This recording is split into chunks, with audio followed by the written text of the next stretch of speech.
aspiring and existing negosyantes. The Women's Summit 2023 raffle draw is open to all registered participants of Women's Summit who are physically present at our venue today. For our registered participants, I'm sure you have with you your event brochure, which includes summit information and bucket list for summit booth exhibits and other features participants may take advantage of during the event. Please do not throw your brochure since it will also serve as the participant's evaluation form, which is required to join the raffle. During the program, attendees are encouraged to participate in the panel forums, booth exhibits, and the free mentoring sessions brought by Go Negosyo located beside Starbucks Reserve. At the evaluation area, surrender your accomplished evaluation form in exchange for your raffle stub. Strictly one evaluation form, one raffle stub per participant. In order to get your raffle stub, you must have attended at least 2 panel discussions and learning sessions on stage or be mentored by a certified Go Negosyo mentor. Must have visited at least 10 expo booths and must have filled out the evaluation form in the event brochure. For the raffle, all participants must have downloaded GCash and have their own active account. Raffle winners will be announced by batches after the program. Raffle winners will be able to claim their prizes within the day through GCash only. Cash prize will be deposited directly to the winner's GCash account. Winners will be required to present their valid ID and raffle stub before claiming the prize. No show at the raffle claiming will forfeit your raffle prize. Winners who will not be able to claim their prize at the venue during the summit may no longer receive their prize after the event.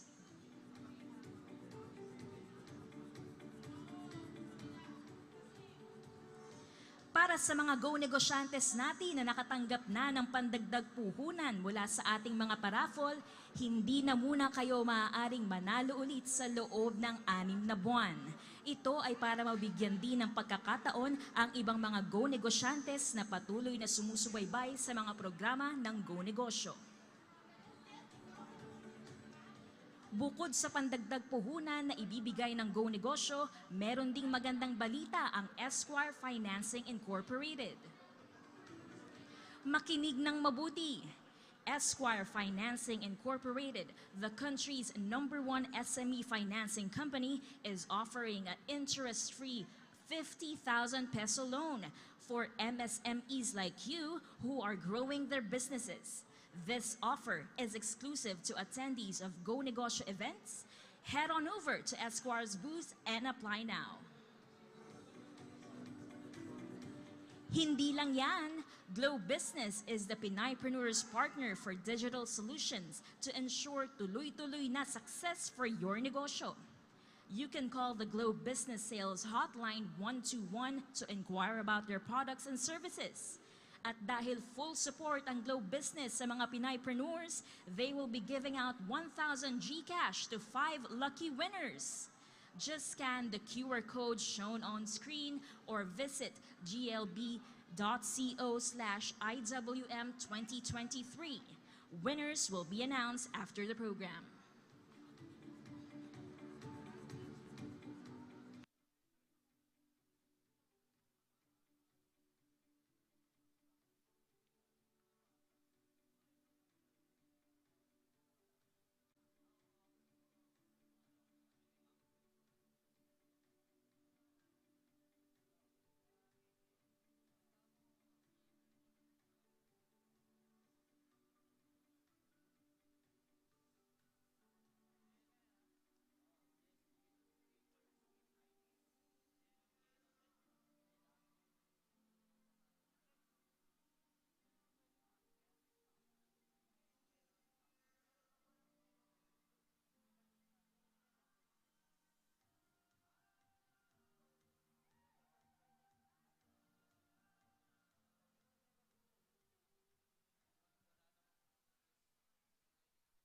Pinas. tahanan ng 20 million MSMEs na binubuo ng mga sari-sari stores, online sellers, food stalls, at marami pang iba. Nagbebenta ka man offline sa pisikal na tindahan o online gamit ang social media, Peddler ang gagabay sa iyo. Paano? Ang Peddler, isang pinasimpleng version ng POS sa isang mobile app na pinapadali ang pag-manage ng iyong negosyo ng mas mahusay at kumita ng mas malaki. Tutulungan kang ma-monitor ang iyong mga benta, inventaryo, accounting, at mga records. Gumagana ito offline kaya hindi na kailangan ng internet. Libreng i-download, libre pang gamitin. Pero di lang yan. May dagdag ka pang pagkakakitaan sa sell e-load at e-supplies feature ng Peddler app. Peddler, jumpstarting Philippines micro and small businesses to the digital world. Faster, smarter, and free. Download Peddler app now. Negosyo Center business counselors facilitate processing of business name registration and documentation of paper requirements necessary to establish your micro, small, and medium enterprises. They can also provide advisory services tailored according to your business needs through one-on-one consultations, focus group discussions, and mentoring. The Negosyo Center also conducts training, seminars, and dialogues to increase MSMEs' productivity and efficiency. With Negosyo Center's wide array of services, starting and running your own business has never been this simple. Get fired up for your business like a hot espresso.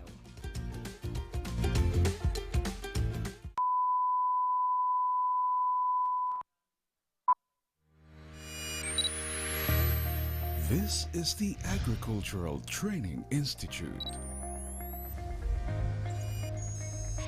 We are the training arm of the Department of Agriculture since 1987.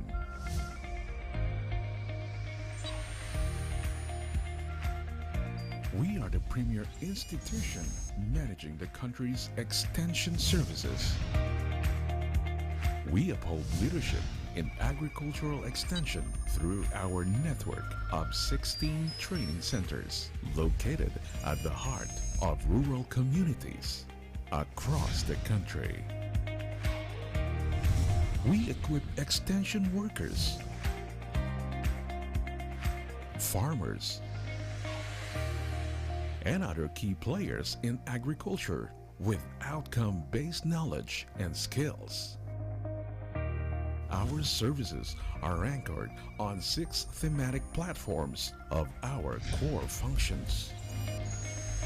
We synergize agriculture with informed and capable professionals, the farmers, the fishers, and their families, infusing them with knowledge, developing their skills with the mindset to make a difference in their community.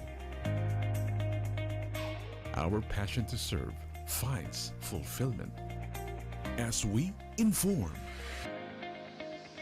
support, and sustain the growth of urban and rural communities.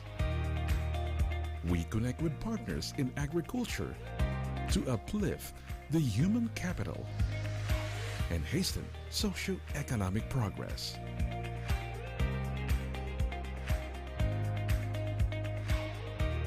This is the Agricultural Training Institute today. We are providing excellent extension services beyond boundaries.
Yung pinagdiriwang natin, ang buwan ng mga kababaihan para sa ating Women's Summit 2023. Makakasama natin ang iba't ibang mga icons sa iba't ibang panig ng ating bansa na nagbigay sigla sa pagninegosyo at pagbibigay ng kapangyarihan sa bawat kababaihan upang mas mapaganda nila ang kanilang mga buhay. At sa pagkakataon pong ito, tayo po'y makakapanayam sa ating mga icons na talaga namang magbibigay inspirasyon sa ating lahat. Simulan na po natin mula po sa ating pong Assistant Secretary of the Office of the President, si Madam Bettina Kimson. Ayan. Hindi ka na. Tama naman. Halika naman, Bettina. Bigyan natin ng microphone si Ma'am Bettina. Asan ang ating microphone? Ma'am Bettina, sandali lang po. It's so nice to see you, ma'am. It's been a long time. Happy to be back. Yes. Alam mo, ma'am, buti nakatalikod tayo kasi pag dito, ang lakas ng ilaw, parang sinusundo na ako ng Panginoon. Ayan na. Ayan po ang microphone natin. Ma'am, what can you say about our Women's Month celebration, especially Women's Summit 2023 with Go Negosyo? Well, congratulations as usual. It's a beautiful venue, and I'm looking forward to see all the awardees who I'm sure are the best of the best for this year anyways. And more importantly sana, para sa mga kababaihan, let's keep on fighting. We are as good, if not better, than our counterpart males. Ngayon, nagkaroon ng pagbabago sa mundo, pumasok ang pandemya, natapos ang pandemya sa awa ng Diyos, nagkaroon ng adjustments ang lahat, no? Opo. Sa palagay mo, ano ang naging impact nitong pandemyang ito sa bawat kababaihan na gustong mas maging maganda ang buhay nila sa pagninegosyo? Kasi ito, maraming tao nasa bahay lamang dati-dati sa pandemya. So ang nangyari naman ngayon, lahat ng tao na nasa bahay ngayon, kahit nag-aalaga lang ng anak, pwede na po magnegosyo. Dahil nandyan po yung mga online platforms. So pwede magluto, pwede magnegosyo, bili, and then ipapabili. So maraming magagawa po, nakatulong po ng panibagong kabukasan para sa mga At naging innovative ang mga kababaihan. So ano masasabi mo, mensahe, Ma'am Bettina, sa ating mga Negosyantes, lalo mga kababaihang naririto, on what to expect in this Women's Summit 2023?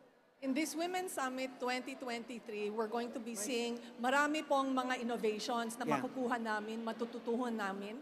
And of course, thank you very much to Sir Joey Concepcion. Dahil sa kanya, all of us, kababaihans, ay nakakaunlad ng panibago. Maraming salamat, Ma'am Bettina. Thank you very much. It's so nice to see you. At ngayon, tumawag po tayo muli ng isa pa ho nating women icon. Alam nyo, kaya natutuwa ako na alam nyo, sa event pong ito, mag-video kayo, mag-record kayo, sapagkat magandang pagkakataon itong makita natin ang isa na namang kasaysayan kasama ng Go Negosyo. Kaya sa pagkakataon ito, tawagin natin ang isa pang women icon. Kilalang kilala natin ang kanilang kumpanya. She is the SEVP COO of Wilcon Depot. Tawagin natin si Ma'am Rose. Ma'am Rose. Hello, good Magandang morning. umaga po. Ma'am, Hi. kamusta po kayo? I'm good.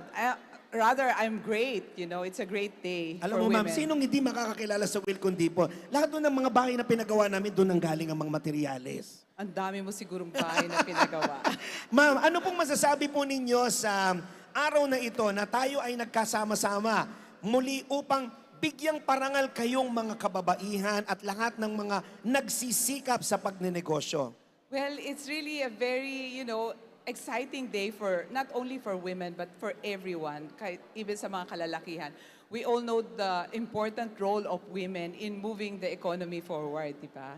So yun, we're gathering all the exceptional women here, especially yung mga awardees, yung mga binigyan natin ng recognition for their exceptional dedication and of course, achievements. Alam niyo, ma'am, marami ang nakaabang lagi sa Women's Summit ng Go Negosyo sapagkat hindi lang po natin pinaparangalan ang mga kababaihang gaya ninyo na nagpakita ng husay, galing, talino, abilidad.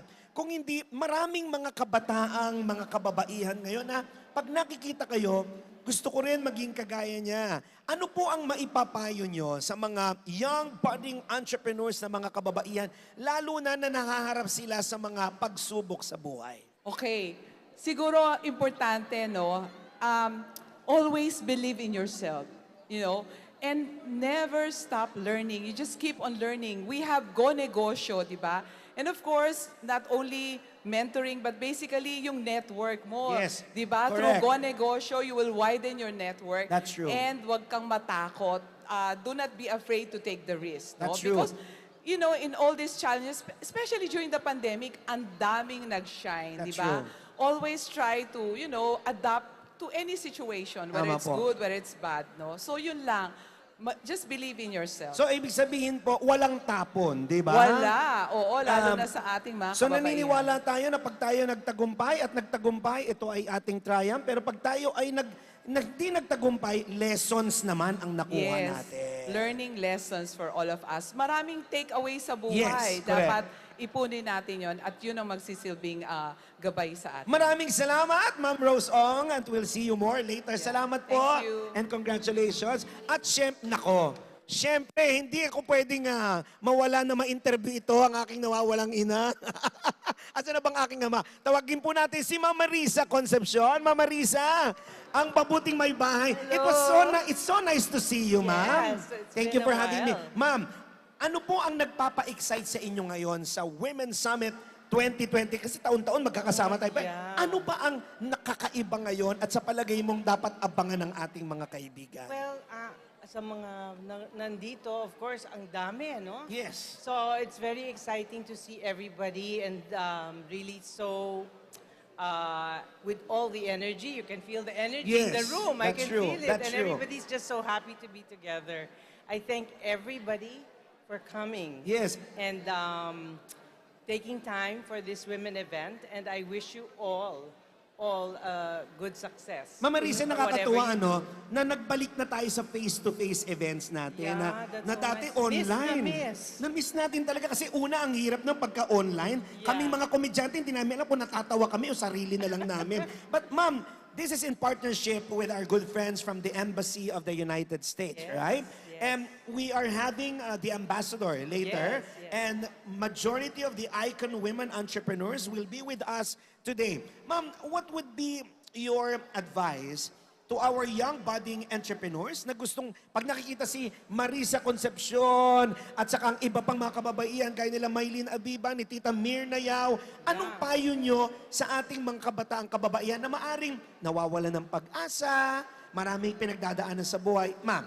Well, the ladies are here to be able to inspire you to be the best you can be. Okay, so you need to listen well. You need to really interact if you can be able to talk to them and listen to their advice as well because they are here for all of you. Thank you. So please enjoy and take advantage of the morning. Maraming salamat, Ma'am Marisa Concepcion. Palakpakan po natin. At sa pagkakataong ito, speaking of innovation, speaking of, it's either you innovate or you evaporate. Ha? Ito, kakwentuhan ko to, marami na kayong pag-uusapan ito. Isa po sa mga nagtulak ng innovation at kahalagahan ng mga kabataan at edukasyon. Tawagin natin ang ating kaibigan, ang isa po sa mga original ito na Angelpreneurs, Miss Maylene Abiba. Magandang umaga sa inyong lahat. And tama yon. Change is the only way for us to be successful in business. Ma'am, ngayon po ay araw ninyong mga kababaihan. Nakita namin kung paano ang Maylene Abiba ay unti-unting umakyat sa tagumpay. Ha? At kahit kami mga kalalakihan, nakita namin ang pagsaludo namin sa iyo.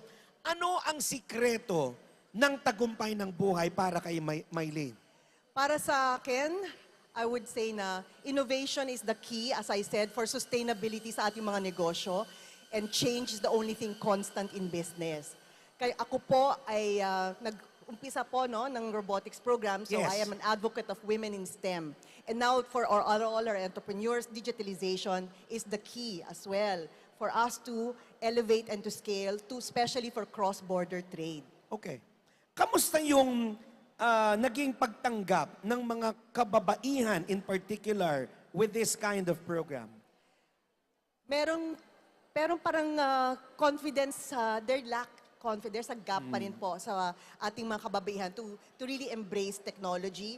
Lalo na po ngayon na, as I mentioned, digitalization ang Yes. kailangan natin. So, kailangan po, kaya dun po sa mga dumalo ngayon, you have to learn and earn. That's true. Huwag matakot matuto, ano? Yes. Tapos, yun din po ay medyo mag-improve din po tayo sa ating not only capacity building but as well as our product design. Make sure that our products will, or services even, ay pwede nating ibenta sa ibang bansa. That's sa true. ASEAN, sa APEC, sa At EU. nakita natin, Maylin, kung paanong nanguna kayo na nagre-represent sa Pilipinas itong mga programang ito, no? And I think it's really high time, especially for women, to really get out of their comfort zone, traverse this road na less traveled by people, no?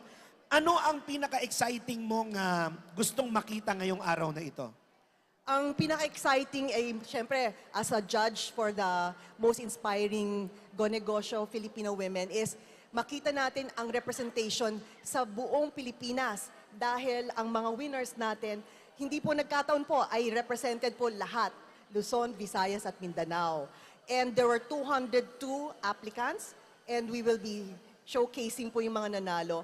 At dun po sa aming mga nanalo, I spoke to them at the backstage. You are now champions of your region. Wow. You have to now be the leader of your region so that marami pong mga kababaihan ang maging successful katulad nyo. At ang meron din po kaming saying, women helping women, great things happen. Beautiful. Thank you very much, Miss Maylene Abiva. At ngayon, tawagin natin siyempre, sino makakalimot sa Barbie dolls? Sino makakalimot sa mga magagandang gamit ng mga kabataan, gaya ng chicos at iba pa? Ang ating kaibigan mula sa Rich Prime, Tita Mirna. Yeah, Tita Mirna, Happy Women's Day! Mike.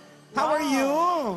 Very well, especially today. Look at our women. Sa dami-dami, Tita Mirna, ng Women's Month na pinagsamahan natin. At sa t-shirt na nakolekta natin, Ma'am Josephine. At napakalaki ng t-shirt na binigay sa akin para akong rapper. Para akong rapper. Bibigyan na lang daw ko. Tita Mirna, what are you excited about in this 2023 Women's Summit? The 2023 Women's Summit is actually a very exciting day, especially today and month, is because nagkaroon na tayo ng face-to-face, di ba? And actually, we miss all of you and, of course, our friends. Yung mga malalapit nating mga kaibigan ngayon at up to the extent that yung mga kalalakihan na nandito supporting women, we thank them too. Ngayong araw na ito, kapartner natin ang Embassy of the United States, no? At kasama natin ang mga kaibigan nating mga icons, no? Na gaya po ni Ma'am Mirna, kayo na subaybayan namin ang kwento ng inyong tagumpay. At ngayong araw na ito, pakikinggan natin pa ang mas maraming kwento ng tagumpay. So, ano po ang maipapayo nyo, Tita Mirna, sa mga kabataang naririto at sa mga women wannabe entrepreneurs na gustong sumabak sa buhay natin?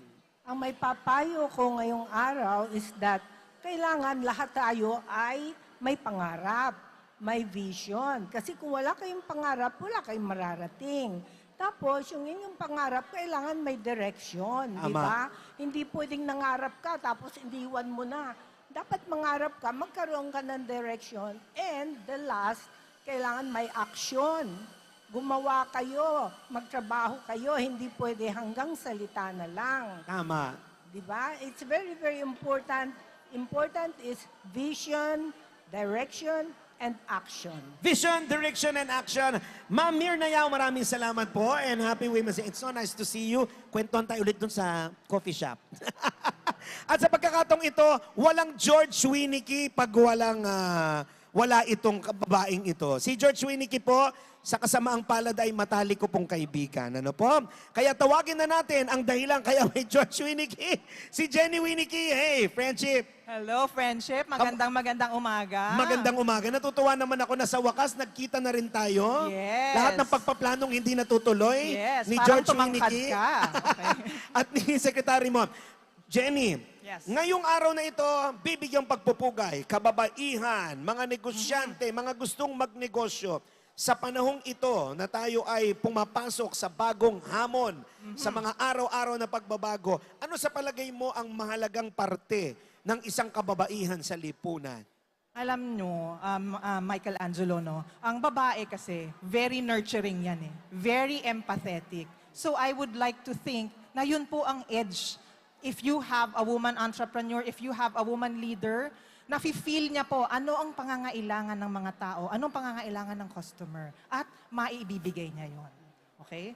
Napakahalaga ng mga perspektibo ng kababaihan, lalo na sa pagpili, di ba? Yes, Sa consumerism perspective, no? oo. Ang laking influence ng isang Correct, kababaihan, correct, no? oo. Ano ang masasabi mong payo sa ating mga women entrepreneurs at mga kasamahan nating naririto ngayon na gusto pang mas palawigin ang kanilang perspektibo Ayan. sa empowerment of women? Okay. Actually, no, ako po ay marketing mentor. Okay, so lagi ko pong sinasabi, dapat lang isipin, 4Ps. 4Ps. Hindi 4Ps ng marketing, Yes. 4Ps of business and of life. Hindi ba ito yung tinatanggap na ayuda? Hindi. Iba yun. Hingi ako. Iba hingi yun. ako. Sige, Yung sige. first P natin, What? pag-ibig. Pag-ibig. Oh. Pag-ibig sa sarili. Sa sarili, Hindi okay. natin kailangan naman na pag-ibig lang ng iba. Pag-ibig Correct. sa sarili para Yes. you can be the best. That's true. That you can be best business person, best boss, best wife, best mother, etc. Pag-ibig. Pangalawa, Pag-ibig. passion. Passion. Dapat you are always passionate about what you are doing because kung yung pinupursue mo yung passion mo, gagawan mo lahat ng paraan. Tama. Pag-ibig, Pag-ibig, passion, passion. Yes. positivity. Yes. Always look towards the bright side, di ba? Laging merong positive lining eh. Dapat Yes. positive lagat ang thinking. And lastly, prayer. Wow. Okay, so Pag-ibig, passion, positivity, and prayer. Ito ang apat na dapat meron ng isang kababaihan at kahit kalalakihan. Kahit kalalakihan. Beautiful. Oh, diba? Kita mo naman yan. Go Negosyo to, naging recollection na tayo. Ayan, Lenten recollection. Okay. Jenny, thank you very much. But you know, Thank you Jenny very has been very instrumental in one of the best marketing strategies that we have in the Philippines. Thank you. Thank you, Thank Jenny. you so It's so much. nice to be with you. At sa pagkakataon pong ito, syempre, makakasama naman po natin ang isa pa pong women icon, ang CEO ng FNA Corp Philippines, Ma'am Bing Limhoco. Ma'am, congratulations, mali po kayo. Dito po tayo sa satellite. Ito po ang satellite studio namin. Ito po yung major studio. Ito satellite studio. No? Ma'am, what can you say about our event for today? This is a very important event kasi tayong mga women entrepreneur ay ang pag-asa ng bayan. Yes. Kasi kami po ay, we are innovative. Yep. Marami kayong in-interview ahead of me and talagang anuhan nila ang negosyo. Napagtagumpay. Ma'am, kayo, nung nagsisimula kayo, hindi naman naging madali, di ba? Hindi Ang pa. pagnenegosyo. Kasi noon, walang may alam about franchising. Correct. Nag-umpisa kaming maliit at ngayon, it is the wave of the future. Wow. Wow. And you are able to grow a micro business to medium or even large. And now, nasaan na sila? Overseas. Kamukha ng potato corner. Yes, of course. Oo, ganyan. Ang mga success stories namin sa franchising. Marami kaming napalaki at nag-umpisa lang sila na micro. Micro. At ito, sa palagay ko, ma'am, yung sikreto ng matagumpay na negosyo, pag natutunan nila yung franchising as part of the upscaling of their business. Yes. Kasi yung iba, no, sayang, no, maganda yung negosyo. Kaya lang hindi nila alam kasi yung franchising, hindi nila alam kung paano to duplicate and replicate one success after another success. Tama yun. Yes. We have to grow our business from one to many. Wow. Yes. Naku, Ma'am Bing, thank you very much and Thank we are you so also. happy to be with you. Palakpakan po natin, Ma'am Bing. Ma'am Bing Limhoco, CEO of FNA Corp Philippines. Marvin, meron ka ba bang... Ay, naku, syempre naman. Paano ko naman makakalimutan ito? Kaibigan natin ito. Ang ating pong Undersecretary ng DTI, Yusek Bless. Hello! Madam, happy Women's Month. It's so nice to see you. Yeah. Ano ba yan? Ayan. Ma'am, dito po tayo, ma'am. Okay. Hindi po tayo hagip ng camera. Baka kala po nila nagkita lang tayo dito. Ayan. Oo. Ang ating Undersecretary ng Department of Trade and Industry, ma'am, sa tagal-tagal ninyong pagtulong sa ating lahat ng nagnenegosyo, lalo na sa kababaihan, at bilang parte po ng isang napakahusay na departamento, ang Department of Trade and Industry, ano po sa palagay ninyo ang magiging mas magandang bukas pa ng ating mga women negosyantes na talaga namang kakapanabikan nila? Of course, sa Department of Trade and Industry, kailangan talagang meron tayong mga tulong sa ating mga women entrepreneur para sila ay magiging digital. Yes. Okay, digital because that is the way of the future. And of course, there is also financial inclusivity. Marami sa ating mga kababaihan ang medyo nahihirapang mag-access ng ating mga funding. No? Funding, So, yes. Yan eto ang lagi ngayon, nilang tanong, may pampuhunan ba? Meron, Yung syempre. pala. Kasi ang Department of Trade and Industry, meron tayong SB Corporation, Small Business yes. Corporation, that is attached to the Department of Trade and Industry, and marami dyan. Ang atin talagang financial assistance ay para sa mga micro, small, and medium enterprises. Syempre, paborito nila ang women entrepreneurs. Yes. So ngayon, kami ay naghahanap ng maraming mapapautang para sa SB Corporation na mga kababaihan. So, apply na. Kasi malimit yan po talaga, sabi nila, meron po akong produkto. Yan din po yung kinikwento lagi ng Entrem Chap na si Paulo Tibig, na kailangan yung mga kababaihan, mabigyan sila ng access. Pasensya na, kailangan banggitin ko po si Paulo Tibig. Kumaway Ayan po siya. Where is Paulo? Entrep Champ, si Paulo Tibig. Hindi, hello! yan si Paulo at saka si George. Kami lagi namin sinasabi na kailangan tulungan ng mga kababayan at isa na nga yung access to funding. Hindi mo ba alam, ako ay #1 na Paulower. Ganun ba? Paulower ka? Kawawa naman po pala kayo, Yusek Bless. Bakit? Paulower pala kayo. Paulower ako, hi! Paulo Hi. Tibig, palapakan po natin si Mr. Paulo Hi, Tibig ng Idol Entrep Chat. Paulo Tibig. Paulo, paano ba yan? Binanggit na kita, no? Ganun na lang. O, sige. Hindi, mabait ito yan, barkada kuya. Ma'am, paano sila makakapag-access dito sa sinasabi niyo pong funding na pwedeng umutang ang ating mga kababaihan? Nasa online na po siya and pwede naman kung kahit saan sila sa buong Pilipinas, nandyan ang opisina ng Department of Trade and Industry, and more than that, meron na tayong more than 1,400 negosyo centers at pwede nilang i-approach ito. And syempre, i-promote ko na rin ang ating bagong President and Chief Operating Officer ng ating SB Corporation, si Mr. Bobby Bastillo. Hi, Sir Bobby. At ang opisina nila ay naghihintay lang talaga ng ating mga aplikante galing sa ating mga regions and provinces. And pagtulong-tulungan po natin yan. Hindi naman sila naghihintay lang or what, no? Kasi meron din silang mga opisina sa buong Pilipinas. Yes. So, nandyan ang DTI, nandyan ang SB Corporation, and nandyan ang ating negosyo centers. Yes. Nako, ma'am, maraming salamat. Ano po ang inyong final advice sa atin pong mga women and entrepreneurs and women entrepreneur wannabe para po dito sa ating event ngayong araw na ito? And then, laban lang po tayo. And para sa mga gustong kumuha ng mga libre na mga seminars, nandyan ang DTI. And of course, I also would like to promote yung ating Kapatid Mentor Me program. So, nag-umpisa na po tayo. That is in partnership with the PCE Go Negosyo sa ating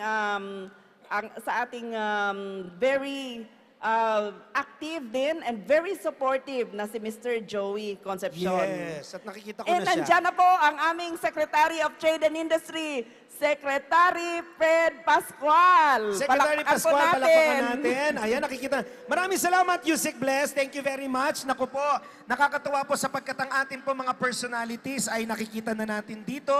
Nakikita ko na rin po na kasama po natin ngayon ang ating pong minamahal na Vice Governor Joey Pilaes. Nakita ko na siya. Nandito na rin si Mr. Joey Concepcion, ang Go Negosyo founder. Siyempre, Secretary ng DTI, Secretary Pascual nandito na. At siyempre, ang ating kapartner po lagi, His Excellency, the Ambassador of the United States to the Philippines, His Excellency Ambassador Mary Kay Carlson. Palakpakan naman po natin ang ating pong mga personalities na naririto. At sa pagkakataon pong ito, siyempre, tuloy-tuloy po tayo sa ating pong pag-interview sa ating mga kasamahan. Tawagin naman po natin ang ating pong minamahal na kaibigan, Madam Delia Albert. Hali po kayo, ma'am, for a quick interview. Kasama po ang ating pong minamahal na Madam. How are you, Madam? Fine, I'm all excited. As usual, negosyo is exciting. Her Excellency, kamusta naman po ang inyong magiging excitement for this endeavor po ng Go Negosyo for this Women's Summit 2023, Your Excellency? First of all, I'd like to congratulate the consistency and the continued support of Go Negosyo for women.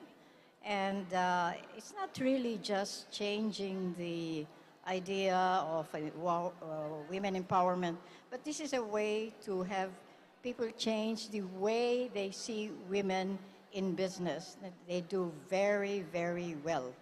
As our representative for the Philippines, for the country of Australia, Madam, ano po ang nakikita niyo pong kalalagayan ng ating mga kababaihan na Pilipina sa ibang bansa? How's their attitude? Anong masasabi po ninyo kung nasaan man parte ng mundo ang isang Filipina?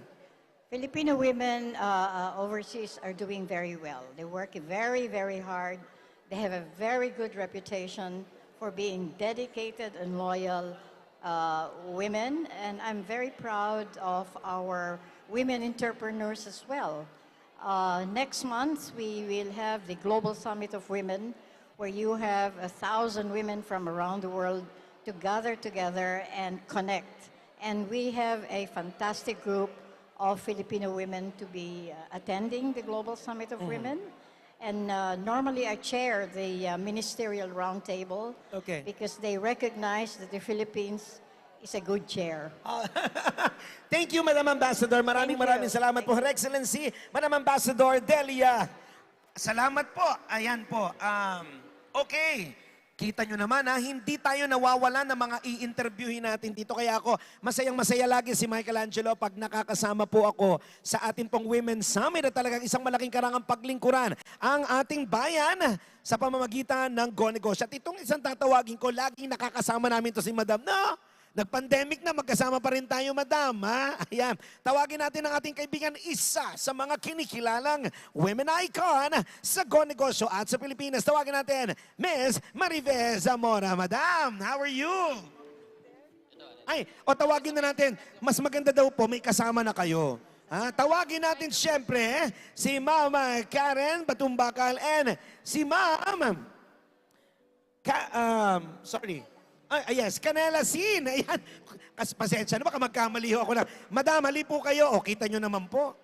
Nakakatuwa naman po na makakasama po natin ang tatlo sa mga kinikilalang icon sa ating bansa. Mama Rife, ano po ang masasabi nyo sa napakagandang event na magsisimula na in a few minutes? Ay, naku, maraming salamat sa Go Negosyo, especially kay PA Joey Concepcion. So, ngayong araw talagang we're highlighting women and mga achievements nila in business. Yes. So, eto lang ang nakikita kong organisasyon na talagang pinagmamalaki ang mga babae at ang mga kanilang mga negosyo na napaka-successful. At ang nakakatuwa po na Mama Rife, ay hindi lang po ito yung pagkakataon na kung saan makikita natin ang husay ng kababaihan, hindi lang sa pagdinegosyo, kundi bilang isang tao. Ma'am Karen, what can you say about our women entrepreneurs and wannabes? Yung sinabi sa akin ni PA Joey Concepcion, 99.9% of the entrepreneurs na attend all the Go Negosyo events are women. Bihira yung mga male entrepreneurs. So, Joey focusing on women, March, Women's Month, is fantastic. Hats off, big thank you talaga kay PA Joey Concepcion and Go Negosyo team for doing this because the women will power the Philippines, di ba? Tama po. Alam niyo po, pag sinabi kasi nga na kababaihan at nakaduktong pa sa Go Negosyo, kakaiba ito. Ito ay nakahanda, no? Ito ay empowered, ito ay mahusay, magaling at madeskarte. Ma'am, Ma'am Canela, ano po ang masasabi po naman ninyo sa mga kababaihan, kabataan man, or anumang edad nila ngayon, na nagnanais makaabot sa tagumpay, hindi lang sa buhay, kundi sa pagnenegosyo? Okay, unang-una, congratulations sa Go Negosyo, kay Joey at sa buong team. Ako po ay nagre-represent ng kababaihan sa probinsya. Ako po ay galing sa Pangasinan. Ako po ay isang negosyante na nakapag-explore sa Metro Manila at nadala ang negosyo sa Metro Manila. So, hinihikayat ko po ang lahat ng kababaihan, mga kabataan na ituloy lang po natin ang ating mga pangarap at ang mga ganitong programa ay makakatulong para sa atin. Naku, maraming salamat po, Ma'am Canela, Ma'am Karen, at syempre Ma'am Marife. Pakikuha na po. Tawagin natin, isang mabilis na kwentuhan natin. Isa po ito sa mga kilala rin po natin ngayon at kasama natin na mamaya tatawagin ko ito mga kaibigan. Tawagin muna natin ang Chief Executive Officer, Ma'am Mika Tan ng MFT Group of Companies. Ay, nice to finally meet you. I'm a good friend of Parker Ong. Ma'am, ano po masasabi ninyo na ngayon ay kasama na namin kayo sa Go Negosyo? Very happy to be here. Go Negosyo has been there ever since I started my journey. So, I'm happy to be here.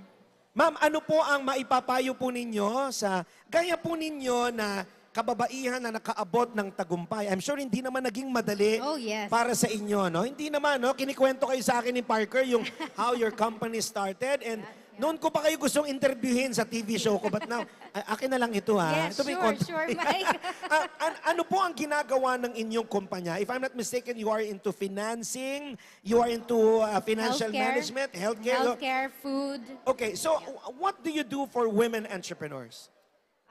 So I think, for women entrepreneurs in the healthcare industry, we put women at the heart of how we provide machines to different hospitals, especially mothers.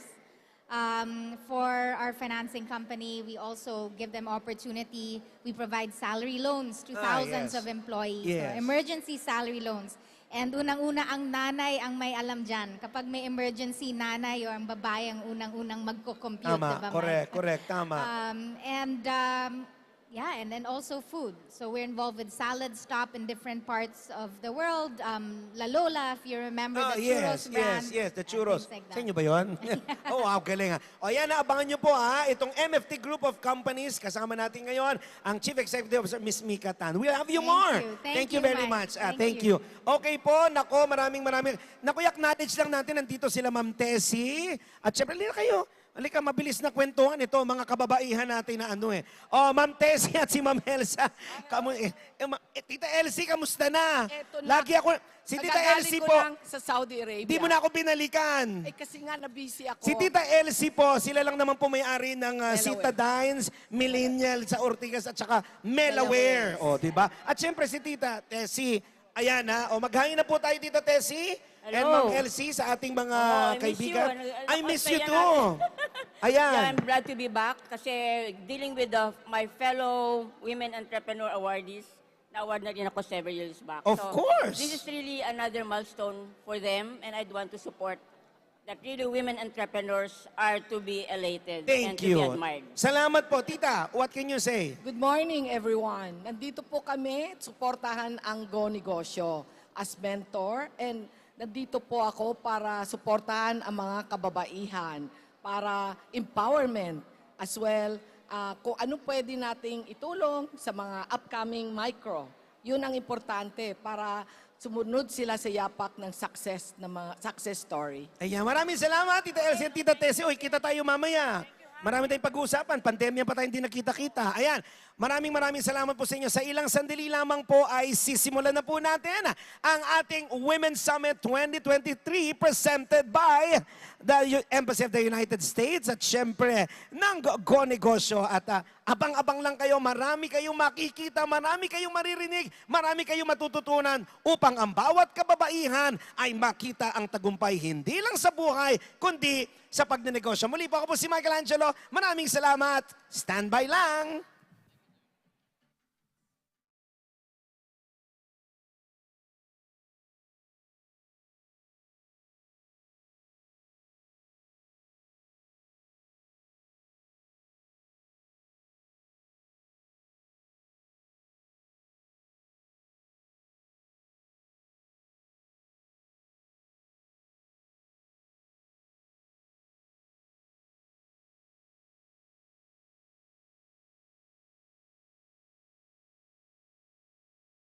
Annual Partners, Platinum Partners, RFM Corporation, PLDT Maya, BDO, ICTSI. Our Gold Partners, LT Group Incorporated, San Miguel Corporation, Wilcon Depot, Yazaki Torres Manufacturing Incorporated, BPI Banco. Silver Partners, First Philippine Holdings, GT Capital Holdings, LBC Business Solutions, Eurotex, Shopee, Ayala Corporation, Lala Move, Pen Shop, Universal Leaf Philippines, Bounty Fresh, Lloyd Laboratories. Our bronze partners, Santa Elena Corporation, SL Agritech, Cebu Pacific, Cebuana Luwilier, Century Pacific Foods Incorporated, CDO Foodsphere, Concepcion Industrial Corporation, DHL Express Philippines, GCash, Jollibee Foods Corporation, Lazada, Brother Philippines, Kettle Corn, McCormick, Sea Oil, and W Group. Our food and beverage partners, Absolute Pure Distilled Drinking Water, Kettle Corn, The French Baker.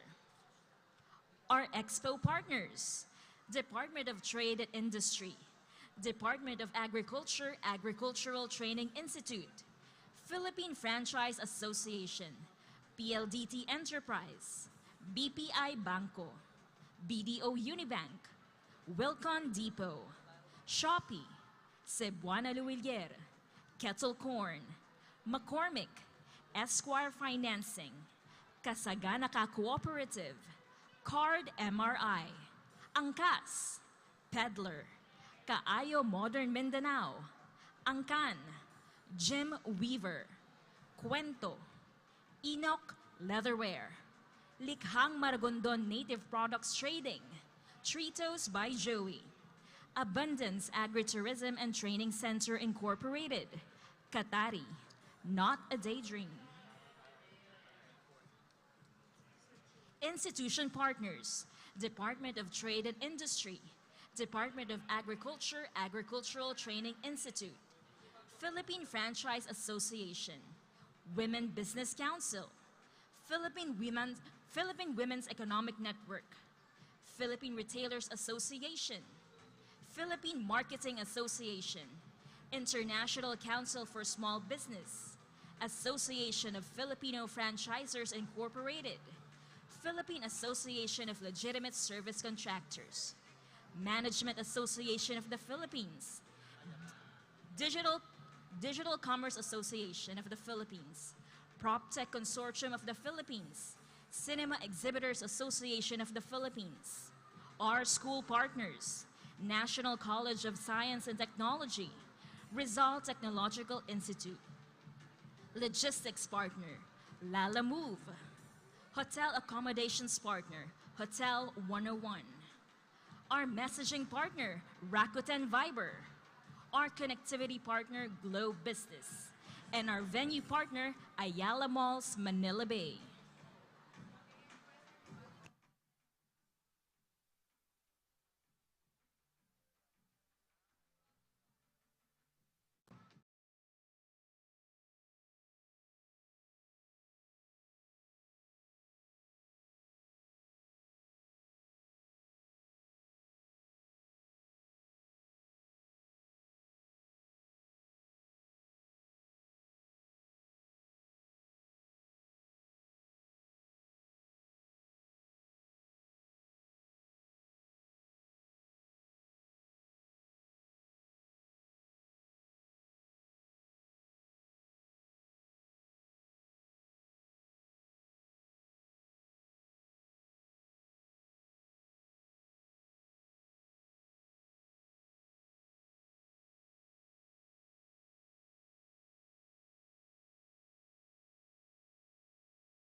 Good day and mabuhay!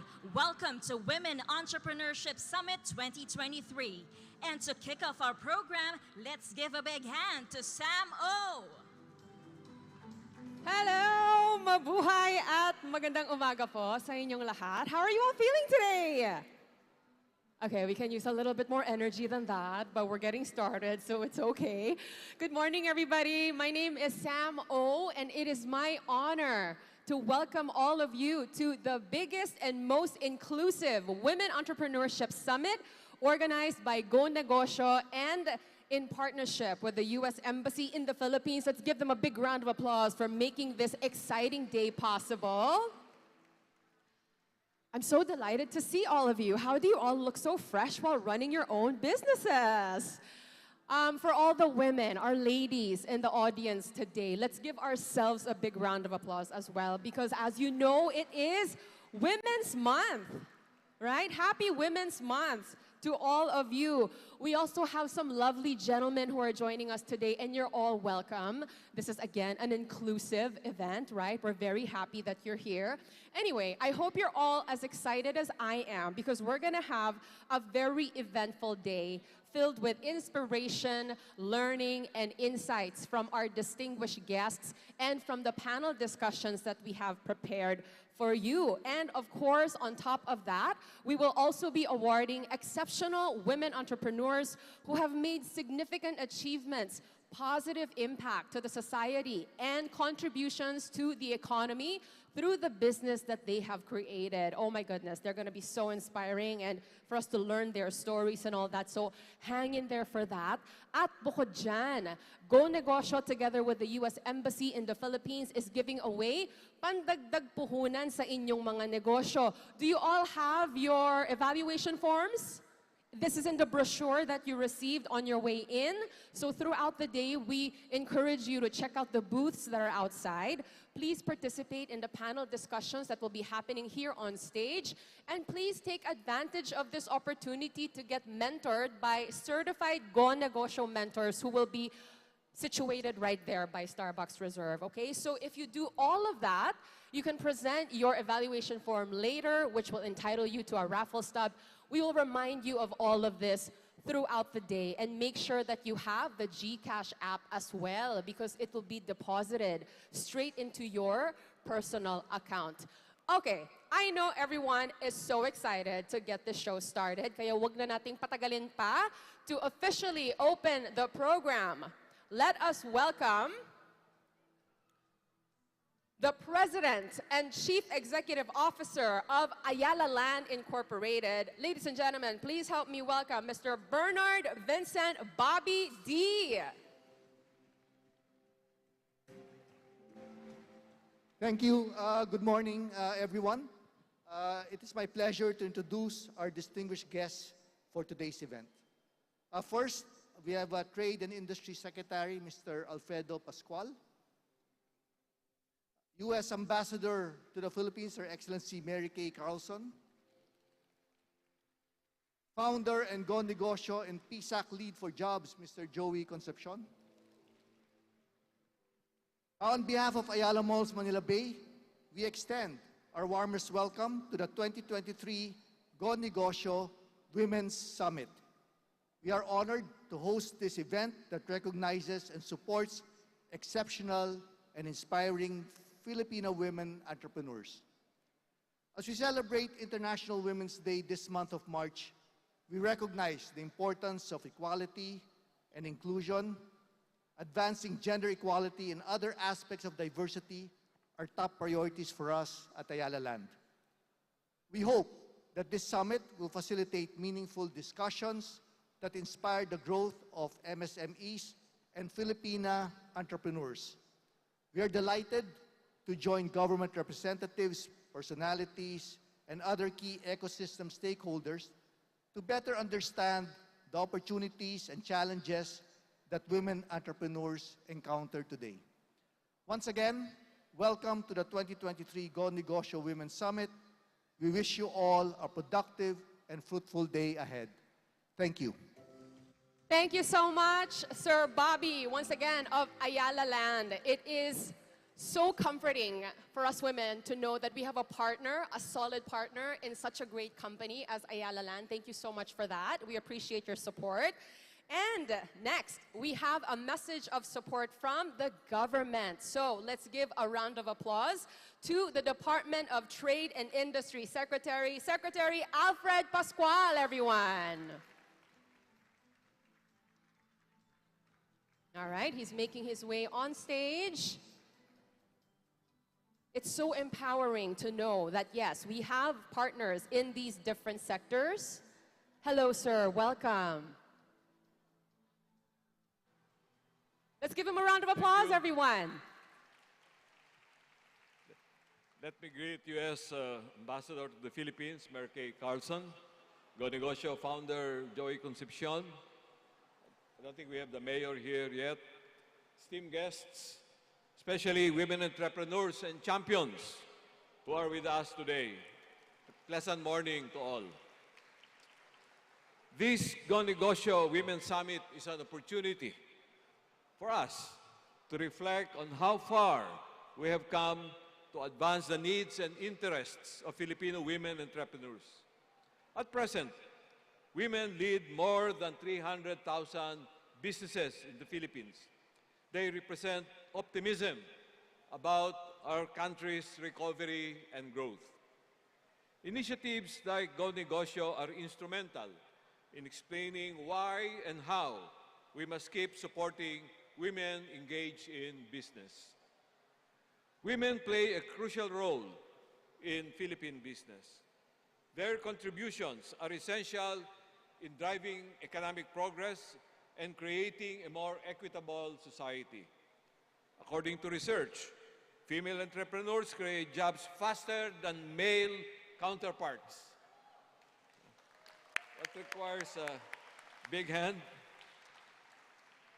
Women bring unique perspectives and experiences to the table, leading to increased workplace creativity, innovation, and decision-making. When women succeed in business, they serve as role models and mentors for other women, as we see in our midst, inspiring other women to pursue their entrepreneurial dreams. This can help create a virtuous cycle of empowerment and encouragement for more women to enter the business world.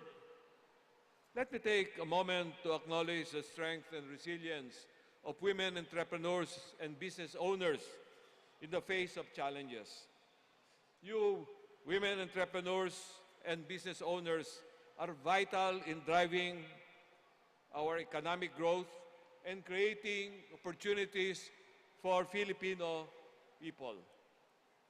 Your hard work, and dedication are truly inspiring. I know that running a business takes actual work, especially in the current climate of uncertainty and change. But I want to assure you that your efforts do not go unnoticed, especially to our government. Your contributions to the economy and society are invaluable, and I do not doubt that you will continue to make a positive impact in the years to come. Please know that you have my support and the support of DTI and many others as you navigate the ups and downs of entrepreneurship and business. Keep pushing forward. Keep focused on your goals and never give up on your dreams. This is my advice to you. You can achieve great things, and I look forward to seeing you all on what you accomplish. We at DTI consider it a priority to empower and support businesses, including micro, small, and medium enterprises, or MSMEs, that serve as the backbone of our economy. For women leaders of MSMEs, as well as larger businesses, we have designed initiatives that will enable them to overcome and thrive amid barriers in their access to money, mentorship, and the market. We also aim to level the playing field for women by enabling them to grow their businesses. Women entrepreneurs can be part of such initiatives as Rural Agro-Industrial Partnership for Inclusive Development Growth Project, She Trades Philippines, and Investing in Women Asia. Women who own or operate enterprises are also among those we support to enable them to transform digitally so that their businesses can thrive in the midst of Industry 4.0 and digital era. I believe in women's immense potential and capabilities as well as strength.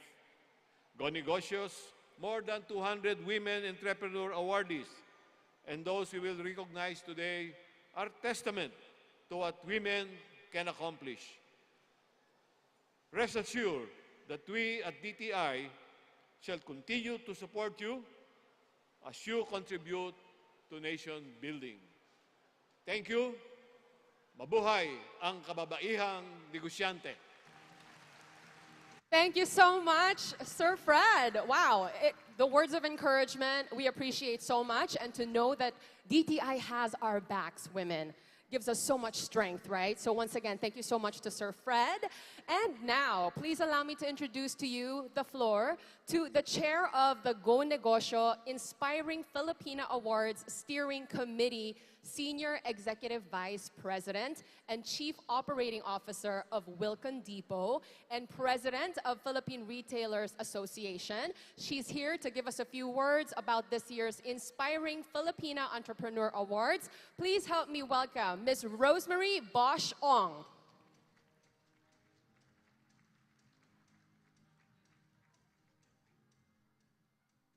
Good morning, distinguished guests, and to the great women and equally great gentlemen.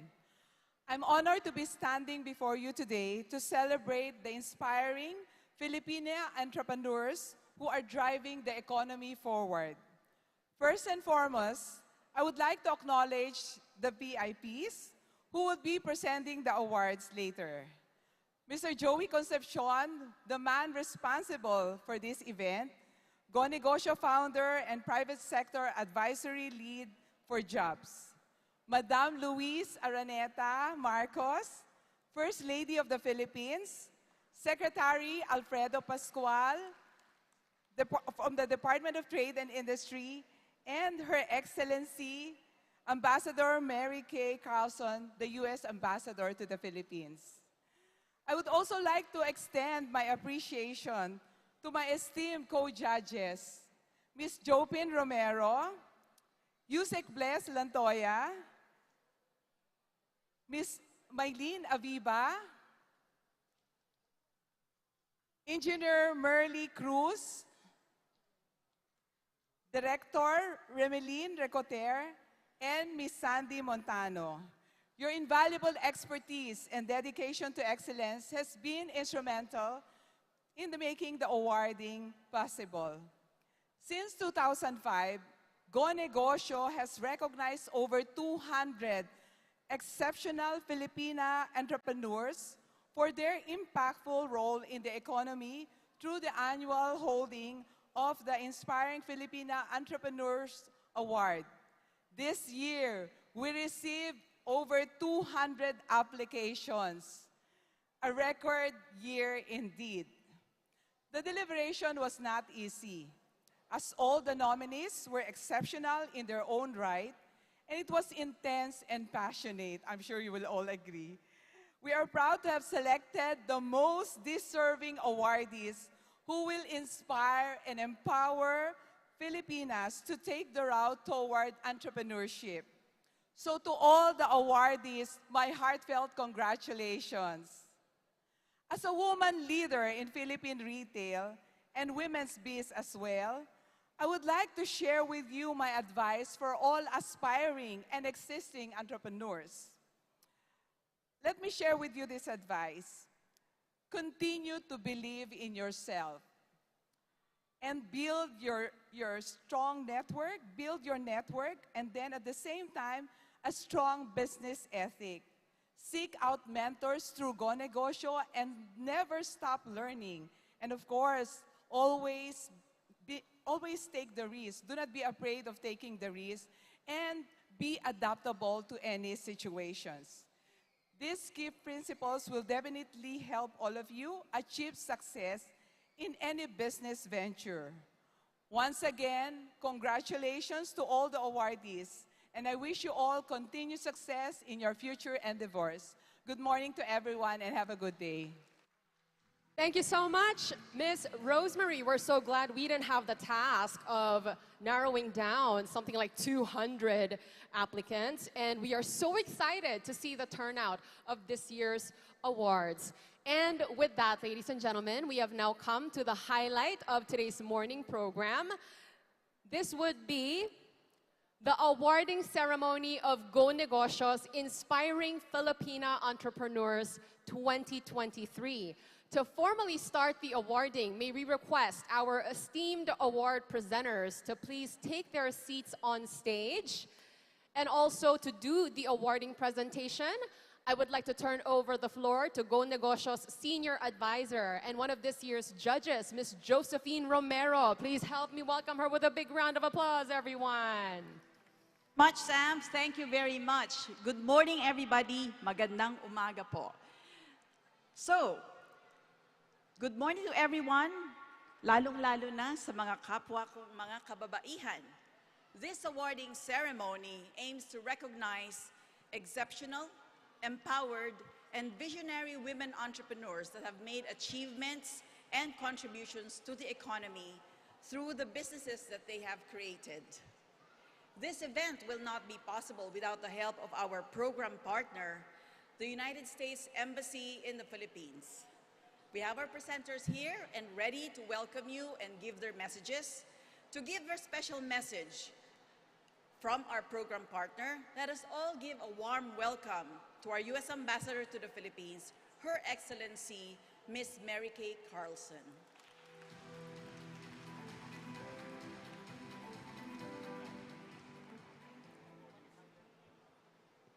Magandang umaga sa inyong lahat. Wishing everyone a wonderful morning on this great day. It's great to see so many women and allies in this room. And happy National Women's Month.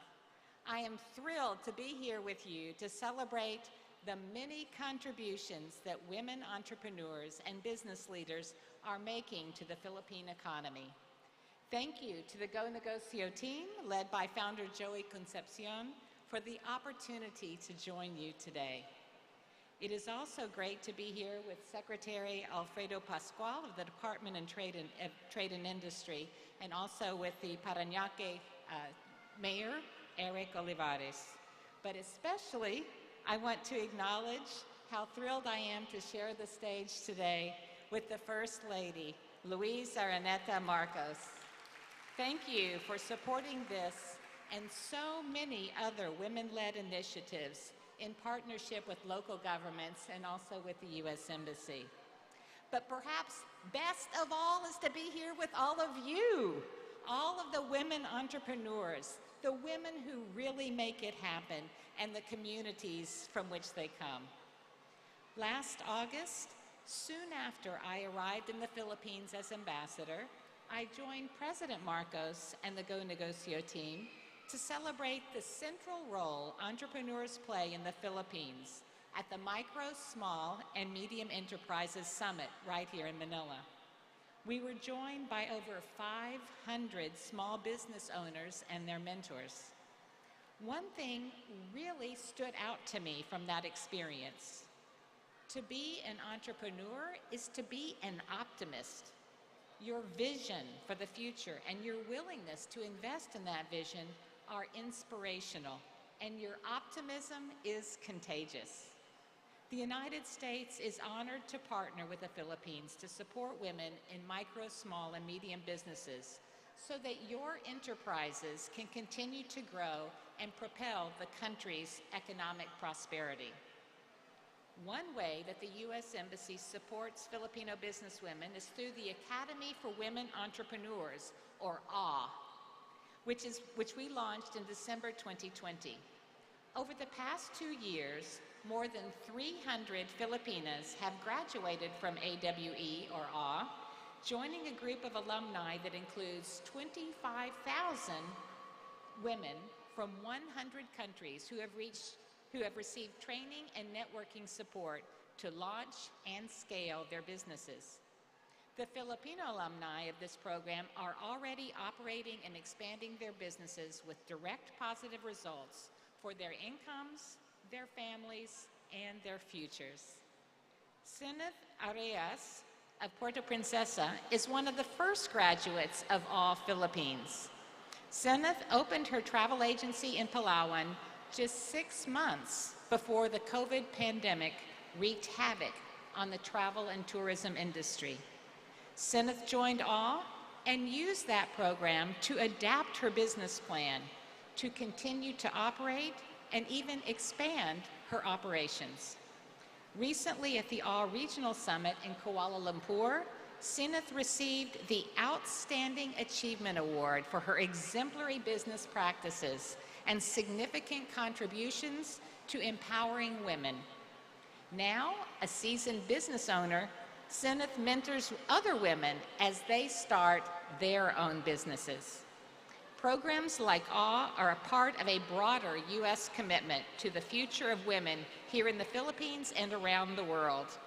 On International Women's Day in 2021, President Biden signed an executive order to establish the Gender Policy Council, which advances equal rights and opportunities for women in domestic and foreign policy in the United States and around the world. Advocating for an inclusive economy is central to the work we do at the U.S. Embassy, alongside our Filipino friends, partners, and allies. Diversity, fairness, and inclusion are qualities that make our workforces more competitive and our marketplaces more dynamic. How we frame women's participation in all sectors of society lays a foundation for the opportunities that women and girls will have as tomorrow's decision makers. As we work together to develop a prosperous future, I pledge to you that the United States will continue to partner with the Philippines to promote economic inclusion as part of our shared effort to increase prosperity for all Filipinos. Maraming salamat at mabuhay. Thank you very much.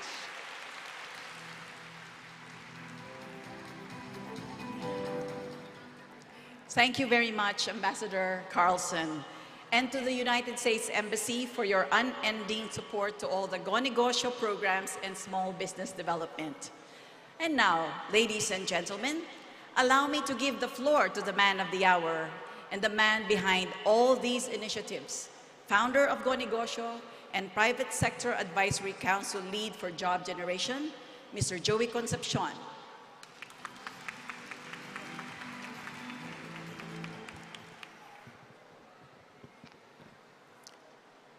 Good morning. First of all, before I greet our guest, let me congratulate all the women in this room. You made the first big step by attending this event. That step may lead you to greater prosperity, but you have to work hard to reach that. I would like to thank the First Lady, Luis Araneta Marcos, for being here today. She has been very supportive for our women entrepreneurs. She attended the Kabayan last December for our OFWs. President Marcos as well has attended most of our MSME events, and the recent one was on agriculture, where big brothers will help our micro farmers become agripreneurs. Of course, the U.S. Ambassador, Mary Kay Carlson, a great supporter for most of our events, especially focused on women. Thank you. And the Department of Trade Secretary, Fred Pascual. A great partner he has been.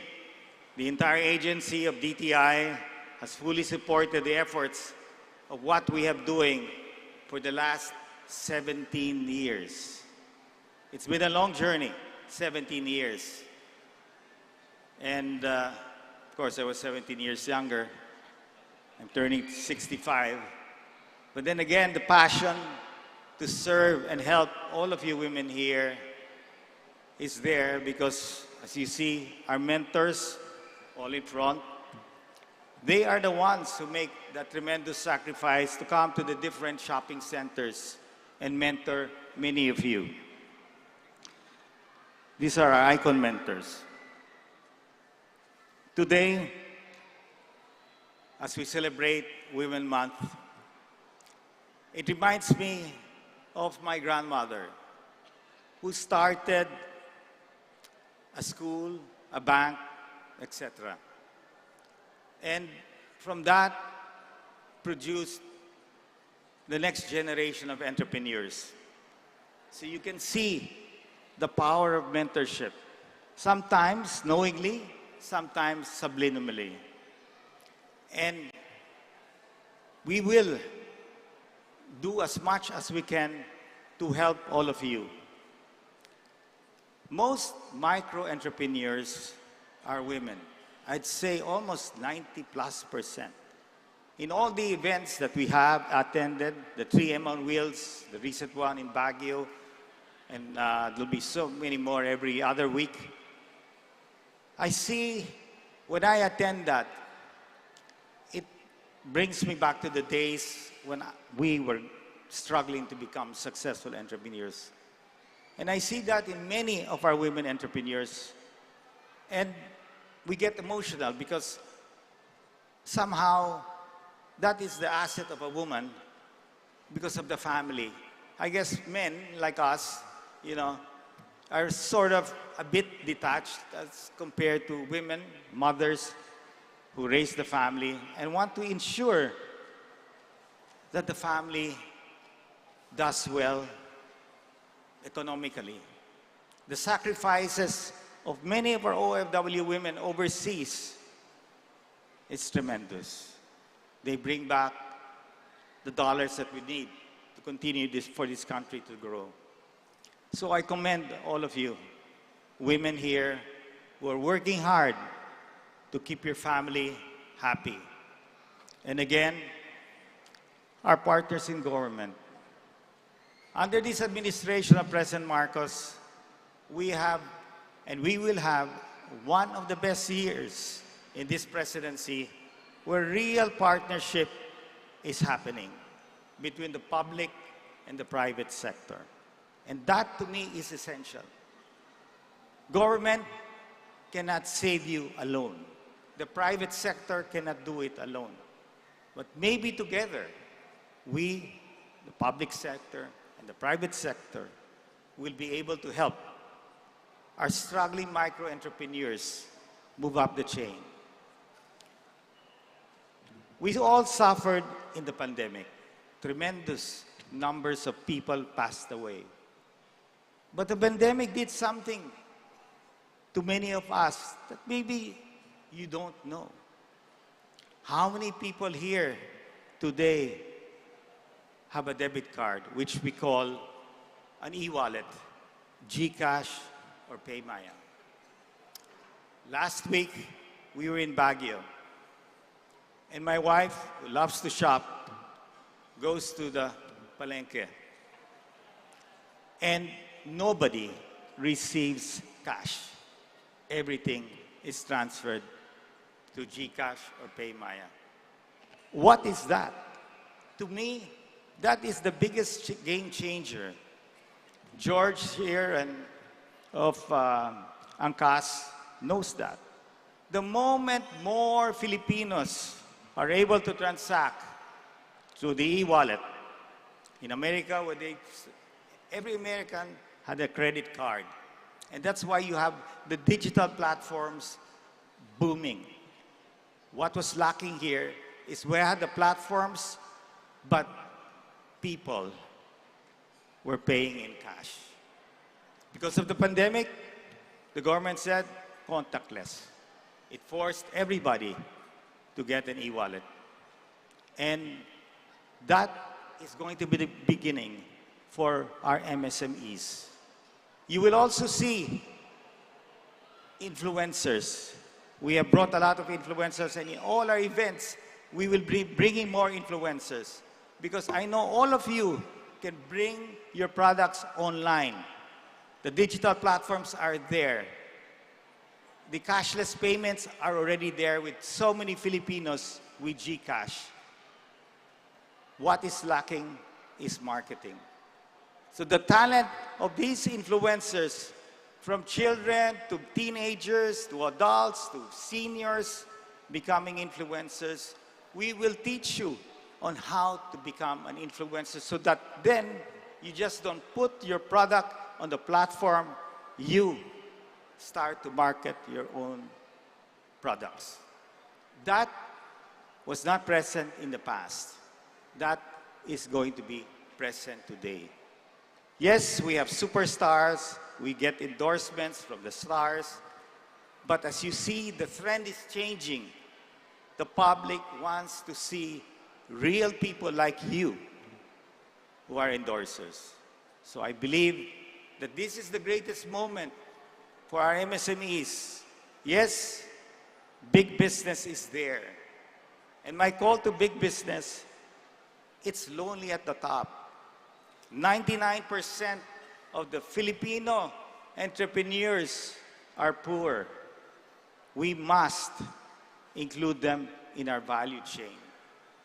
That was my appeal, and that is what we will do. For as long as big business doesn't include you in the value chain, this country will grow slower and will not be inclusive. So you have the commitment of the private sector and the digital platforms.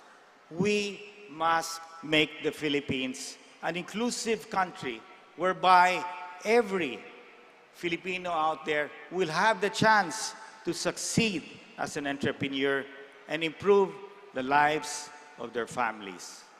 And you have my pledge, and the rest of our mentors here, women entrepreneurs, we will do our very best together with the government and the administration of President Marcos.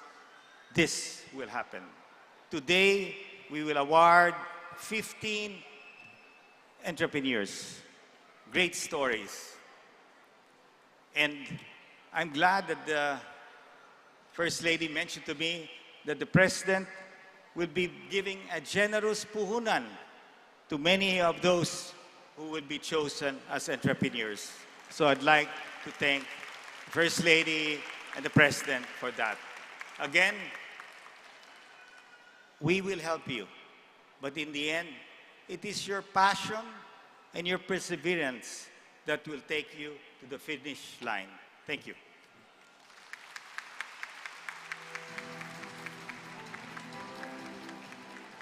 Thank you very much, Joey. Truly, truly inspiring. So, we now go to the main event. After hours of deliberation of more than 200 applicants and nominations, we will now present to you the excellent entrepreneurs, business leaders, and personalities who are making a real impact on their industry. Here are our 2023 Inspiring Filipino Entrepreneur awardees. Let's give them a big hand.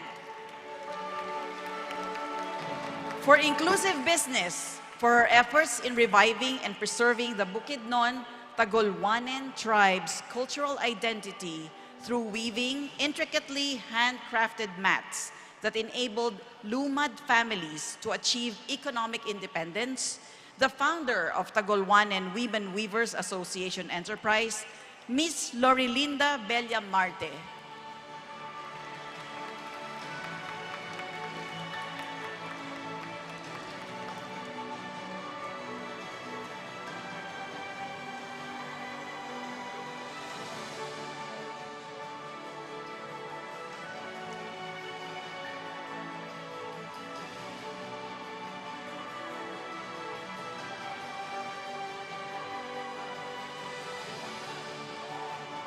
For her valuable contribution to developing textile from locally sourced and processed banana fiber and creating clothes that combine traditional and modern Filipiniana.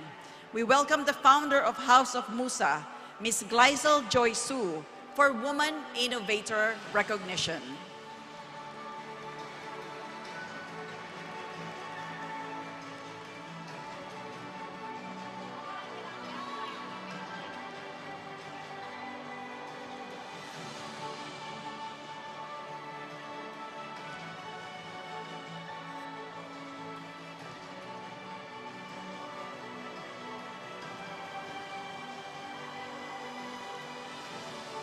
The next awardee for Woman Enabler for empowering displaced Maranao artisans by developing the Arkat Lawanen Doll for Peace, leading to the creation of local textiles that preserved a local weaving industry in Mindanao.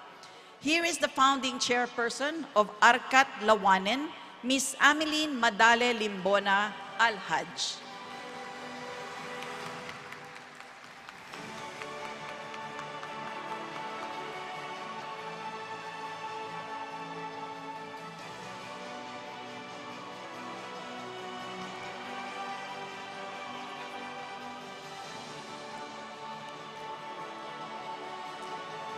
For the next category, we have 2 awardees for our most promising micro-entrepreneurs from Negosyo's Kapatid Agri-Mentor Me program, or CAMP.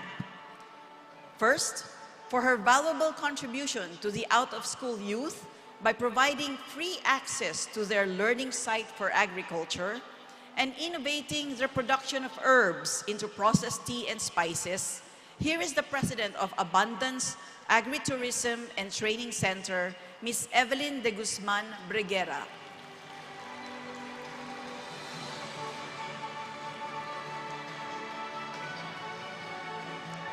The second awardee for helping local farmers become more resilient, innovative, and sustainable by developing the Session Groceries mobile app, which directly connects farmers and consumers, eliminates long processing time, and ensures fair payment to local producers. Here is the president of Session Groceries, Ms. Eloisa Diga.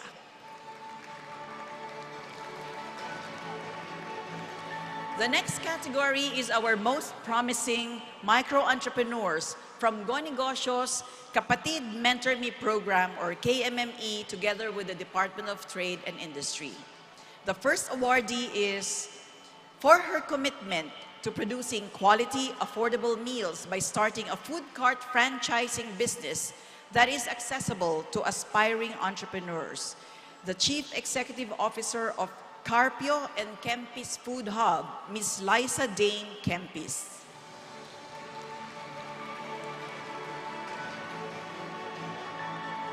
The second awardee for her valuable contribution to educating aspiring entrepreneurs on starting their own businesses, guiding them towards clarity in their goals, and helping them survive and thrive during their first year of operation, here is the Chief Executive of Kusina University Online Tutorial Services, Ms. Jane M. Vitorillo.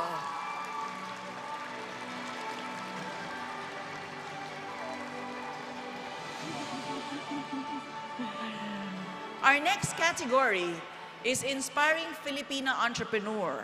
We also have several awardees for this. First one being a basurera with a purpose by preserving the environment through the professional transport, treatment, and disposal of hazardous and non-hazardous waste. The Chief Executive of Something Nice Environmental Corporation, Ms. Rosana D.C. Kabiling.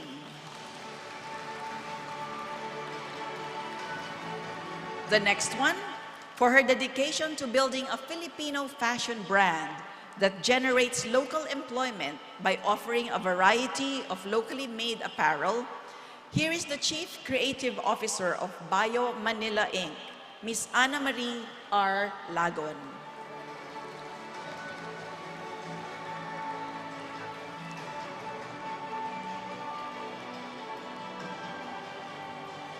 A third Awardee for this Inspiring Filipina Entrepreneur category for her invaluable contribution to leading and innovating solutions that provide equal employment opportunities by being a trusted and responsible service contractor.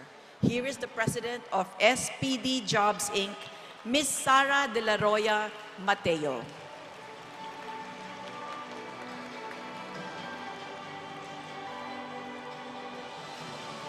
Our fourth awardee for this category for her valuable contribution to the agriculture sector by supplying high-quality inbred rice seeds in Region 8 and neighboring regions, and providing a learning site for agricultural activities. The Chief Executive of Kulintang Farm Product and Farm Services, here is Ms. Maria Patria Kilantang. Representing Maria Patria is her business partner and sister, Maria Hera Cabria.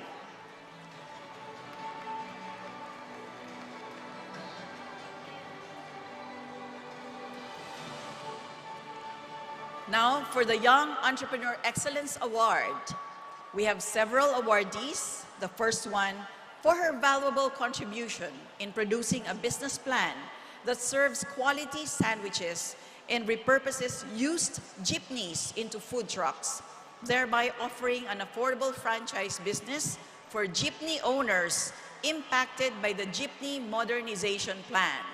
The owner of Egg Luck Franchising Corporation, Ms. Angel Luck Kumigad Pedro.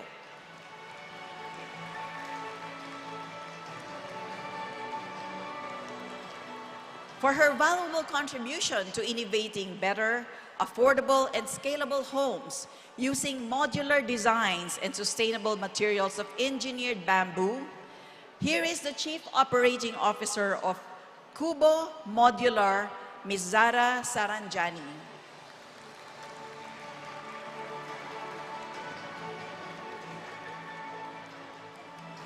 Our third awardee for her invaluable contribution to developing quality, effective, and innovative skincare and beauty products for Filipinas using safe and natural ingredients and advanced technologies. Here is the Chief Executive Officer of Brilliant Skin Essentials, Ms. Glenda de la Cruz.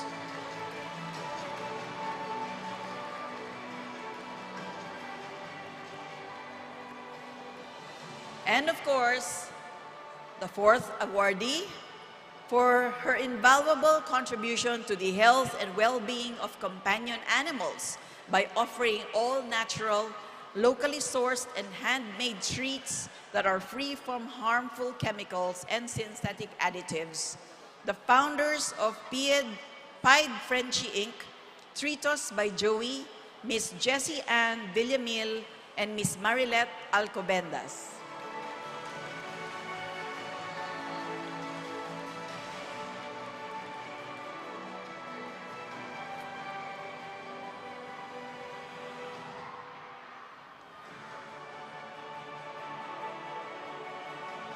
Thank you. And our next categories are two special awards for Public Transport Advocate Award.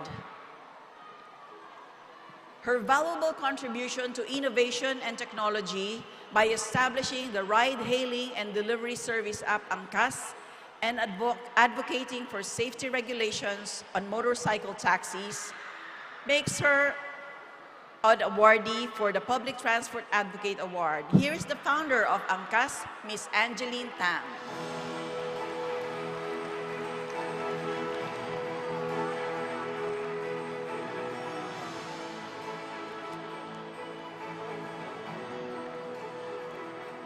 And the next special award would be for Health and Economy Advocate Award for her valuable contribution in linking the private sector with the local government units in catalyzing the management of the health crisis during the pandemic.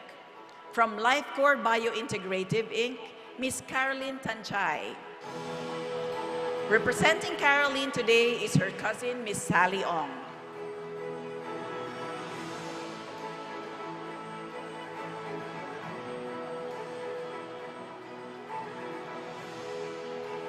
And we will not leave this room without the Woman of Legacy recognition for her valuable contribution in locally producing molnupiravir capsules, the antiviral drug that treats mild and moderate cases of COVID-19, and making it accessible to every Filipino.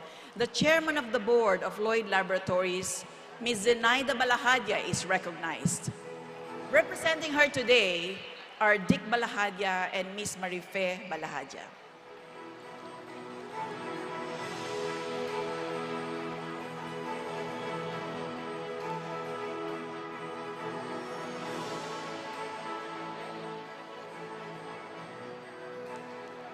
There you have it, everybody. Our awardees for the 2023 Inspiring Filipina Entrepreneurs. Thank you so much, Jopin. And ladies and gentlemen, there you have it. The 2023 Inspiring Women Entrepreneurs.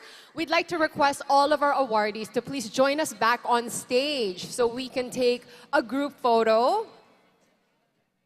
Please welcome them back with a big round of applause, everyone. What amazing, inspiring stories we have here. I know that there are going to be a lot of photos taken today, so just a quick reminder, we have official hashtags that we can use. Hashtag Women Entrep Summit 2023, hashtag Women's Summit 2023, and hashtag Go Negosyo Women.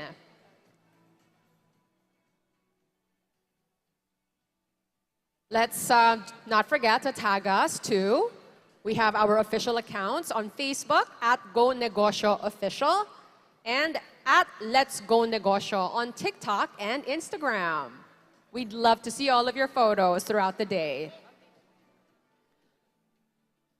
And everyone looks so beautiful, my goodness. Big smiles, everyone, big smiles.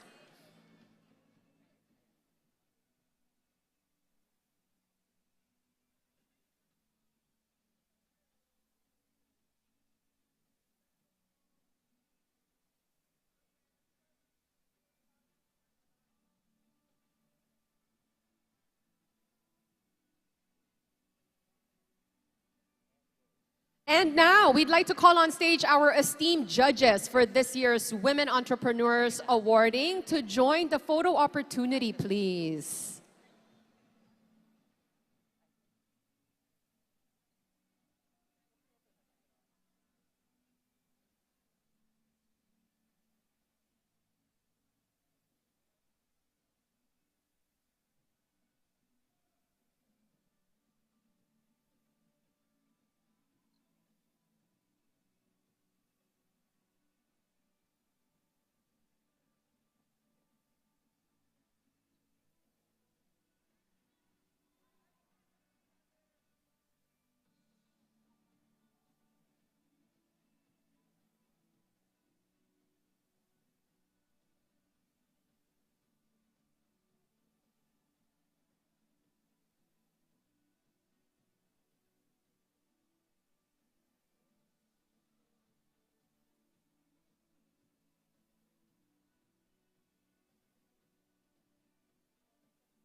At this point, we'd like to request the First Lady Luis Araneta Marcos, Ambassador Mary Kay Carlson, Secretary Fred Pascual, and Mr. Joey Concepcion to please join us downstairs below the stage for the signature crowd shot with our awardees, women entrepreneurs, and beloved participants. Once again, we'd like to request all of you to make your way below the stage. We have a signature crowd shot that we do over at Go Negosyo. And for everyone in the audience, now would be a good time to retouch because you'll be part of this photo, of course.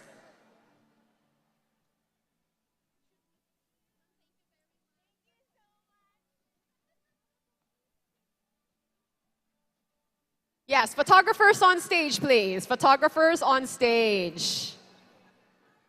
Our audience members can stay seated for now because we're going to ask... Oh, everyone stand. Okay, everyone stand. Everybody please stand.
Thank you very much, everyone, especially to all the women who are here. We will be taking a quick break. You can take this time to go freshen up or grab a snack. The program will resume in 10 minutes. Thank you.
guests present at this event.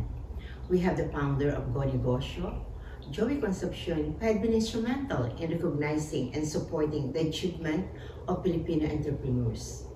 We also have the First Lady of the Philippine Republic, Liza Araneta Marcos, who have been actively promoting women's empowerment and development. Lastly, we have the Secretary, Fred Pascual, the Secretary of Trade and Industry, who have been a strong advocate for the growth of the Philippine economy through entrepreneurship. I firmly believe that vision without action is only a dream. It's not enough to dream of success.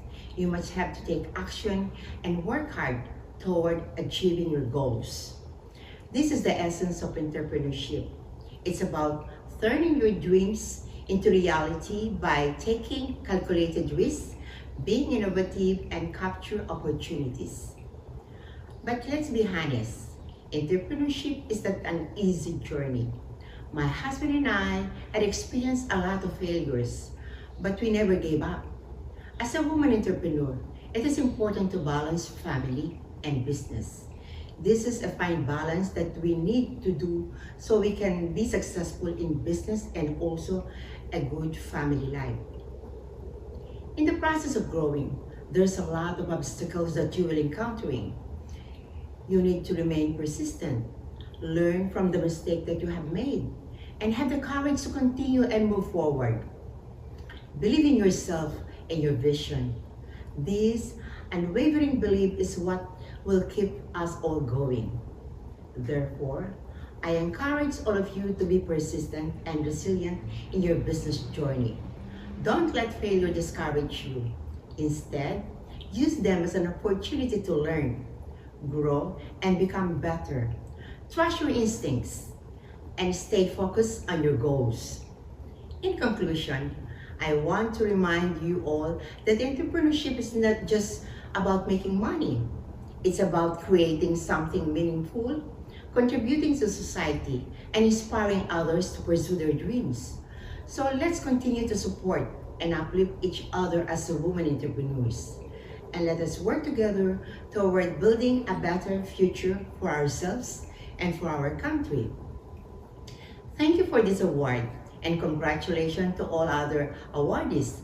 I hope that we can all inspire other Filipino women to rise up and be part of contributing growth in the country so we can make a real impact of improving the lives of our people.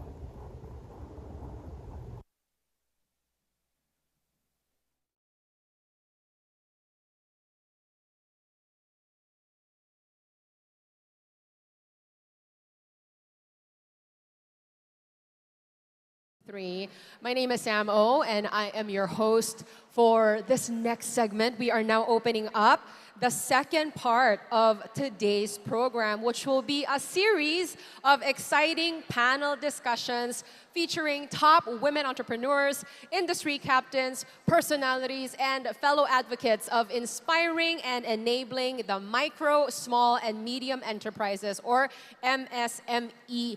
MSMEs. There we go, MSMEs. All right.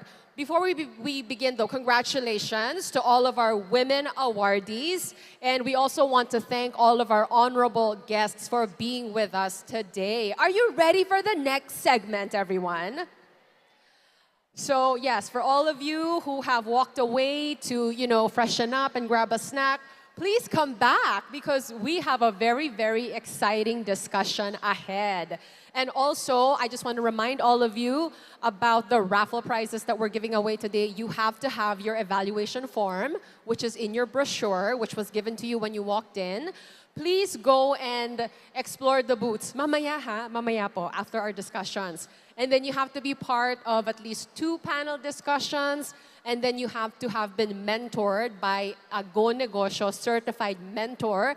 And then you can exchange all of that. Fill in your evaluation form, and then you can have your raffle stub. And then later on during the day, we will announce our winners. You also have to have your GCash app because our prizes will be deposited directly to your personal GCash account. Okay, now that we have announced all of that, I would like to begin by thanking our partners for this panel discussion. This segment is powered by RFM, thank you very much, BDO, PLDT Maya, and Ayala. We thank you so much for your support.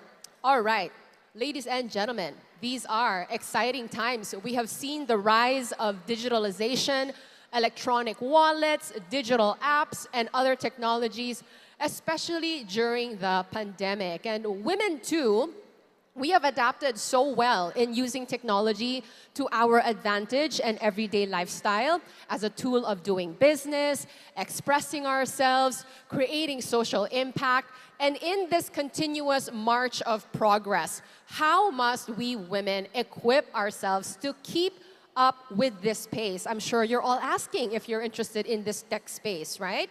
How can we be ready for the demands of tomorrow and the opportunities that they bring forth? This is our first forum, Women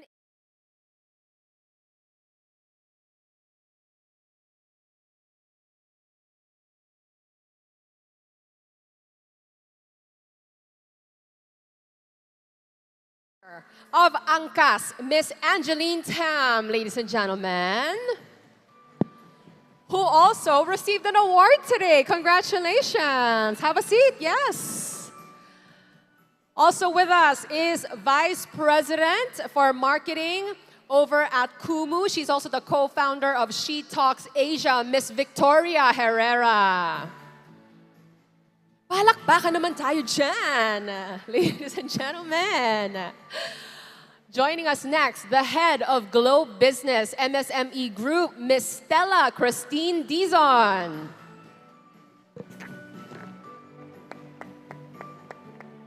Chief Marketing Officer of Grow Sari, Miss Maymay Punzalan. And last but not least, we have with us the Chief Executive Officer and co-founder of Kindred Health Incorporated, Miss Jessica De Mesa. Hello, ladies. Hello. Hi. It's so nice to have all of you on stage. My goodness, this is a powerful group of women. And I'm going to be honest. Okay, I have to say, I'm not very entrepreneurial, you know. I'm not exactly the most tech-savvy person. So of everyone here, I'm really here to learn and listen to your stories and draw inspiration from the journey that you have been on in your respective platforms and companies. So I think maybe, I think we're all familiar with your companies and platforms, but just for the record, maybe we can start by each of you introducing your company and what do you do? Maybe we can start with you, Angie. Hi, thank you so much, Sam. So Angkas is a motorcycle taxi service where we do point-to-point. You can book from your home, from your office, and it brings you from one place to another in fast and reliable way. We have over 30,000 bikers and over 7 million downloads. And I think the company is really committed to safety and professionalism for everyone out there. Thanks. Fantastic. Vicky? Hi, Sam. Hi. So just like you, I was also not tech savvy before I joined I find that hard to believe. Talaga? I was not in this industry before I started. Wow. But I joined the team early on. So Kumu is a live stream platform here in the Philippines, built by Filipinos for Filipinos.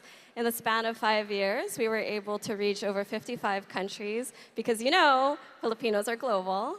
And we were able to get over 15 million downloads. It's been such an adventure learning and absorbing the amazing knowledge from being in a startup, and I'm happy to just share whatever I learned in this little adventure. Yeah, and you also have your advocacy, which is She Talks Asia, right? Can you tell us a little bit about that? So I also have my advocacy. It's called She Talks Asia, and what we do is we bring women together on stage similar to this, and we really talk about real-life issues. So we've covered everything from body image, loving your body, mental health, self-love, self-worth, all of those topics that we feel, women do talk about, but we want to bring it to a global stage so that we can share our lessons and our wisdom to each other. I feel like parang it's like they work Sisterhood. together. Yeah, it's like a sisterhood It between is. your platforms. Yeah. Everyone, I'm going to invite you. Okay, we'll discuss later. Okay. Miss Stella, of course, the Globe MSME Group, right? Tell us Yes. about, what you do. Well, so hi, Sam. Thank Hi. you. And good afternoon to everyone in the audience. So my nickname is KD. Can we call you KD? Please call me KD. Okay, My KD. mom calls me Stella when she's angry. So my name is KD Dizon. So I take care of the MSME group in Globe Business. So, and I'm actually super honored to be here with these ladies. You guys are such inspirational ladies. And I am also not very entrepreneurial.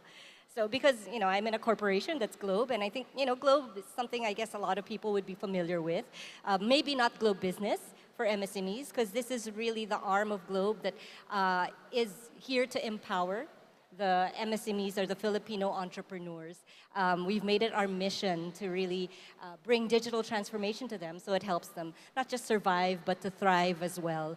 And that's what I do on a day-to-day basis, but I think that's actually one of the most inspiring jobs within Globe, because we take care of the backbone of our industry and so many inspiring stories from Filipino MSMEs. And I'm excited to hear everyone's story here today. Yeah, and I think all of our entrepreneurs here are so excited to have something like Globe, business with the MSME group. You have become such a strong partner for our MSMEs and all the services that Globe provides. It's amazing. Thank you. Yeah. So thank you so much for being with us. Thank you. Yeah. Hi. Hi, Who I've Sam. known since high school, guys. And, oh my gosh, it's so good to see you again on see stage. you. Yes. Yeah, to talk about this. Yeah, so I actually also am not tech savvy. I came largely from Procter & Gamble and J&J, so FMCG companies. And I realized that who we are really trying to serve were a lot of the underserved. And so I joined Grocery. Grocery is a B2B e-commerce platform. So unlike e-commerce platforms that serves the regular consumers, we actually serve the sari store owners.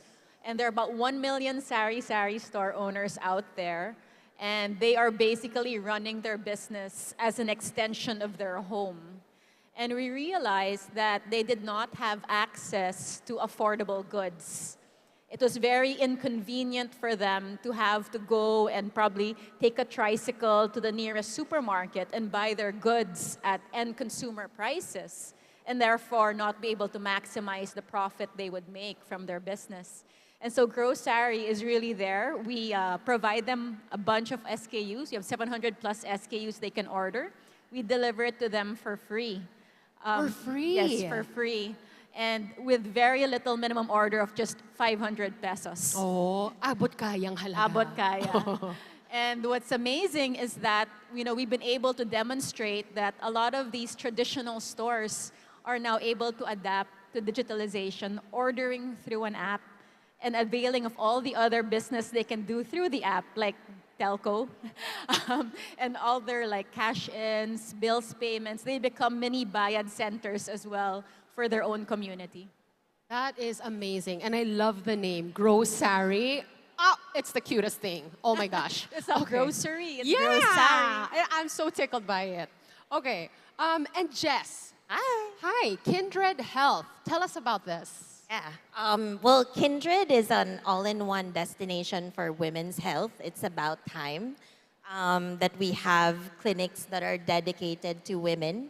And what makes us different from the traditional healthcare setting is we make sure that it's a safe space for women to talk about sexual and reproductive health.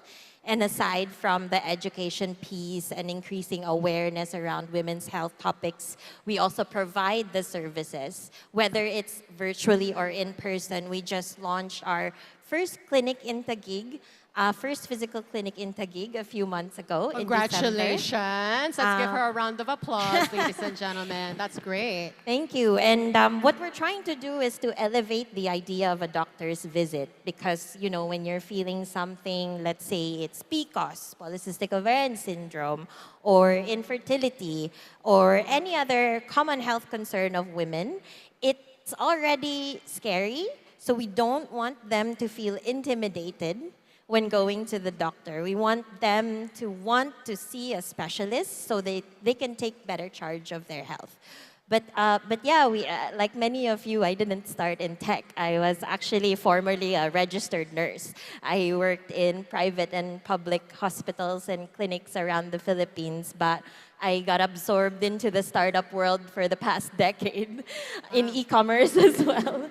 But now I decided to go back to healthcare because there's so many things that needs to be done in the country. That's why we work with DOH and other non-government organizations as well to increase awareness on different reproductive health topics. Fantastic. It's so encouraging to hear that not all of you really started out in tech. I mean, but it sounds to me like you drew from like something that you were already doing at that time, but then you took it digital, right? Okay.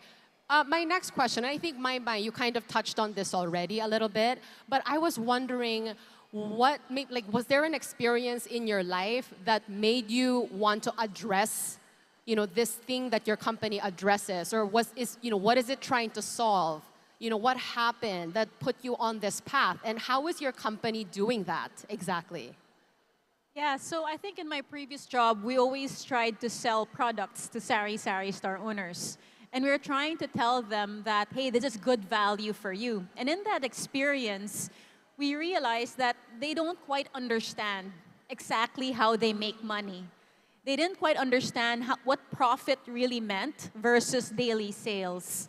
And so the company went about, okay, maybe we need to give them some digital ledger, like a POS that could solve it. But then as we went through it, we realized, no, that wasn't the problem. The problem was really the access to the goods.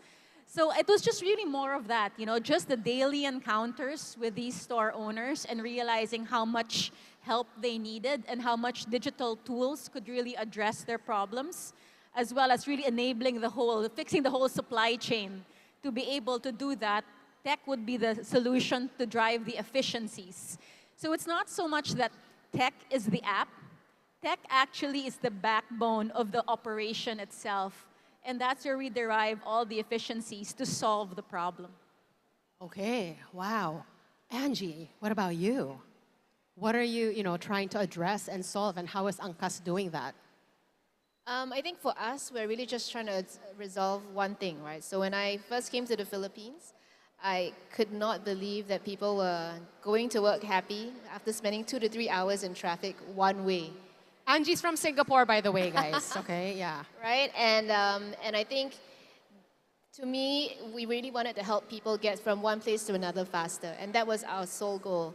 And through time, we realized it's not just about traffic, it's about giving people the freedom of choice to make decisions for themselves. Because whether you realize it or not, traffic ties you to where you want to work, where you want to send your kids to school, who do you want to be friends with, and who you want to date. Right? Wow. Just like if this girl lives 10 kilometers away from you, which isn't far. It's a long-distance relationship. It's a long-distance relationship, right? So with Angkas, we wanted to give freedom of choice back to people, for them to make decisions for themselves, right? And for our bikers, it was really about giving them livelihood.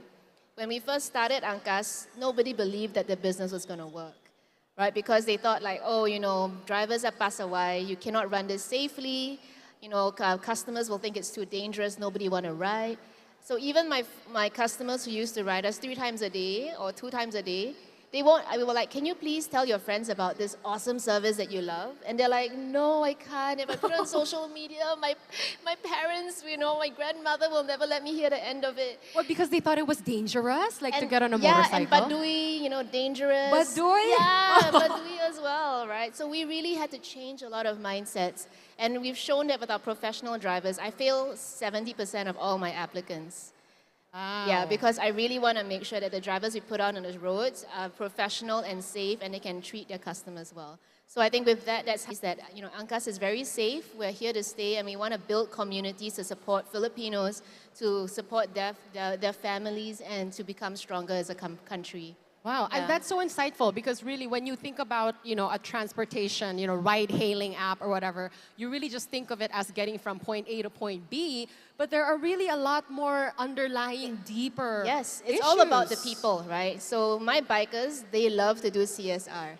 We They love didn't to what? They live to do community service. So we support them to, give books to kids in rural communities. When there's like typhoon, they'll help to do like classroom cleanups. That's them giving back to society as well. From before, people have such bad impressions of motorcycle drivers, but I can say with my personal experience, they're just decent human beings who want to do good for society and for their families. Yeah, my goodness. Seeing them yes, round of applause, thank you.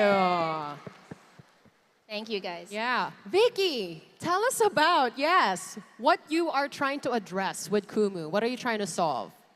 Well, three things came to mind when you asked this question, and it's also related to what Angeline said, right? The sense of community. Number one, we realized that we have so many Filipinos here and overseas, right, who just want to connect with each other.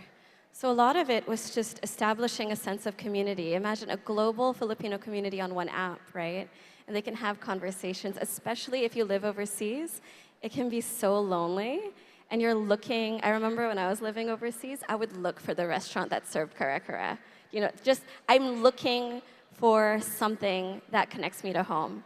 So I think the emotional aspect of helping heal people's sense of loneliness is one thing we were trying to solve. And then number two would be, for example, we all know that social media can get a little toxic. We've all been in spaces that were very uncomfortable online. One of the things that we really wanted to do is have a positive place for content creators. A lot of content creators were constantly coming out with content, but finding no clear way to monetize their content. And what we did is, in Kumu, we have our virtual gifting system. So if you're a supporter, you can just drop a virtual gift, and that's convertible to cash, right? And then at the same time, they're also building their community. And what I love about live streaming is you don't have to pretend to be someone you're not. It really is what you see. What you see is what you get. We used to make a joke in Kumu in the early days. We're like, there's no perfect sunsets here, right? Because I will always see perfect sunset, perfect, shot. In live streaming, it can be very raw and real. And then the third issue that's very close to my heart, it's really about women and keeping women safe online. 60% of our user base is women, right, on Kumu, and they feel extremely safe on Kumu. There's other platforms out there that are encouraging exploitation or, disrespectful ways for women to make money. And I think what we're really trying to do in Kumu for the last 5 years is really having a safe space for women and children on the internet, right? We do have an age limit, so not everyone can just stream if you're a child, but definitely keeping a safe environment for women online in the sense that, if there is certain content that is live, we make sure that the stream is cut, within seconds. Right? We don't encourage exploiting women on Kumu. We don't encourage that type of behavior. We always want to make sure that women content creators find respectable means on how to, share their content and in a way that they're proud of. So I think really combining my love for that advocacy of women empowerment in the live streaming world is combining two things and really helping people feel a sense of empowerment in their own life and a way to make money as well online. That is amazing. And I think that is really a term that came up often when I was looking into your work is safe space. You really want to create a safe space for women and children, which we all need at this time. Jess, what about you? What were you trying to address or solve? Did something happen in your personal life, perhaps? Oh, yeah, definitely. I have many women around me who have had horrible experiences when seeking care or quality care. But if I could, pinpoint the very major challenges that we're facing right now, right? The stigma and the taboo and the culture of silence around different women's health issues, whether it's about sex, your periods. In school, I got sent to the principal's office for talking about periods, right?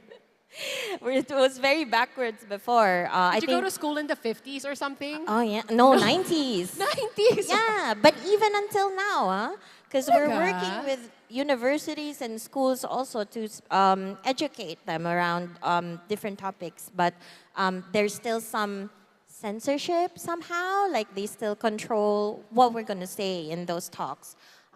Aside from the stigma and taboo, of course, the result is we become too shy to talk about our health concerns, and that just gets in the way of taking care of yourselves. That just gets in the way of finding the right solutions, right? We can't solve it alone. Certainly not. It needs a collaboration from different sectors, different stakeholders to be able to address these major challenges. Aside from that, it's very hard to find quality care these days, whether it's mental health, OB-GYN, or physical health. So what we try to do in Kindred is we onboard doctors who are advocates of women's health. We train them, we vet them in a kindred way to make sure that we're actually elevating quality care, right? And these are specialists who are advocates of, let's say, postpartum depression, PCOS, infertility, and that's important because you know that you're really in good hands.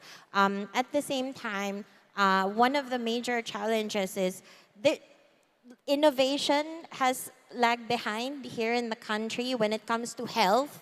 Like, I'm happy to see innovation in like different industries. E-commerce, I was in e-commerce for 10 years, ride hailing even, like there's apps for everything. But in health, obviously there's lack of focus on women's health.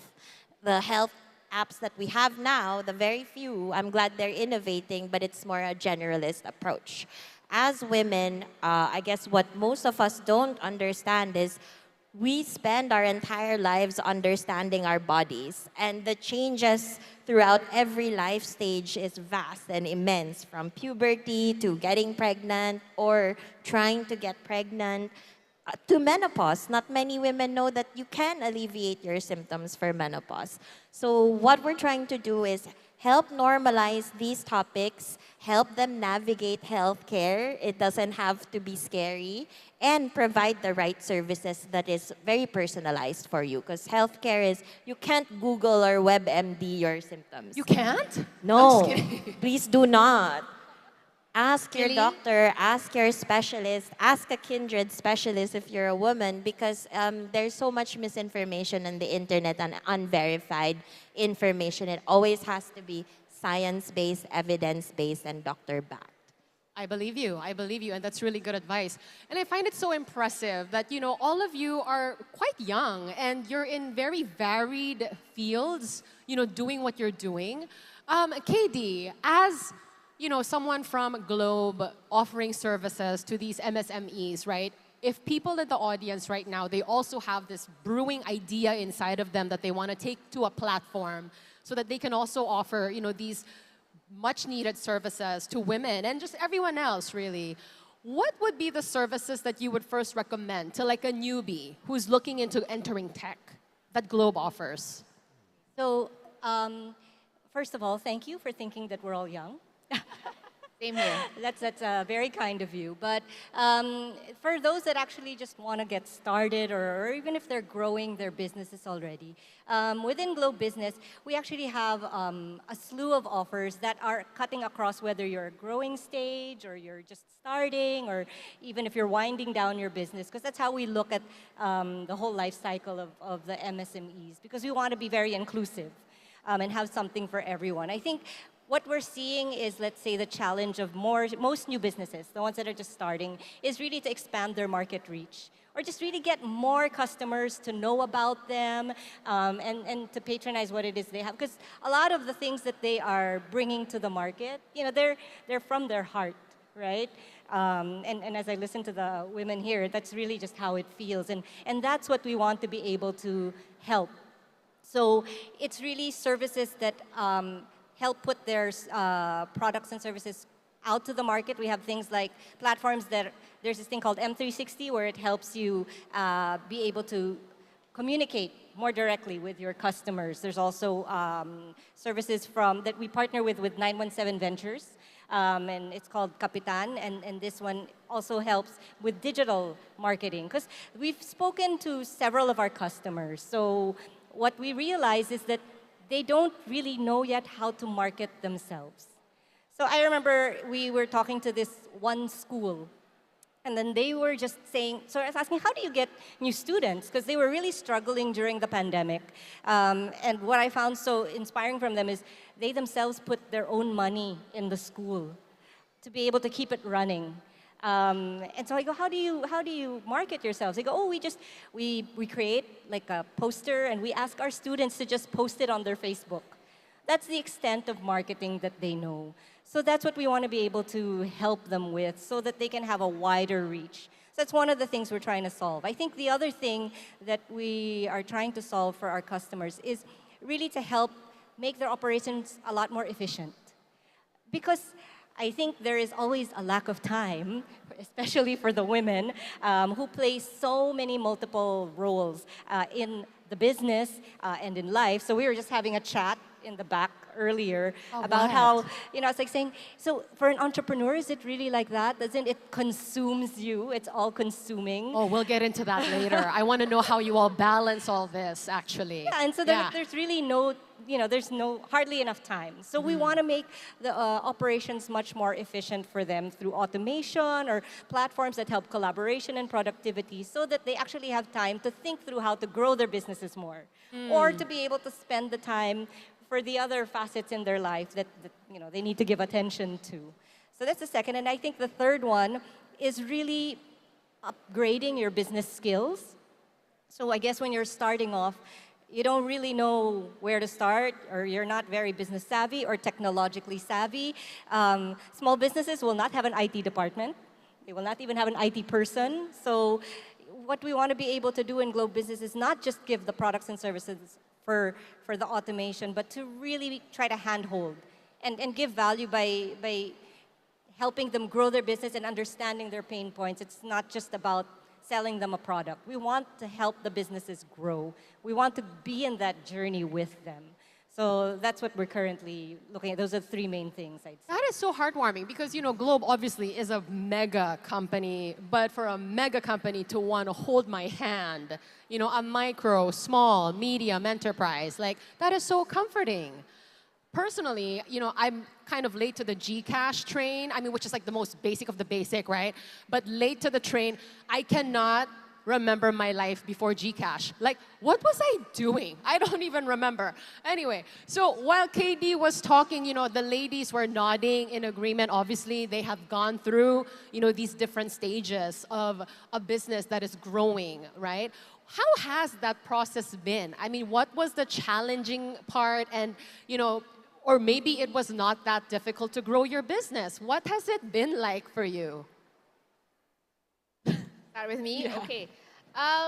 So I guess just one thing, like you keep mentioning that you're not tech savvy and etc. I just want to let people know that running a tech business is actually just running a business that has technology to help you run it better, right? Because people think about Angkas as a tech company, but majority of my people are working on onboarding the drivers, right? Making sure that they get training, having mystery passengers ride, and to making sure I have a quality assurance team. All of this are not tech related. A lot of the business is actually just solving a problem and using technology to help solve it, but it's actually the same business. We need to get customers, we need to find revenue, we need to, all of that is the same for every single business. So do not let, the word tech scare you, right? Because it's just basically running a company. Okay, okay. Right? So I think the challenges that we face in the business, of course, we've had a lot of regulatory challenges. So we've been shut down, I would say 4 times in our 6 years of operations. 3 times by the government, 1 time by COVID. But this is really because there was a misunderstanding that motorcycle taxis are very, very dangerous and they cannot be run in a safe manner, right? So we are safer than condoms. We have a 99.997% safety record and condoms are only 98% safe. So if you trust condoms, you should trust Angkas. Just for the refreshing comparison alone, I give you a round of applause. Public service announcement as well. If people think condoms are 100% safe, they're not. So we did have product market fit. People loved the product. People enjoyed getting through traffic at half the time and at more than half the cost. But I would say that every business has its own set of challenges, right? I always tell people, like, I want to run a really boring business, like selling toilet bowls. And then I met someone who sells toilet bowls, and he's like, oh my gosh, I have so many problems. Right, so it's all relative. Every business will have problems, everything will have problems. Then it's just about how do you stand up and solve these problems one at a time. Wow, so interesting. Vicky, a streaming platform. I don't know, I kind of feel like, actually, I don't know what I think. I mean, is it one of those things that's easy to, have it blow up? Or do you have so much competition online too? Definitely in the beginning. I always tell this story. I'm like, do you remember when 10 years ago or even 15 years ago, YouTube came in the market and people were like, what is that? Oh, yeah. And then now, if you ask somebody their career, they're like, I'm a YouTuber. And it became normal. I felt like that's how it was when we started. We were talking about live streaming, and they'd be like, oh, I don't need to do that. I'm already on Instagram. I'm already on YouTube, right? So definitely educating the market about this industry, and like what I said earlier, it's not always safe platforms, right? So also educating the market like, no, we're not that platform. Like, we really want to help Filipino content creators earn, right, respectfully. So I think there was a lot of education around that. But going back to, I think just the concept of being an entrepreneur, you're problem solving, right? You signed up for this in the sense that your mind is in the space of always looking for solutions. And before, my resistance around this was like, oh, another problem, right? Because you're always thinking like, will this ever end, like the problems? But what I had to accept, especially in my journey as an entrepreneur, that life, and this is what I learned, it's really like this. It's really a roller coaster. It's not linear, expecting it like, yeah, one success, and then another success, and then another success, right? I had to step back and break away from that belief system that that's how it should be or how it should look like. But in reality, has ups and downs. And I accepted that, okay, I know today I have a challenge, I have a problem, but I may not know the solution today, but we'll figure it out, right? And then just having the resilience to say, okay, the next day I'm gonna wake up again, we're gonna solve this problem, and then your phone rings again and there's another problem. And just understanding that, hey, this is not, a short sprint, it's a cliche, it's a marathon. And I accepted it, versus before I was struggling, I had so much resistance, like, no, not another problem. I'd get annoyed, I'd get angry. And then now I'm like, but this is what this life is about. Being an entrepreneur is problem solving. Can I just add to that? Of course. And from each problem that you solve, you get stronger and you get more resilient. So every problem that you're facing, just remember that at the end of the problem, you will have learned something invaluable that you would not have learned if not for that problem, right? And when you reach, for example, another type of problem, because of your history, you'll say, no worries, I got this. I've been here before, I know what to do, right? You pack on the wisdom, the knowledge, and then you share it with your team. And it's an adventure. And that's what I can say. That's all I can say about growth and innovation. It's problem solving. Yeah, no, and it's surprising to me how, the question was really more like, I suppose like tech, because it's in tech, like what have the challenges been? But it's really more just because it's a business, it's all about being an entrepreneur, like those are the challenges, right? I also heard though, Vicky, just on a side note, that you actually bought a Go Negosyo book, right? How did that help you? Yeah. Yes, so first off, thank you for the invitation to be here. It's a full circle moment for me. So it also goes back to what I wanted to share, my mother. So I was raised by a single mother, and I saw what being an entrepreneur meant by watching her and not giving up. And also just the fact that she didn't have certain credentials to get into certain businesses, but she just said, it's fine, I'll learn it on the way. It's not, one of the things that I used to be a story, it's like, oh, I don't have an MBA, why am I here in the startup world? I never learned this. But my mom would always say, just learn it, like this is your MBA. Like being here, this is your MBA. But anyway, my mom was always trying to teach me to be open-minded, be willing to learn. I got her on GCash, by the way. She's 72 years old, and she's on GCash. And just seeing those qualities really inspired me. So going back to the book, she bought me the book Oh, it was when Mom. I was in my teens, when I was in high school. I must have been 13 or 14, and I had a Go Negosyo book. So already my mom saw this and how it could, you know, be a seed in my subconscious mind in being an entrepreneur. So it was over 20 years ago, I think, Oh my over gosh. 10, 15 years ago. And I think the beauty about that was that at the end of the day, going back to what we were saying, problem solving, identifying a need of a market, and finding creative ways to solve it.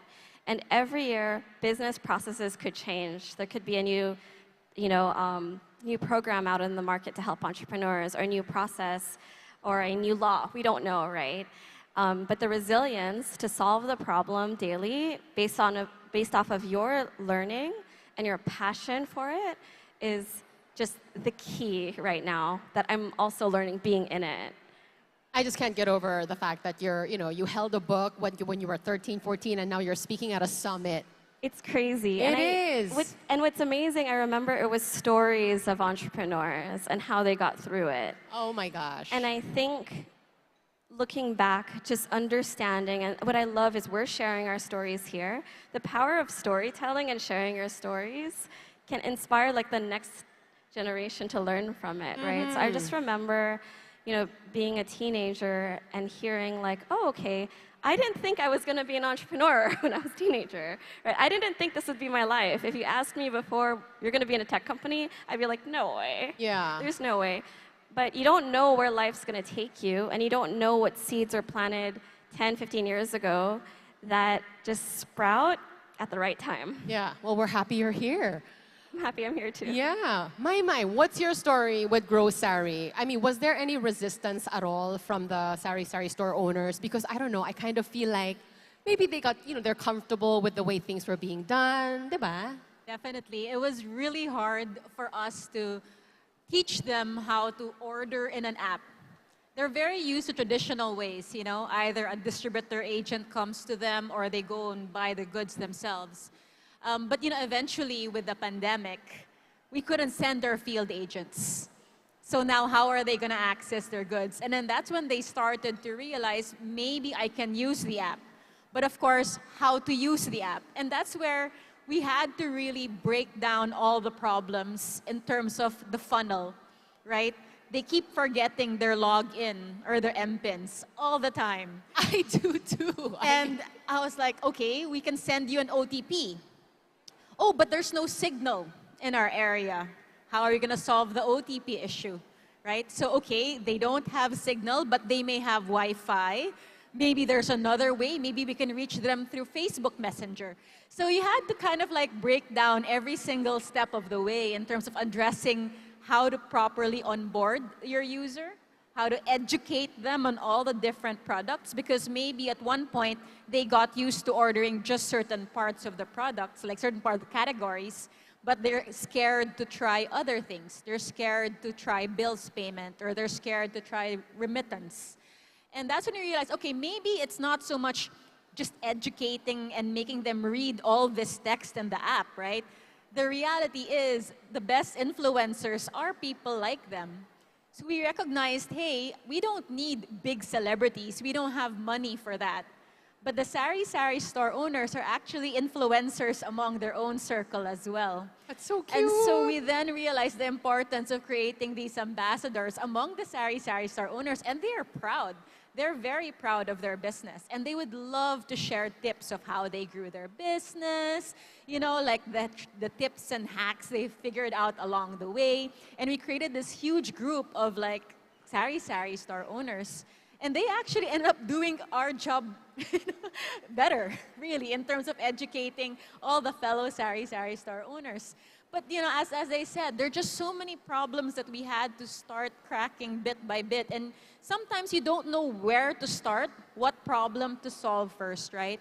But that actually comes with really being super clear. Is this the biggest problem to be solved right now to grow your business? And it's not so much that you have to like spend so much on research, right? A lot of startups, we don't have money. We don't have money, we don't have people, we don't have kind of like all the resources that big companies have. So it's just really important to kind of like prototype and prototype as cheap as possible, as fast as possible, to kind of test out your hypothesis. Will this be something that works? And is this really the problem that we're trying to solve? You know, we tried to figure out, okay, you know, we want to grow the basket sizes of our store owners. Have them order more on the app. So let's list in more goods, you know, let's bring in all other categories. You know, maybe they'd be interested to like sell notebooks or clothes or other things. And it wasn't picking up. What we realized, the problem wasn't so much that we didn't have enough assortment in our platform, but the access to credit. The reality that they don't have the capital to be able to buy more goods. I mean, as you realize, the sari-sari store is almost a side business of a family, right? It's an extension of their pantry. I have extra goods. If I don't sell it, it's okay. I can consume it in my home. So when you realize, oh, the problem we solved was credit, then we said, okay, well, we kind of know the history of all these sari-sari store owners based on the purchases in the app. So why don't we give them some working capital loans? You know, buy now, pay later. And credit score them accordingly. And at first we were worried, what if they can't pay? You know, our P&L can't afford to have all these like losses in terms of not being able to collect. But you know, we realized a lot of the MSMEs, they pay on time. You know, they can't risk losing that credit line because they're not given access to a lot of credit. So that whole bit, you know, kind of like figuring out the problem to be solved and finding ways. Now, we actually are going to have another company called SariPay, which is basically the spin-off from where we started with just serving sari-saris, the goods, into a fintech company. Wow. So, I mean, it's, you know, it's growing. And I mean, when I hear your stories, I think the common thread is really like problem solving. I really felt that when you were telling us about like, okay, we'll text you. There's no Wi-Fi. Okay, Facebook Messenger. Like, oh my gosh, you really have to explore all avenues. And then building the community that you guys all talk about. Like, that seems to be a common thing among all of you. Jess, tell us about the most challenging part.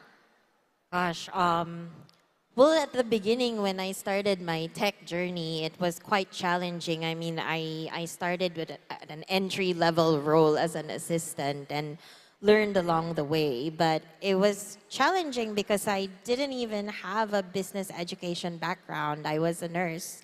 I studied a bit of IT, but I'm not really an amazing coder. But my expertise really relied on healthcare. So I found mentors along the way, fortunately, but not many people have opportunities to find great mentors who will help you and really nurture those skills that you need and skills that you need to equip yourself with if you want to take the next step. But I was fortunate enough to find them. Of course, I also tried to seek more mentors along the way and just learn from doing, actually. So it's been 10 years and I'm now able to combine my healthcare expertise and tech background and my business development background, the multiple hats that I wear.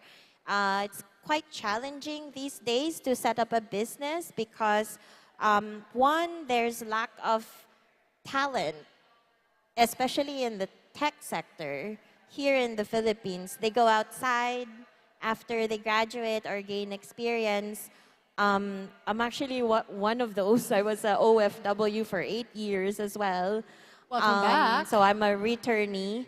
But we had no choice because the salary is more competitive outside. So what's left for us startup entrepreneurs is, yes, there are many out there, but you, as leaders, we also have to recognize that we have to nurture them and equip them with the right tools and put the right people in the right place. But in general, there's still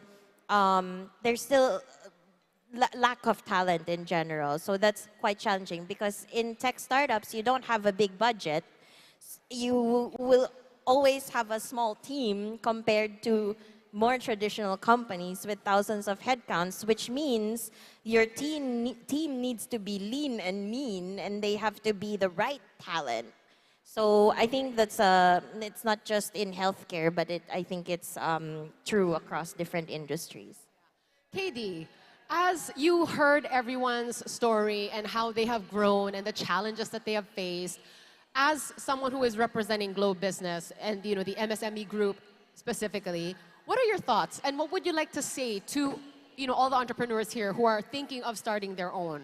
Actually, a lot that was said really super resonates with me and what it is we do, because that's what we notice. For the MSMEs, when we want to try to help them digitize or be more digital, because that's really a way forward for them. When you look out there for the digital solutions, they're actually very enterprise grade, meaning, in terms of scale, in terms of price. So budget is always an issue, and it's not really that relevant or that apt for what a small or medium business would need. So within the Globe Business team and in my group, what we really try to do is come up with or work with groups that have solutions that are very specific for MSMEs. So they are probably much more modular.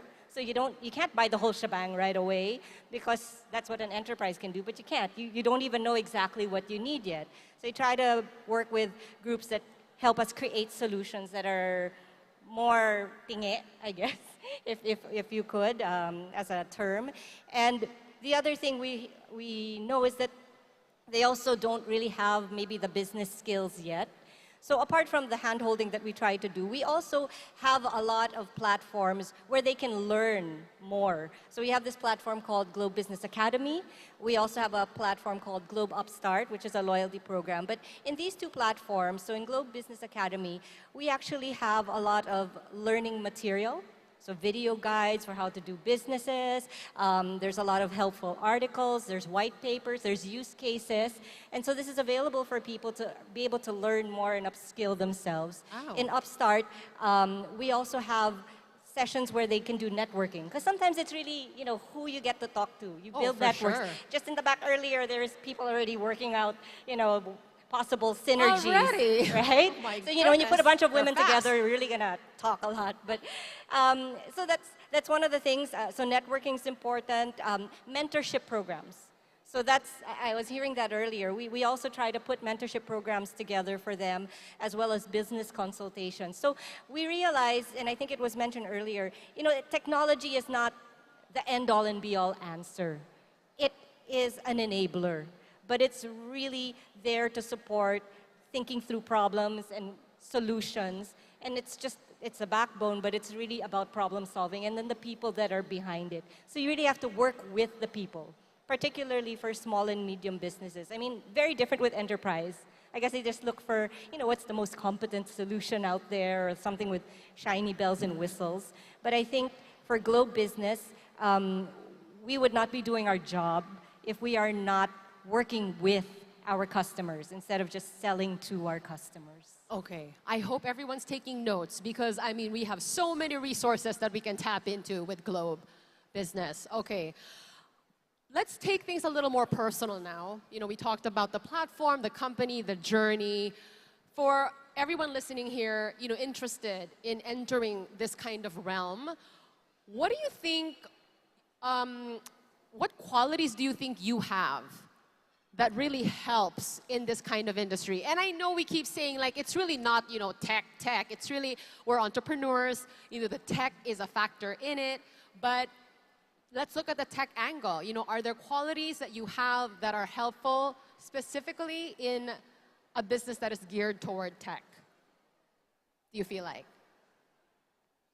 Anyone?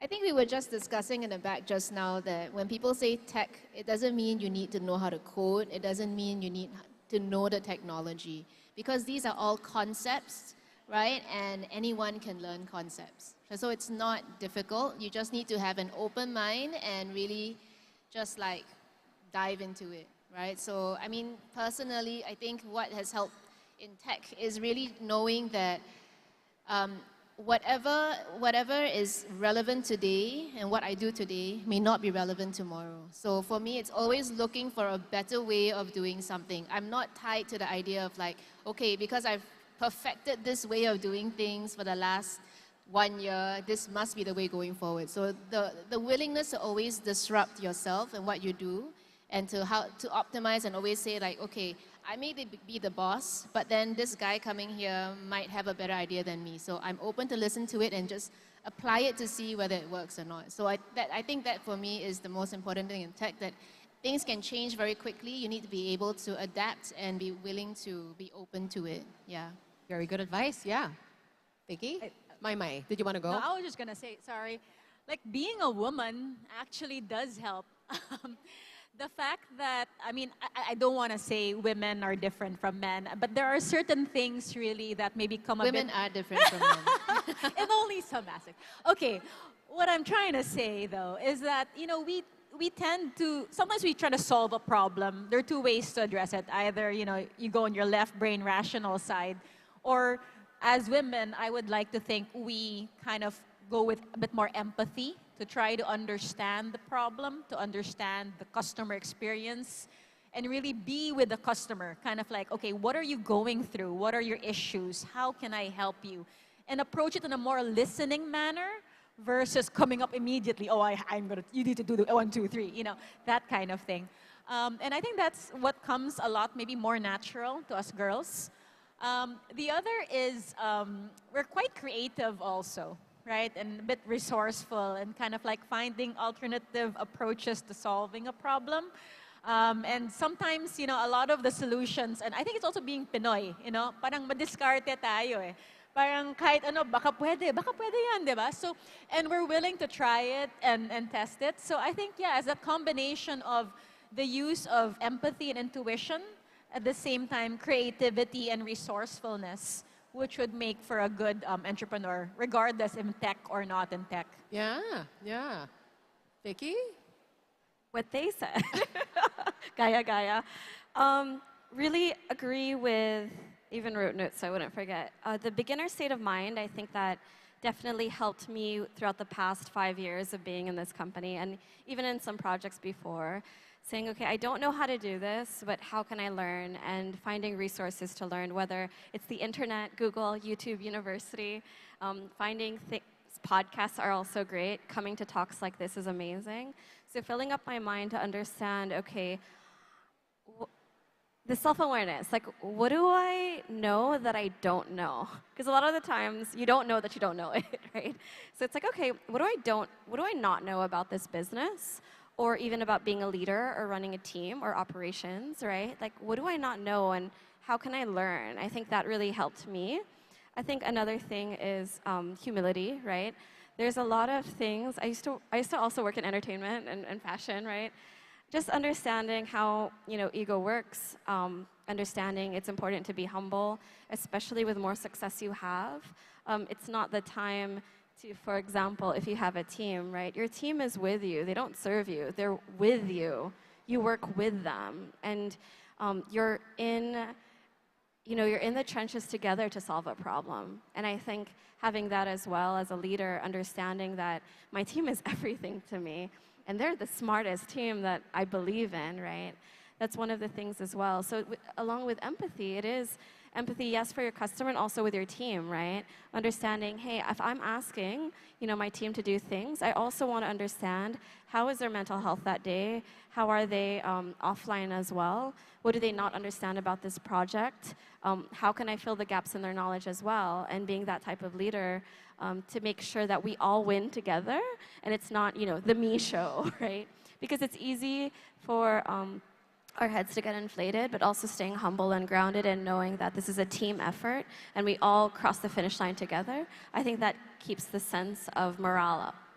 You can do the me show on Kumu. That's what Kumu's for, right? You can do the me show on Kumu, but definitely in a project-based company or, for example, in a team-based project, I think it's really important to listen to all the voices in the room. And like what Angeline said, like sometimes the best idea comes from the person who's the quietest or the one who's like in the corner just listening. They're going to say, why don't we try this? And then everyone turns around and you're like, that's brilliant, right?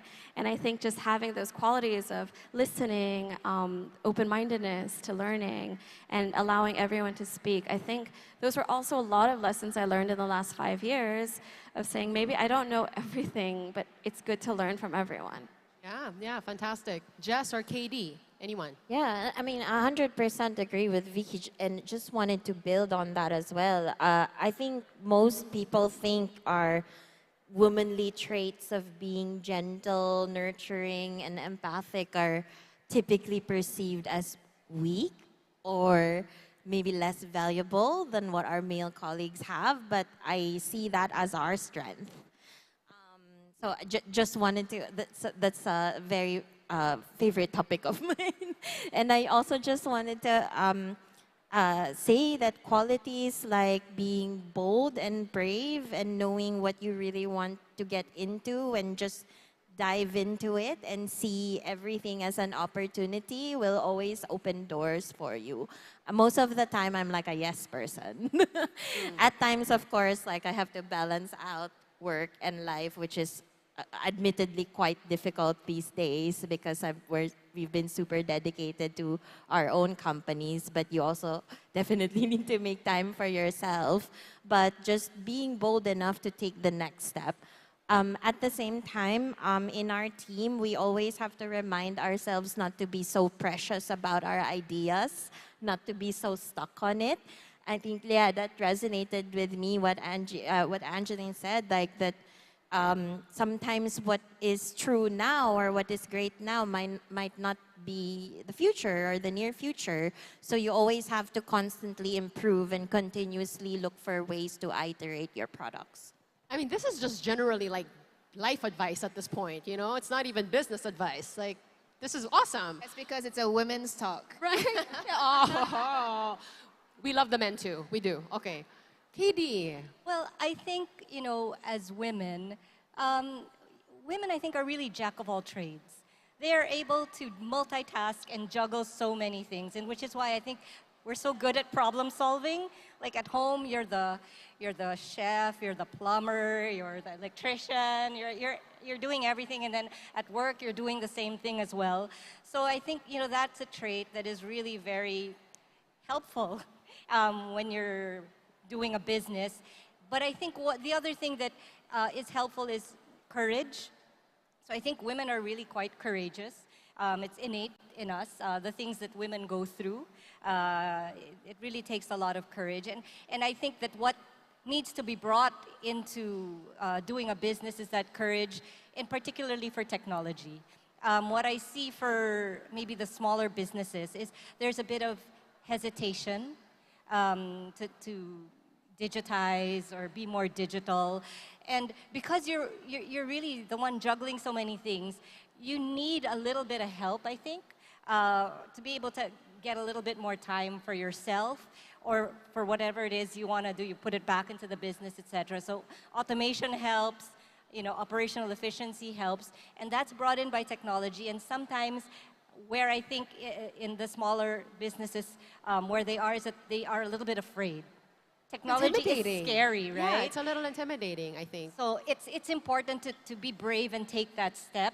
Maybe find the right partner. I mean, there's so many organizations out there that are, the mission is actually to help empower the MSMEs, like Go Negosyo, right? That's already a very important example. We try to do that in Globe Business. So, you know, find the right partner that you can get support from a technology front, and you would be so unstoppable because you can really be so much more efficient, and then all your creativity can already be used for growing your businesses even more, or for whatever else it is you want to be able to accomplish in your life. Right, like technology can be your ally. Should be. Yeah, it should be your ally. Okay. Oh my, okay, we are already like approaching the end of the hour, so I would like to wrap with this. You know, drawing from your experience and your expertise, what advice or words of encouragement would you give anyone here who is looking to do something similar? Would like to start? I can go. So I think, I don't know if there's going to be something similar, but I think the most important thing is find a problem that you are passionate about and that you want to solve. And it's a problem that people really need solving, right? So like whether I should have more red clothes is not a problem that you need to solve. Because if you don't find a problem that's close to your heart, then like you will not be able to go through this entrepreneurial journey that Victoria is speaking about, right? Because it's not worth it. So you need to find something that you really want to solve. And I think that the other thing is do not be afraid to make mistakes. So I think sometimes people are afraid to get into technology because they're like, oh, you know, I want to find the best technology to get into. I want to find the best this. And I have been a victim of that myself, right? So I think the advice here is like, if it's 70%, go for it. It doesn't need to be 100%. And if you make a mistake, then the most important thing is to, one, recognize that you made a mistake, own up to it, and just iterate, change, do something different. Yeah. Great. Yeah. Vicky. I think for me, a lot of it is don't label yourself, right? A lot of my hesitation entering this industry was because I didn't know anything about it. So I said, oh, I don't have this, I don't know tech. A lot of it was my insecurity coming into it. But then having the growth mindset to say, you know what, I love this, I'm willing to learn, I want to do this. Instead of thinking of all the things, sometimes women will say things that are in our head, but not necessarily true, right? It's the self-talk. So I think understanding, like, wait, how am I talking to myself? How do I change my inner voice to be more positive and more encouraging and my own personal cheerleader to get me through this door and then the next day and then the next day. So rewiring that and how I talk about myself and to myself, right? So there, don't label yourself, listen to your inner voice and be aware of, you know, how am I talking to myself? What does my inner critic say? And learning how to calm that voice and have more encouraging words about yourself. Because everything is figure outable. We can learn it as long as you have the intention and energy to want to grow. I think that's what's very important. And then everything else is a journey. Wow. KD. So I would say to believe in yourself, believe in your capabilities, but also be humble enough to ask for support when you need it. Because you know, you shouldn't be scared to ask for when you need help. Ask another woman. Women helping women. It's a great thing, right? So have that humility, but never lose the belief you have in yourself. Mai. Keep testing and iterating. Don't invest so much immediately. Prototype first, learn from it, evolve it before you scale it.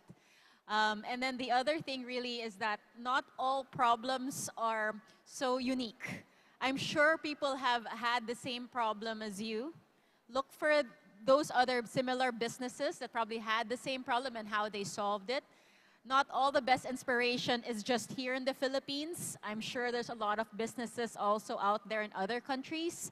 Read up on it, understand, even go there if you can, and try to understand how they tackled those different problems. Fantastic. Jess. Yeah, I'll be quick. 0 seconds. No, it's okay. Don't mind it. It's fine. It's fine. No, and Your time starts now. They're joking.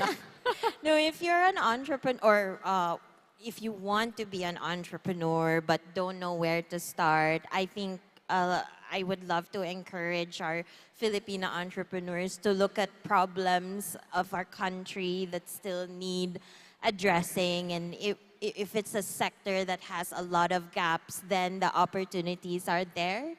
Then you have to find the right way to scale it through technology. But if you're already a successful entrepreneur, I hope you pay it forward and empower other Filipina or aspiring Filipina entrepreneurs as well. Ladies, thank you so much for your time and sharing with us your insights. I mean, I think we all emerged more encouraged and inspired and wiser and better equipped to take on, you know, whatever you want to take on as entrepreneurs here. Please, everyone, give a round of applause to Jess and Mai, Katie, Vicky, and Angie. And Angie, congratulations on the award. Yes. How about we stand and do a photo op, please?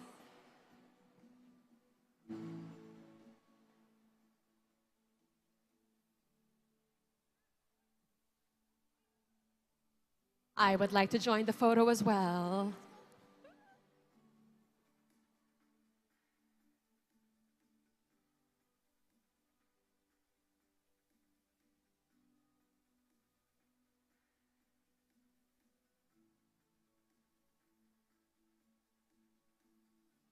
Ladies, it's been an honor. Thank you so much, and we cheer you on. Please continue doing what you're doing. Once again, a big round of applause, please, for our Women in Tech panel.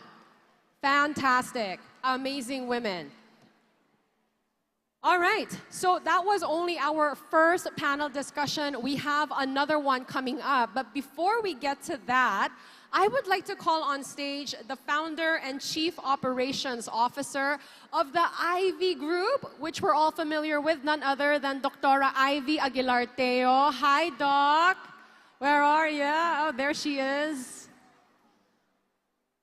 Ayan. So again, participating in these panel discussions is actually a way of completing your evaluation form, which you need to get a raffle stub for later, okay? So make sure you fill that up. Hi, Doc, how are you?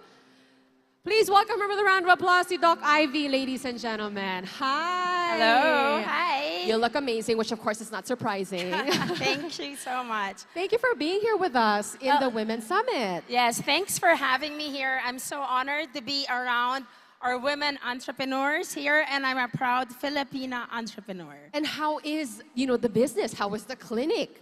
I'm sure it's doing amazing, but Well, so far, we're doing great, Yeah. especially after the pandemic. So happy that the beauty industry is booming, and it's doing very well. That's why I said, they invited me today. I said, I'll come here first, and I'll go straight to work. Because as entrepreneurs, we don't waste time. We try to do everything we can, right? We wanted to have you here on stage, and because we have a lot of people, especially women who are here and seeking for wisdom and expertise and insight and things like that. You are so successful, and I'm sure they all want to know, what advice do you have for these women who are running their own businesses? Well, I know today we have a lot of women here, women entrepreneurs here.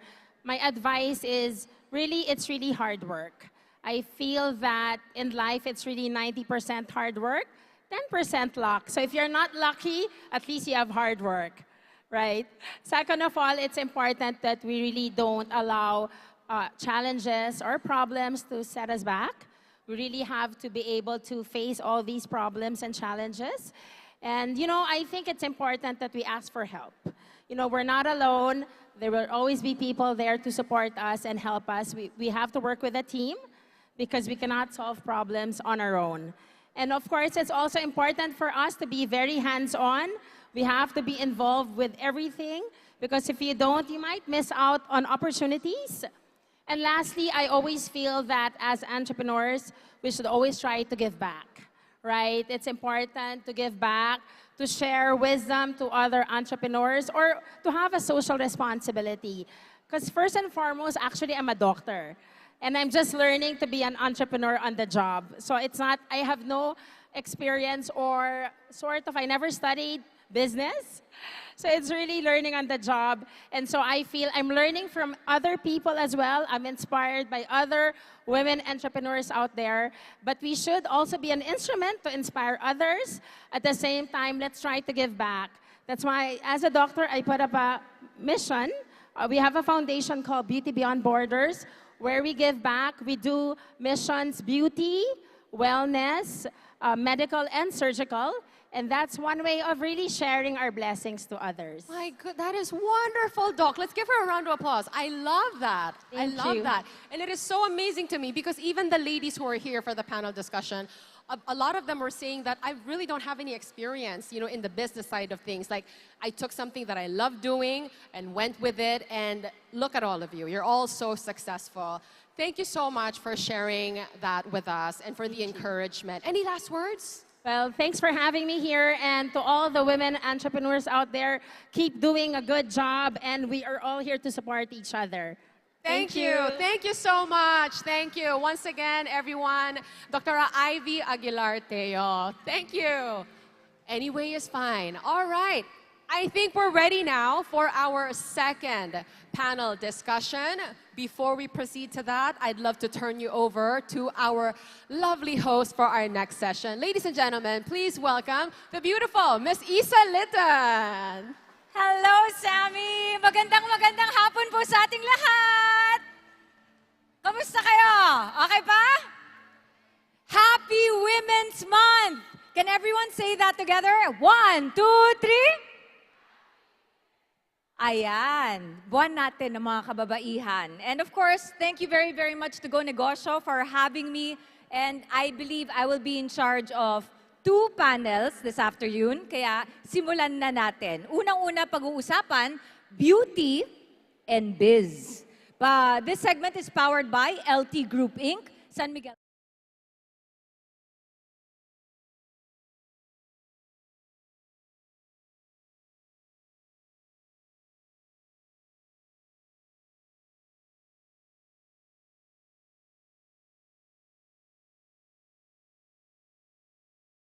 Ay model, actress, at ang kauna-unahang Miss Universe ng Pilipinas, Gloria Diaz! Hi! Hello! Ma'am C, am I still allowed to call you Hello. that? Yeah. Alam niyo, magkasama kami sa Unbreakable. Yes. Di ba? Let's have a Tagal na nun. Well, I'm so happy to see you again, Miss G.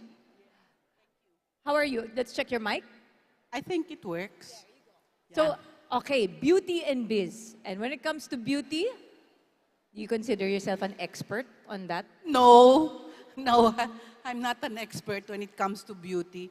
It's just I've been surrounded by a lot of beautiful women, so somehow, sa malayo pa, alam ko na kung maganda sila. Tsaka may instinct ka. Ha? May instinct. Yes, naaamoy mo. Oh. Ano yung amoy na yun? Paano mo malalaman na maganda, hindi lang sa labas, kundi yung kalooban ng isang tao? Mabait, the eyes are kind, mabait sa maliliit na tao, lahat yan. Makikita mo yan kaagad, especially sa mga beauty contests where they are all under pressure. Alam mo, totoo yan. Naniniwala ako, the eyes are the windows to the soul. Makikita mo talaga pag nag-e-effort at kung sincere. Tama. Yeah. Diba? Yeah. Pero syempre, beauty, aminin na natin, ito nga yung pinaka-lucrative na industriya. Di po ba, Miss Gloria? It's the most lucrative industry to be. It's $1 billion business. Well, yes, they say that it is. But of course, the competition is talagang grabe. Tough. It's tough. Diba? Marami rin with cosmetic, luxury items, Mga and treatments. everything. Yes. Pampaganda. Pampaganda, yes. Bakit kaya? I mean, for you, what's your take on that? Be it nagbo-beauty cream ka, you go for a tweak, a tuck. Well, lately lang naman, there's a lot of, how do you call these, surgeries and everything. Pero if you just get out of Metro Manila, hindi pa rin ganun. And actually, sa labas ng Metro Manila, marami talagang magaganda. Natural. Medyo natural or, syempre, nagli-lipstick and all that. Yan, yes. make-up. Yes. Kasi masaya nga naman. And in fact, that's one of the businesses of Belle. Tama ba? Yeah, no, in Georgina, they have Sunnies. And then, Sinabel, they have, my daughter Isabel has ice plants. And si Ava, she has lubricants and toys. Ayan. Diba? Yung jelly time, sa kanya yon. Wow. But I see na nag-perk up ka bigla na entrepreneurs ang iyong mga anak na babae. Yes. How does that make you feel na business women ang iyong mga anak? Well, it's good. Although Belle is a teacher by profession. Pero sina Georgina, they went into makeup. Kasi lahat ng tao daw, pag dumaan sa makeup area, kahit papano, bibili at bibili pa rin ng isa. Di ba? So, I think one of their parang pinakarara mottos, every person who passes by Sunnies, kailangan you're able to sell them one, or else through the glasses, kasi they also have glasses, you have to make sure you sell them something. May iti-take home. Because it's just something for you. Yes. Diba? Yes. At Miss Gloria, you should never feel ashamed. Do you agree with this? Dapat hindi ka mahiya na gusto mong i-treat ang sarili mo. Me first. True? Why? Bakit importante yon? Bakit importante na me first? Siyempre, you cannot love or care about anybody unless you love yourself muna. Hindi ba ganun yon? Yeah. Ang gusto ko rin naman with beauty and makeup, aminin na natin na even in our bad days, and everybody has bad days, mag-lipstick, lalo na nung pandemic, sasabihin ng mga tao, wala namang rason mag-makeup, walang makakakita sa akin. Tama. But, kahit nasa bahay tayo, alam mo yung mag-lipstick ka lang, Yes. it makes you feel Good. good. Yes. And it's not because for your husband, or for your classmate or It's for friend. yourself. It's for yourself. In fact, during the pandemic, that was the best time to fix your face, to make hot oil your hair, and try new products, di ba? Eh ngayon, at least we're enjoying it. Bakit ba puro babae dito? Is that babae lang ba ang nagnenegosyo? Hindi. We have a mix of guys and girls. Hindi, pero Pero look. Women's Month nga naman. Nasaan ang ating mga Go Negosyantes?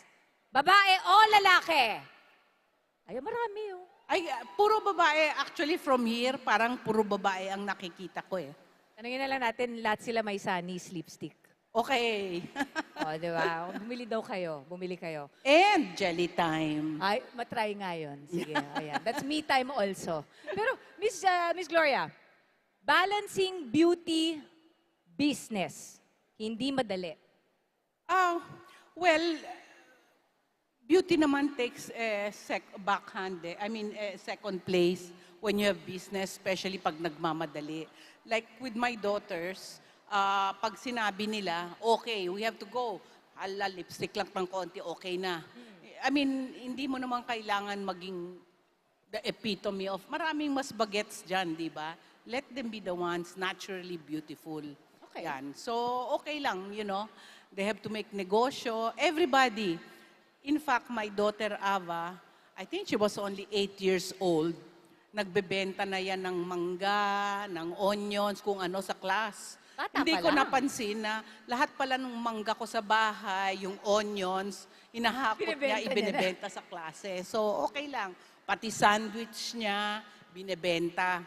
You can start them young. Entrepreneurial mindset. Yes. And you know what? Surprisingly, entrepreneurial na rin ngayon ang business ng pageantry. Yes. Do you agree?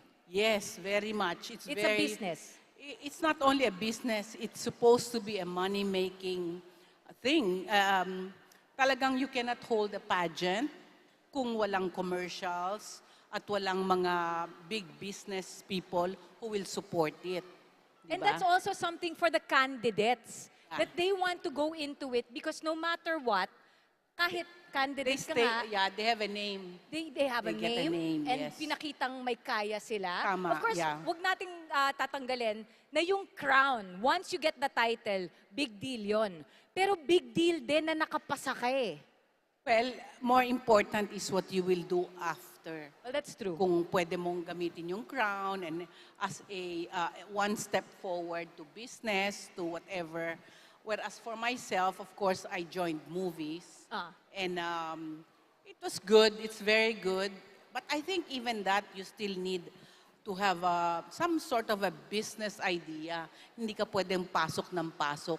Kung hindi uso, matras muna. Hindi ba ganun yon? And the idea of longevity. Kasi parang short-term goal yung makuha lang ang title.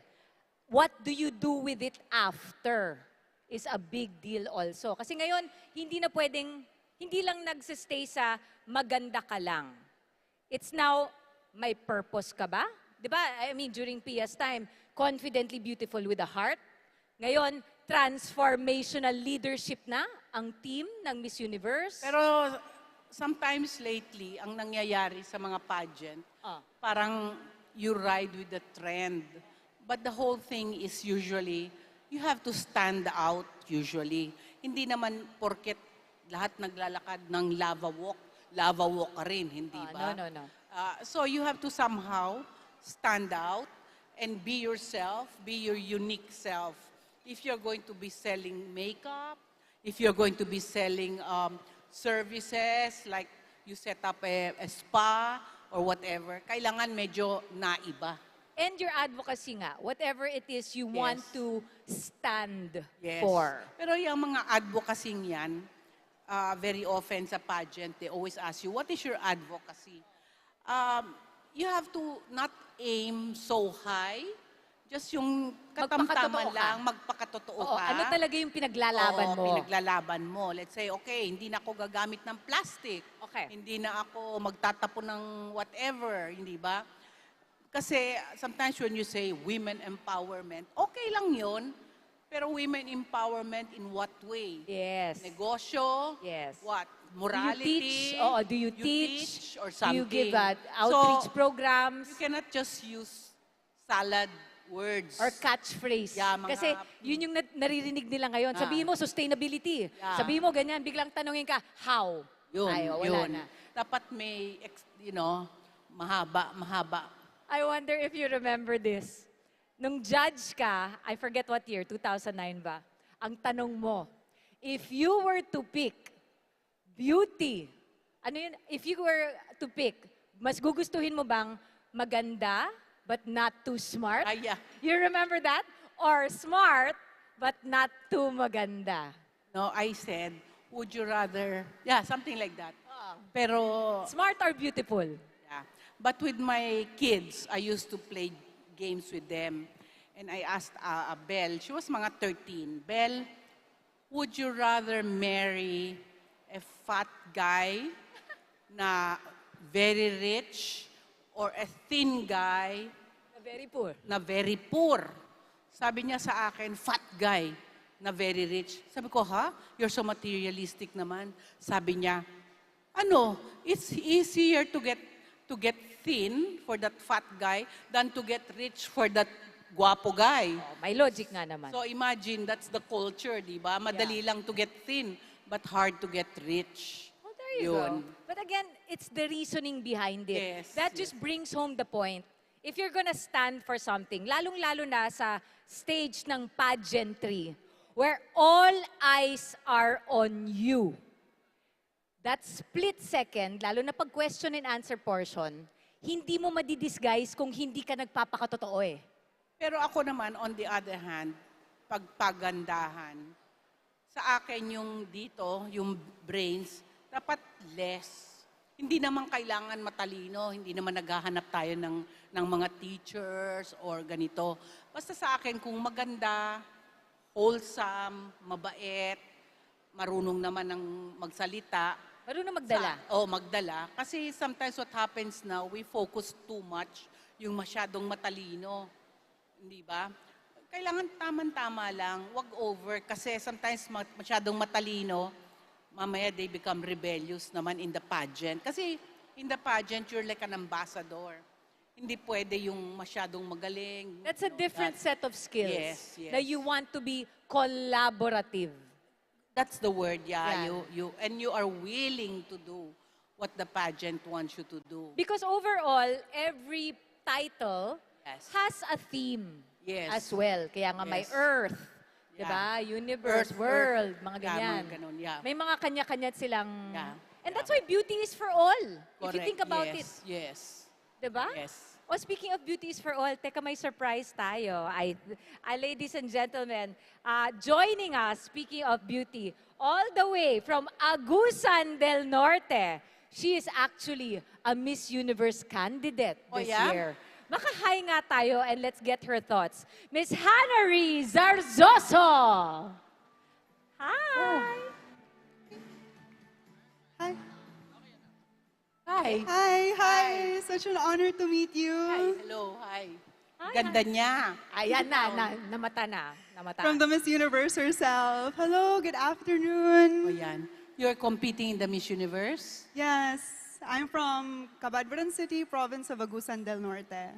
Wow. How old are you? I'm 24 years old. 24. I'm actually the first girl to always come out because it's Agusan del Norte. Letter A. Yes, correct. So, what makes you think you have an edge? Alis na ako. I'd say that my edge is definitely my quality of being service-oriented. All my life, I have dedicated myself towards public service. As early as 13 years old, I went out to plant trees, teach the children, and has advocated and volunteered in my parents' NGO, which is Protect, Feed, Save Incorporated, which aims to uplift and empower the lives of street children by feeding programs and storytelling activities, which led me to advocating for my skin disease when I recently had it 5 years ago. What did you have? Psoriasis. Okay. Yes. And what did you do about that psoriasis? Aside from overcoming it quickly in order to empower others, right now I am actually using the Miss Universe Philippines platform, its influence to be the voice of the psoriasis warriors in the Congress. 3 days ago, I went to the hearing of the psoriasis bill. We are pushing for the psoriasis bill because it helps us in having free medication and access to treatments. And so by using the Miss Universe Philippines platform, we are really putting light into this advocacy, which I'm really proud of. Okay, that's very unique. That's very one of a kind. But ako, ang alam ko sa psoriasis, you don't need any advocacies. You just eat all natural, avoid meat, be a vegetarian, and eat only from the earth. Not, hindi yung kwan. And that's what my friend did. I had a friend who had a bad case, asthma of the skin and all. But you're very beautiful. So where is your psoriasis? My psoriasis is on my legs, and I have it here at the back of my Yeah, neck. very little, very little. It's legit. Nasilip pa, o diba? Pero what's nice is she wasn't at, yan, she still admits she has it. Miss G, oh. Beautiful. Smart. Pero Thank let our audience decide, mananalo ba ito ng ating representative? Ayan. Well, we ang wish you ganda, luck. Annery. Thank you. And where are your parents? Are they here? My parents are back home. They're actually both police officers, so I got my service-oriented trait from them. I'm going to ask you a personal question. Okay, sure. Many of them, ang uso kasi ngayon, big boobs, di ba? Ikaw, magpapalagay ka ba? Hindi po, because I'm really confident of myself. I root myself from my inner worth. I was covered with psoriasis 2 years ago. I experienced a severe flare-up which covered my entire body with sores from head to toe, including my face. And so, those were the times when I was angry at myself, I was frustrated, kasi bakit sa lahat ng tao, ako? I have still so much to offer to the world, but why is this sickness hindering me? But then I had to accept myself eventually for who I truly am and love myself for who I am. And so I now root my self-worth in my inner beauty, because beauty comes really from within. Tama. So never ka breast augmentation. Noted. Okay, I'm gonna see that 2 years from now. Time will tell, o diba? Time Ah, will tell. kasi pagdating mo doon, you will see, wow, everybody has breast augmentation, etc., etc. Baka you will feel parang kailangan magpadagdag. Hindi, ha? Yes, But if this is ever- my ode to the queen. Hindi But if talaga. ever that is a woman, it's anyone's right. That's also it's anyone's right to change her mind. Tama, tama. Yeah, let's not forget that. Okay, I wanna ask her another question. Go. This is becoming So, a Q&A session. what do you think about trannies joining beauty contest, the Miss Universe? The trannies, transvestites. Joining Miss Universe. Miss Universe Philippines, I'd say that they're very welcome naman in the Miss Universe Philippines platform, because that's what I've learned in my trainings. There's not only one kind of woman. In fact, there is a lot. The gender spectrum is wide, and there's a lot of types of women. We have women who are genetically women. We have trans women. So we should foster this community of acceptance, that we accept people for who they think they are and love, so that we have a harmonious society to live in. Oh, okay. Pwede na. Okay. Because I was gonna turn the tables to you, Miss Gloria. Your thoughts on that? Okay, ako naman, ang feeling ko, and I am totally for a lot of gays and everything. Ako, they should have their own pageant. Di ba? Girl is girl, boy is boy, gay is gay, tranny. May sarili-sarili. Hindi ba? Kasi ang feeling ko, even in terms of, let's say, in the Olympics, just because you're a tranny, you're still a guy. Hindi ba? So, ang feeling ko, doon ka sa lalaki, dito ako sa babae. In the same way, kung maging tomboy ako, hindi pa rin ako pwede mag-compete sa Mr. Universe. So, of course, it's controversial because you have to accept everything. So, the only thing I'm thankful for is nga hindi ngayon ako mag-join. Kasi that's a very controversial subject. And now, of course, the Miss Universe has been bought by somebody from Bangkok, no? And I think it will be open to Chinese. So are you Actually ready to open compete? It's actually open to... Yes, but there will be trans. more. Yeah, So yeah, are you ready to compete with them? If there's a chance, if the opportunity opens in the Philippines, then of course, it doesn't really matter if you're a trans or you're genetically a woman. What matters most is that you work hard for it, you're passionate about it, and you are offering something to the table.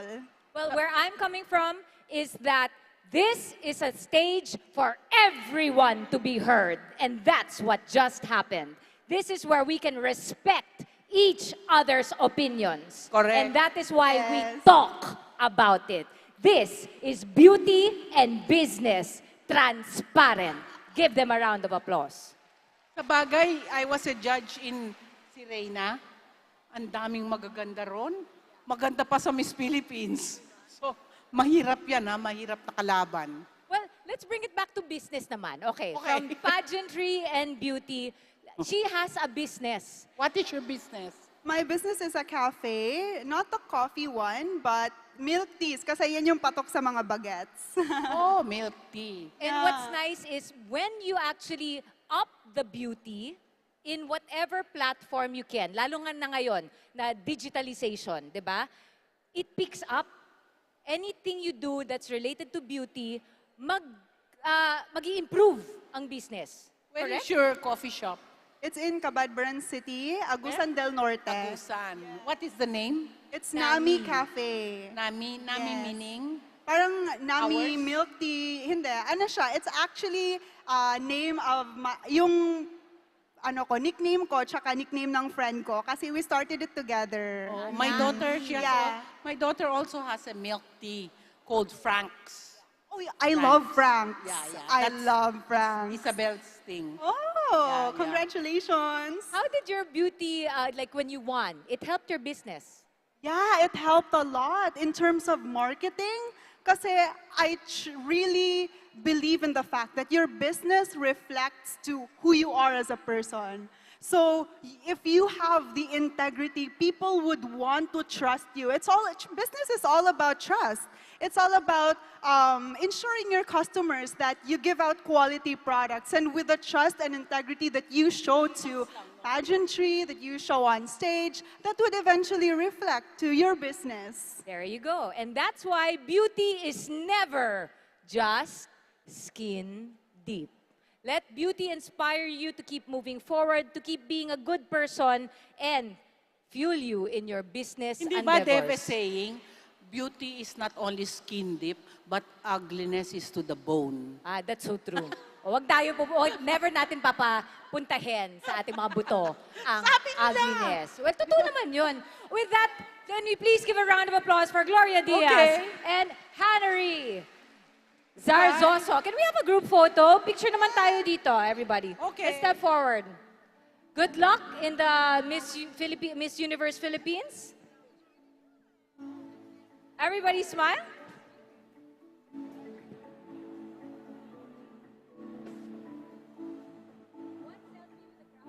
Ikot tayo. Para may Wi-Fi. Wi-Fi? Can you come up? Thank you. Everyone, give us a thumbs up. Wi-Fi tayo. From the stage, let's have a photo.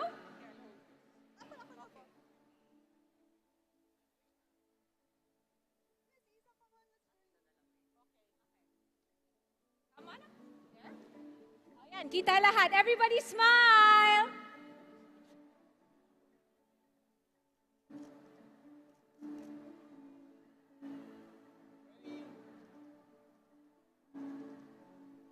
Thank you, Miss Gloria. Always a pleasure. Good luck to you, Hannery. A round of applause, Gloria Diaz and Hannery Zarzosa. Thank you so much. Hindi ba tayo tapos sa usapang beauty? Pero ganda ng panel, di ba? Na-inspire ba kayo? Speak your truth. That's another thing. Okay, so I know it was entitled Beauty and Biz, but again, this is always a platform where we get to respect different opinions, kaya nga napapag-usapan ang mga issues. Hindi pa tayo tapos dyan. We have another very inspirational woman to talk to. She's actually one of our awardees for the Young Entrepreneur category of Go Negosyo. Say hello to the CEO of Brilliant Skin Essentials, Glenda De La Cruz.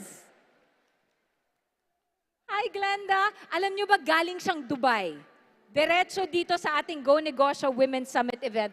Hi, Glenda. Good afternoon. Hello. Good afternoon sa mga kapwa ko negosyante at sa mga aspiring negosyantes na nandito ngayon sa Ayala. You look so lovely. And Glenda, I heard your story, but just in case everyone is not familiar with it yet, tell us about your journey as Brilliant Skin Essentials CEO. Nagsimula ka daw since you were 17 years old? Hindi naging madali yung journey ko bago ako naging CEO. Dahil lumaki ako nang wala akong magulang at laki ako sa aking lola, I started working since when I was 12 bilang isang virtual assistant. But then, sabi ko nga, sa buhay natin, minsan pinagdadaanan natin yung mga pagsubok. Na-block yung account ko when they found out that I am underage. And at the age of 14 to 15, doon ako nagsimulang magtinda ng kung ano-ano galing sa Divisoria, binibili ko, tapos pinupost ko sa Facebook ko, and then, ganun yung ginagawa kong way ng pagbebenta. And 2016, at the age of 19, doon nagsimula ang Brilliant Skin Essentials, and the rest is the history. You would sell beauty products na? Yes, nung 2016. Pero nung nagsisimula akong mag-online selling, kahit ano binibenta ko, even bulaklak, kandila, sa araw ng mga patay, nagbebenta po ako. And then something happened in a Go Negosyo event. Nakilala mo si Miss Alice Eduardo. At Yes. ngayon, ikaw na ay, may bago ka na ring business. Pinasok mo na ang? Ayan, I met Tita Alice nung 21 years old ako before pandemic. And then I was inspired kasi ako, babae ako, ang negosyo ko ay mga beauty products. And then I met this girl. Tapos sabi ko, parang nung time kasi na yon, pare-pareho kaming panel dito sa Go Negosyo. And then in-approach nila ako, di ba ganun sila ka-humble. Sabi nila, ano ba Glenda yung ginagawa mo? Kasi that time, 21 years old lang ako. Tapos na-inspire ako na bakit hindi ko din gawin yung construction. So nung pandemic, doon ko sinimulan yung Sinimulan? Yes. So from Brilliant Skin, meron na din akong Brilliant Builders.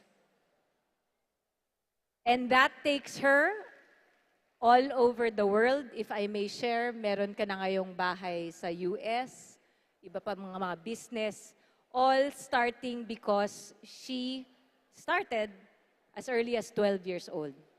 And she's not even 30 years old yet. Tama ba? I'm 26 years old po ngayon. And sinimulan ko po yung Brilliant Skin in 2016. Ngayon, meron ng Brilliant Cafe, may Brilliant Aesthetics and Spa. Meron na din po kaming tinatayong Brilliant Hotel sa Malaysia. We also have office in Malaysia. Meron kaming Brilliant Eggs, which is nagbebenta kami ng mga itlog. And the Brilliant Builders, which is yung aking construction firm. And sana mas marami pang brilliant na... Well, may the light keep shining on your brilliance because I have no doubt you are helping so many of our kababayans as well. Glenda De La Cruz, ladies and gentlemen, napaka-inspiring ng kanyang story, and that is why she is our Go Negosyo Young Entrepreneur Awardee. Di po ba deserving? Let's give her a round of applause. Glenda, I admire you and I wish you more success. Thank you very much. Any last words for our friends here? Sa lahat po ng nandito, i-take nyo po yung araw na to na swerte kayo dahil nandito kayo. Marami kayong napapakinggan na mga inspiring, hindi lang mga Filipinas. Lagi nyong tatandaan na libre lang ang pangarap. Patuloy lang kayong mangarap, pero sa pangarap na yon, dapat hindi ka lang basta nangangarap. Dapat sinasabayan mo siya ng kilos at higit sa lahat, dapat lahat ng ginagawa mo sa buhay mo, tinataas mo lang kay Lord. And whatever happens, kahit anong pagsubok na dumating sa buhay mo, kailangan palagi kang may plan A, may plan B kung paano mo siya aaksyonan. Kasi si Miss Glenda, bago niya narating kung nasan man siya ngayon, sobrang dami niyang pinagdaanan, pero hindi siya sumuko. Napapagod, pero hinding-hindi susuko. I love that. Thank you very much. Glenda de la Cruz, ladies and gentlemen. Glenda. Maraming salamat. Thank you. More success. No shortage of very inspiring women this afternoon and since this morning. At tuloy-tuloy pa rin my last panel with all of you. Kamusta ba kayo? Okay pa? Ready pa kayo makipagtsikahan? Good, kasi ngayon naman, pagkain ang pag-uusapan natin. Let's know and now jump into the food industry. Beauty and Biz earlier. Ngayon naman, pag-uusapan natin, pagkain. And this segment is powered by Eurotex, Santa Elena, CDO Foodsphere. Thank you very, very much again to our partners for supporting this forum. Sino makakasama?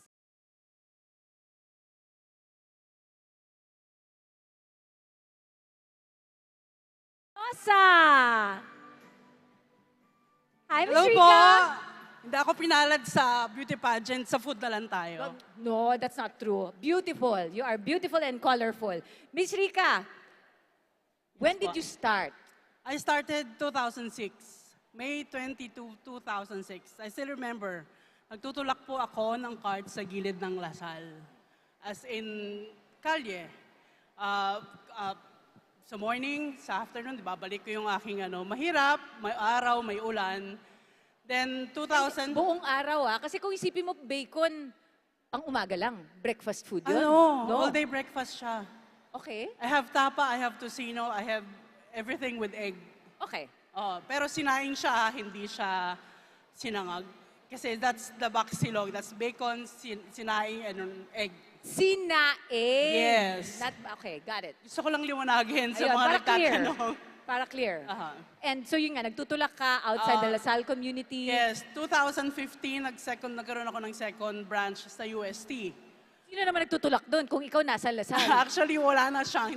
Hindi na siya cart. Meron na siyang sariling inline store there. So, ang happy ko, nagkaroon ako. How long did it take from tulak to actual stand? 2 years. That's not bad. Yes, naawa yung may-ari sa amin yung sa likod namin. Nagtayo siya ng establishment. So lahat na nagtitinda sa cart, pinapanik niya, pinatinda niya doon. So we also feel so blessed that time. Wala nang manghuhuli sa amin. Pag umuulan, meron pa kaming kita. Alam mo yon? Kasi pag umuulan, wala kaming kita, walang estudyanteng lumalabas eh. Ayun. Ate Rika, sige, challenge lang kita. Kung hindi dumating yung blessing na yon, kung hindi ka inoferan ng spot, what do you think you would have done? Ano gagawin mo? Actually, ikukwento ko sa'yo kung ano yung ginawa ko. Okay, sige po. Sige po, go. Bakit napapunta ako sa store na yun? I mean, sa loob na yun. Ginawa yung food court na yun para lang sa may-ari. Hindi para sa mga... Sa mga nagtutulak. Nagtutulak. Ang nangyari, yung husband niya is a doctor. Nagsabi, kasi meron siyang, parang may sakit din sa skin. Sabi niya, wag mo lang i-pursue yan, ibigay mo na lang sa mga nasa labas. Kasi stress ka pa, everything. So, naging blessing yon sa amin. So, ako naman, siging sulat ng letter sa kanila, please give us a chance, kasi ito yung buhay namin. Ang dami namin nagtitindan doon, hindi naman kami mayayaman. Or hindi nga namin kaya mag-rent sa isang stall para mabuhay. Kumaga, doon kami sa kalye talaga. Doon kami sa kalye, hindi kami doon natutulog. Kumaga, doon yung maasa yung kami sa buhay na magtitinda kami, kikita kami, every day, except Sunday. Kailangan naman ng pahinga. So yun nga, yung transition. So part of the story is they decided, wag na lang sa amin, let's open it up to others. Oo. But yun nga yung challenge ko. Kung kunyari hindi nag-open up yun, what would have been your strategy back then? Malamang wala ako sa pagtitinda. Yes. Kasi, you know, my dad is a chef. My brother is a chef. Ako lang hindi marunong magluto. Pero nasa akin yung negosyo ng pagkain. Okay. Ayun. So, nagbaliktad. So, sa kanila ako humihingi ng tips. Ano ba yung ganito? Ano ba yung ganyan? Sabi nila, ganito lang yan, ganito lang yan. Siyempre, hindi ko ibibigay yung secret ko na cheese. Wag. Okay, game. Wag. Kasi yung baksilog ko, yung top silog ko, hindi siya yung may vinegar or something. Pero yung pusang cheese, yun po ang nagpapasarap sa kanya. Okay. Secret ingredient, let's respect that. Because that's what makes your recipe and products work. Yes. But again, now na meron ka ng spot, paano siya nag-multiply? Well, marami akong alagang estudyante. Yung mga alaga kong estudyante, nag-order sila sa akin ng food, binibigyan ko rin sila ng food. Tapos, nung time na yan, yung mga estudyante yan, sila na yung business partner ko ngayon. Started young. Yes. Kung si Glenda ka, 12, 14, ikaw yung mga high school. Kasi Green Hills is Yes, high school. oo. Diba? Hindi nga sila college eh. And sabi, sige, partner tayo, ate. Diba? Trust. Yun yung tinatawag na trust. Ako, nagtitinda lang po ako sa kalye, pero yung mga estudyanteng alaga ko sa Lasal, pinagtiwalaan ako bilang isang business partner nila. Yung isa doon, lawyer na. Yung isa magdodoktor, inagaw ko lang yung kanyang future para maging isang may-ari sa Baksilog. Hindi naman inagaw, pero nag-branch out. Actually, O, diba? You can be many nag-way, things. Maraming opportunity pag entrepreneur ka. Yes. Hindi lang naman kailangan isang path ang mga iaano natin. Madami kang dadaanan. Exactly. Kung si Glenda nga, itlog, construction, beauty. Well, kung may makita kang oportunidad, why not? Yes, kung saan ka mag-excel, alagaan mo yun. Mapupunta ka sa papuntahan mo. At paano mo nga naalagaan, not just the relationship, pero ngayon nga yung business, running the business. Paano mo naalagaan yon? Paano ka natuto? Natuto ako kasi inisip ko muna yung sarili ko as a customer. Ano bang hinahanap ko sa pagkain? Siyempre yung quality. Siyempre yung sarap. Siyempre yung service ng tao. Nilagay ko lahat yan nung nasa Lasal ako. Kasi nung nasa isa pa lang siya eh. So mapapangalagaan ko siya. Ilan na ngayon? Nasa 180 na. From one na nagtutulak sa Lasal to 180 stalls and yes, stands. stalls. Oo. Isn't that an inspiring Actually, meron story? kami dyan sa labas. Ayan, Isa. tikman natin ang baksilog. Pero yun nga, so you learned, again, the business side of things. Tinuruan ka ba ng mga estudyante mo? Oh yes, yung isa doon lawyer na eh. O yun yung tumulong sa'yo sa mga legal paperwork? So yes, legal siyang gumagawa ng kontrata, everything legal siya. And yun nga, kasi ang ganda na ang natap mo, usually dito kasi mentorship program. Diba? Meaning, yung mga kilala na. Ikaw yung kabilang side sa mga nag-aaral pa lang. People trying to figure it out. Diba? Yes. Tapos, you all learn together. There was this time pa nga, yung World Debate Society, dito ginawa sa Philippines. Ako nag-serve sa mga estudyanteng foreigner ng mga exotic food natin. So, na-experience ko yon, ang sarap. Kasi yung ibang banyaga na yung tumitikim sa mga pagkain natin.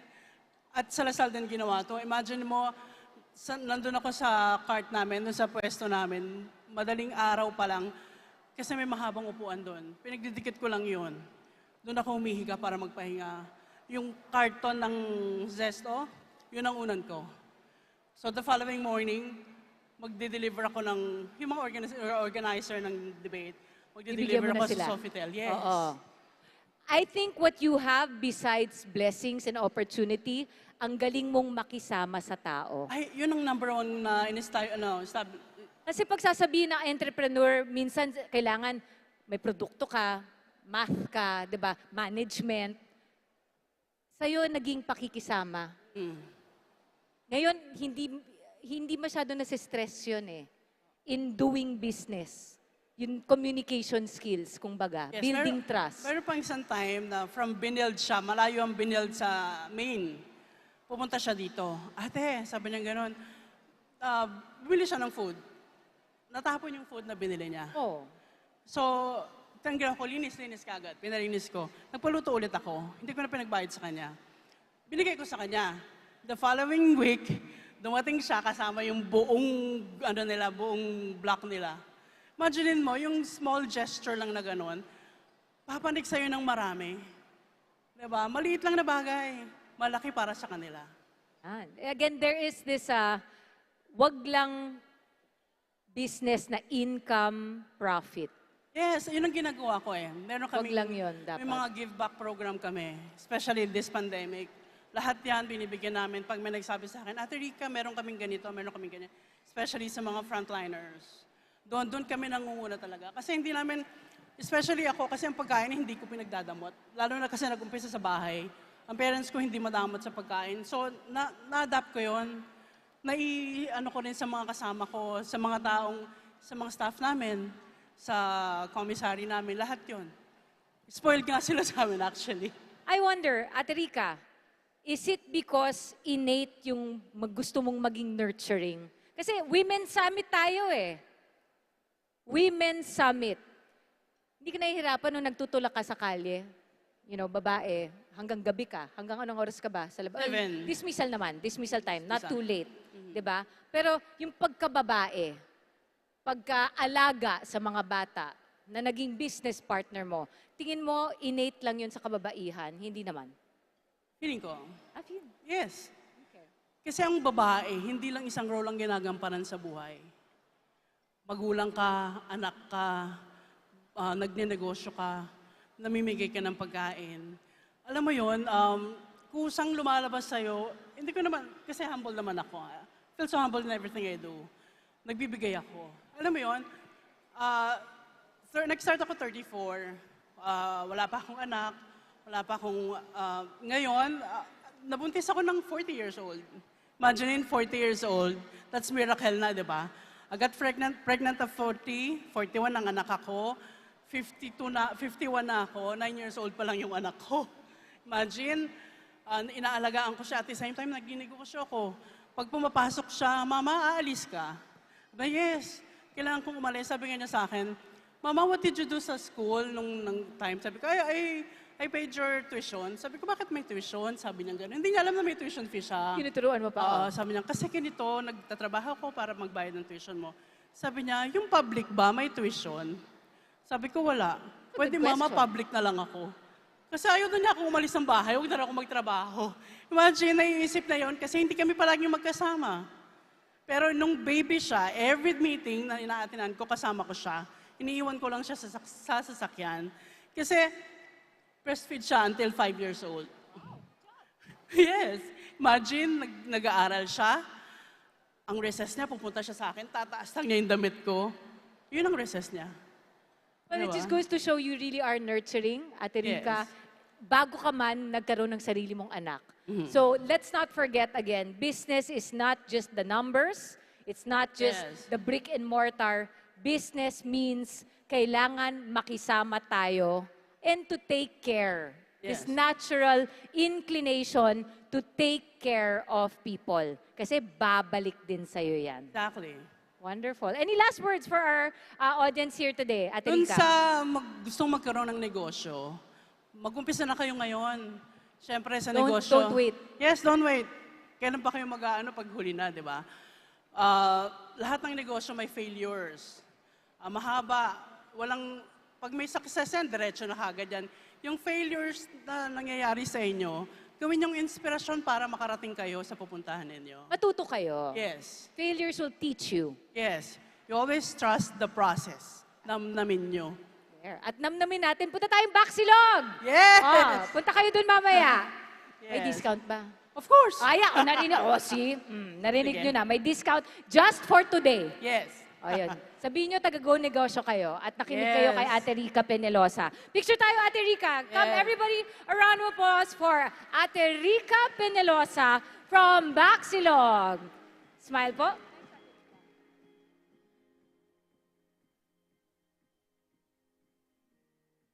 Wi-Fi din tayo? Okay lang? Kuya, takbo on stage. One more Wi-Fi. Thank you. My pleasure. Everyone, we'll turn you over after this Wi-Fi to the next host. But thank you very, very mumuch for having me. My name is Isa Leton. Happy Women's Month. Thank you very much to Go Negosyo. Ayan, picture Wi-Fi, everyone. Smile.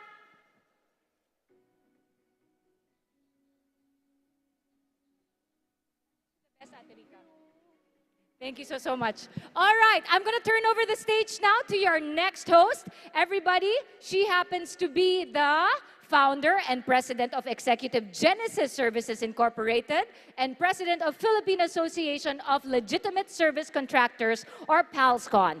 Everyone, please welcome Ms. Rhoda Kaliwara. Good afternoon, ladies and gentlemen. Maraming salamat sa iyo, Isa. Kumusta po kayo? Gising pa ba? Busog ba? Sigurado? So sigurado rin kayong makikinig ngayon this afternoon, right?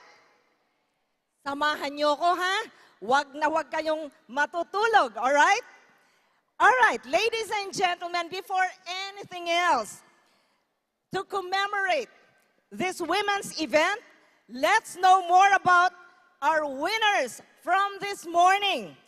Ladies and gentlemen, our inspiring Filipina Entrepreneurs Awardees 2023.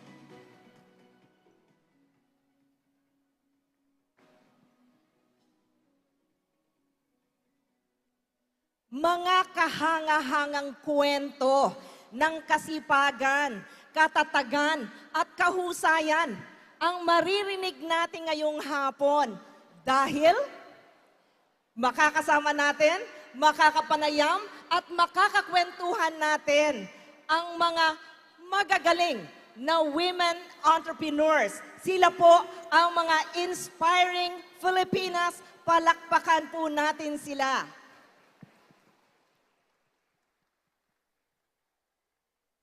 Siyempre, hindi ko na patatagalin pa.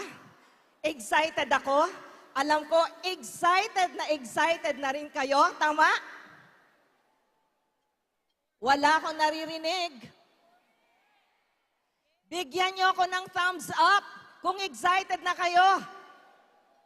Ayan, excited sila. Alright. Mula sa malayong probinsya ng Ilocos Norte, siyempre, kasama natin ang owner ng Egglock Franchising Corporation, Miss Angel Lock Pedro. Tama ba? Lock or Luke? It's a lock. Lock. Tama ko. Palapakan po natin si Miss Angel. From Ilocos Norte, dumako tayo sa southern part ng Pilipinas. So mula sa Davao del Norte, ang founder of House of Musa, ladies and gentlemen, Miss Glisel Joy Su. Sa Mindanao pa rin tayo, mula naman sa Lanao del Sur, ang founding chairperson ng Arcat Lawanen Women Empowerment Producers Cooperative, Miss Amelin Limbuna. Assalamualaikum. Magandang hapon po sa ating mga lahat. Balik tayo sa Luzon. Malapit na malapit ito sa Metro Manila. From Laguna, ang CEO ng Something Nice Environmental Corporation, Miss Rosana Kabiling. Alright. Sabi ko nga, exciting tong panel na to eh. Angel, you were awarded as Young Entrepreneur this morning. Congratulations. Thank you po. Okay. Si Angel po, ang kanyang company, ang Egglock Franchising Corporation, makes and serves Pinoy egg drop sandwiches. Tama? Pinoy na Pinoy ito dahil na rin ang gamit po nila ay ang traditional na jeepney. Napakagandang concept naman ito, Angel. Pero ang question ko, how long have you been in the business? At anong naka-inspire sa'yo? Egglock started during the pandemic, February 2021. So, I noticed po na walang nagbebenta ng egg sandwich po sa Ilocos Norte. And then I said to myself, why not make our own version of egg drop sandwich naman? That's why we have the Pinoy egg drop sandwich that we sell now. And yun nga po, we use an old jeepney and convert it into a food truck. That's why it's proudly Pinoy concept po siya. And what inspired me is to give more jobs to the younger generations because pag food truck po kasi medyo iba yung setting sa loob ng food truck. So you really need young crew para po where they can drive the jeep as well. And yun nga po ngayon, we entered franchising because we wanted to share the concept of our business. And now we are already here in Manila. We just opened last March 12, last Saturday. Meron na siyang franchisee from Manila. At dinala mo yung jeepney all the way from Ilocos to Manila, right? It's a very, very good concept. And I like what you said, na you want to create jobs and generate jobs for the young people especially. Very, very good objective. Napakagandang purpose ho yan. All right. Alam nyo, when you ask successful businessmen, yung mga negosyante na mga successful na sila, at kapag tinanong mo, anong yung ingredients? What is the secret ng success? Ang sinasabi nila usually ay, of course, nandyan yung sipag, tiyaga, determinasyon, at marami pang iba. Pero sa panahon ngayon, idinadagdag na nila ang innovation. Di ba? Yung ability natin to innovate. And that is very, very good.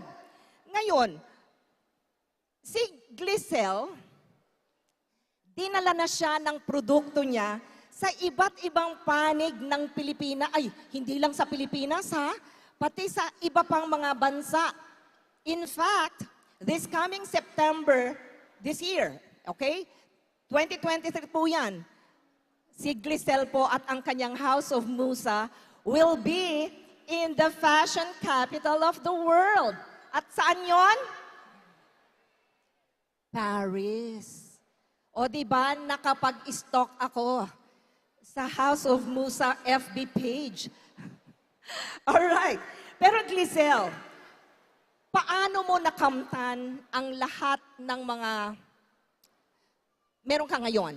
Paano ka nakarating sa kalagayan mo ngayon? But before you answer that, teka, ihahang muna kita sa question na yan.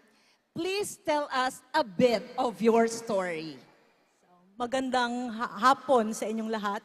Pasensya na po kasi Bisaya ako. Pag hindi masyadong magaling yung Tagalog, pasensya na po kayo.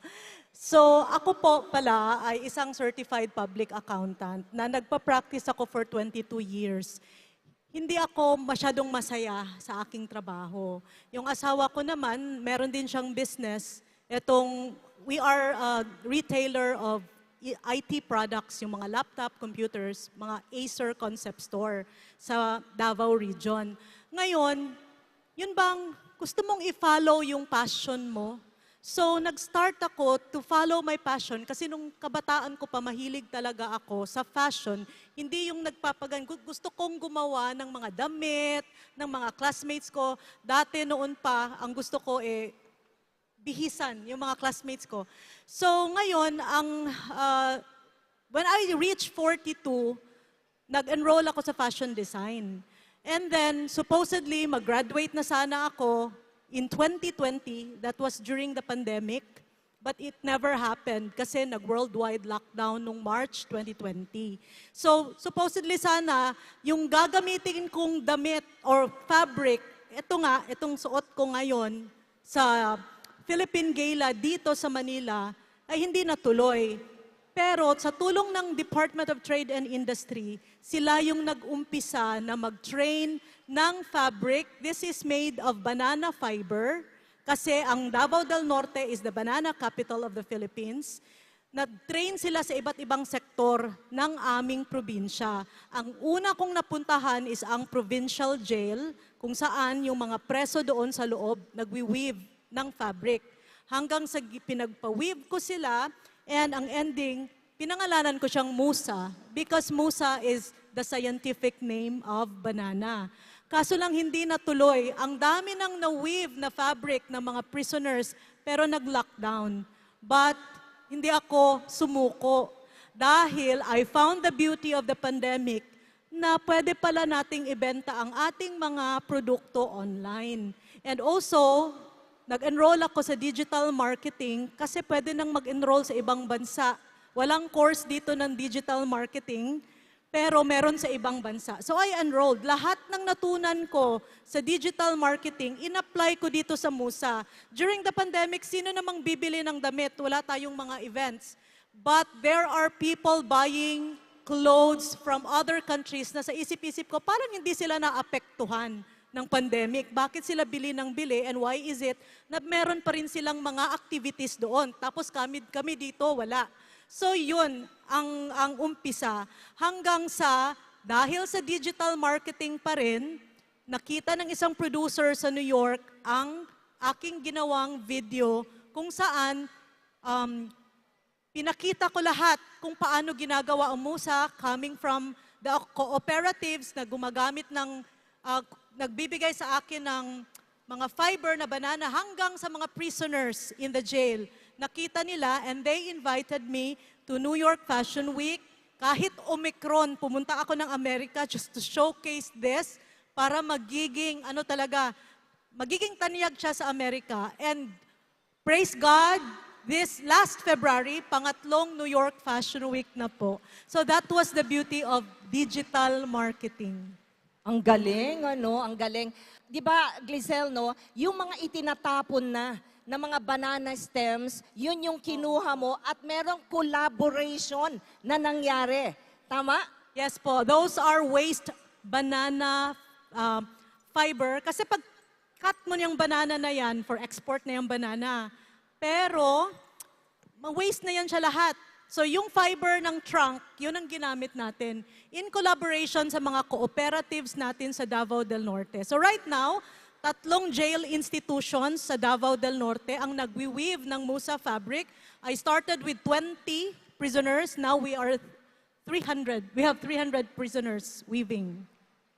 Galing. So kahit yung mga kababayan natin na nandun sa kulungan, may mga trabaho at kumikita. Yes po, at supposedly hindi sana negosyo ang ginawa ko eh. I just wanted to have a social corporate responsibility sa aming company, pero naging negosyo pa rin. Sabi ko, ayoko na sanang magnegosyo kasi parang ang heart ko, advocacy sana siya ba? Kasi tinutulungan ko yung mga prisoners. Just imagine, yung mga asawa nila nasa labas ng jail, they are waiting every weekend for their husband to turn to them their income from this fabric. So sa isip ko, kawawa naman kung pababayaan ko sila. So I let them continue to weave hanggang sa naging advocacy talaga siya. And in order to sustain the advocacy, kailangan talagang magnegosyo. So nagnegosyo pa rin ako. So pwede pala yun, right? Hindi yung the usual thing, right? Na negosyo muna bago tayo nagsi-CSR. Yes, tama. Baliktad. Ang nangyari kay Glisel, nag-CSR muna siya, nag-advance siya ng kanyang advokasya hanggang ginawa na rin niyang negosyo para nga naman masustain ang iyong social, ang inyong mga activities, CSR activities. Tama? Ang galing-galing. Palakpakan natin, di ba? Thank you mga po. inspiring Filipina. Thank you so much. Well, sa pangalan pa lang ng kanilang cooperative, which she founded, ang Arcat Lawanen Women Empowerment Producers Cooperative, alam na natin na enabler si Miss Ameline. Di ba? Ngayon, Miss Ameline, how long has the cooperative been existing? At pangalawang question ko, may mga challenges ba na na-encounter ka di ba? While promoting women empowerment, at paano mo siya in-address? Assalamualaikum warahmatullahi wabarakatuh. Ang Arkat Lawanen po ay nagsimula right after the Marawi Siege. Nakita ko kasi ang karamihan sa amin ng mga artisan, malungkot sila dahil naapektuhan ang kanilang kabuhayan. So ang ginawa ko po ay gumawa ho kami ng Arkat Lawanen Marawi Icon Doll for Peace. At alam ba ninyo kung sino yung mga kauna-unahang mga tao? Marami ho akong kaibigan dito sa Maynila dahil isa ho rin ako sa founder ng Pro-Divorce Philippines. Sinabi ko nga sa sarili ko, when I started Arkat Lawanen, ito yung masasabi ko na good karma. Bakit po good karma? Nakikiisa po ko sa mga Kristiyano natin na kababaihan, nakiisa, nakilaban kung paano ho natin maibsan ang karahasan na sadyang nangyayari kahit saan. Araw-araw meron tayong mga violence against women, mga nanay, mga kapatid, mga auntie, mga lola na hindi maintindihan. So sila ho ang mga kaibigan ko. So nung masunog ang Marawi City, umuwi ho akong luhaan. And then tinawagan nila ako, ano ang ginagawa mo ngayon? Sabi ko, I have this Arkat Lawanen dolls. Sabi nila, bring it to Manila and we will buy it. Siyempre, dahil isa akong Maranao artisan at talagang ang preservation ng culture ay siyang passion ko. Dahil I was born sa pamilya ho ng mga educators, my father would always tell me, educate a woman and you will educate a community. So doon ko hiniugot. Gumawa kami ng Marawi dolls, binili ng maraming taga Maynila.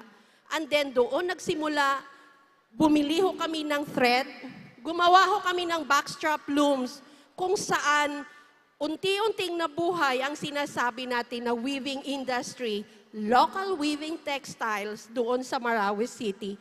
Ang challenges po, pagkatapos ng Marawi Siege, mahirap magbenta. And number 2, tinamaan ho tayo ng pandemya. Pero maniniwala ho ako parati na if you do good, good will come to you. Marami ho akong nagkaroon ng pagkakataon. Isa na po, naging commissioner ako ng Philippine Commission on Women. At dahil po sa aming undersecretary ni Sandra Montano, binigyan niya ng pagkakataon na mag-training ang aming mga waivers. Dahil ho sa DTI, sa walang sawa nilang pabalik-balik sa Marawi, pagbibigay ng pagkakataon kung paano ma-enhance, doon nagsimula ang aking Marawi weavers. So, hindi pwedeng ako lang as Arkat Lawanen. Nag-register kami, which eventually naging kooperatiba ng Marawi Weavers Community. Challenge is there. Challenge accepted. Marami akong dinaanan ng mga tao na nakiusap, pero walang naghindi sa akin. At isa ho, yung DTI, yung PCW, at marami pa akong kaibigan na masasabi ko, kayo ang dahilan bakit ang paghahabi ng Marawi ay andito pa rin. Wow. You educate the women and you would educate the community. Yon ay galing kay Commissioner Limbona. At syempre, kaya you're doing a good job sa Commission on Women, tama ba? Philippine Commission on Women. At we'd like to, of course, to acknowledge yung ating mahal na chair ng Philippine Commission on Women na si Yusek Sandra Montano. There. Salamat, Miss Ameline. Alright, kay Miss Rosana Kabiling naman.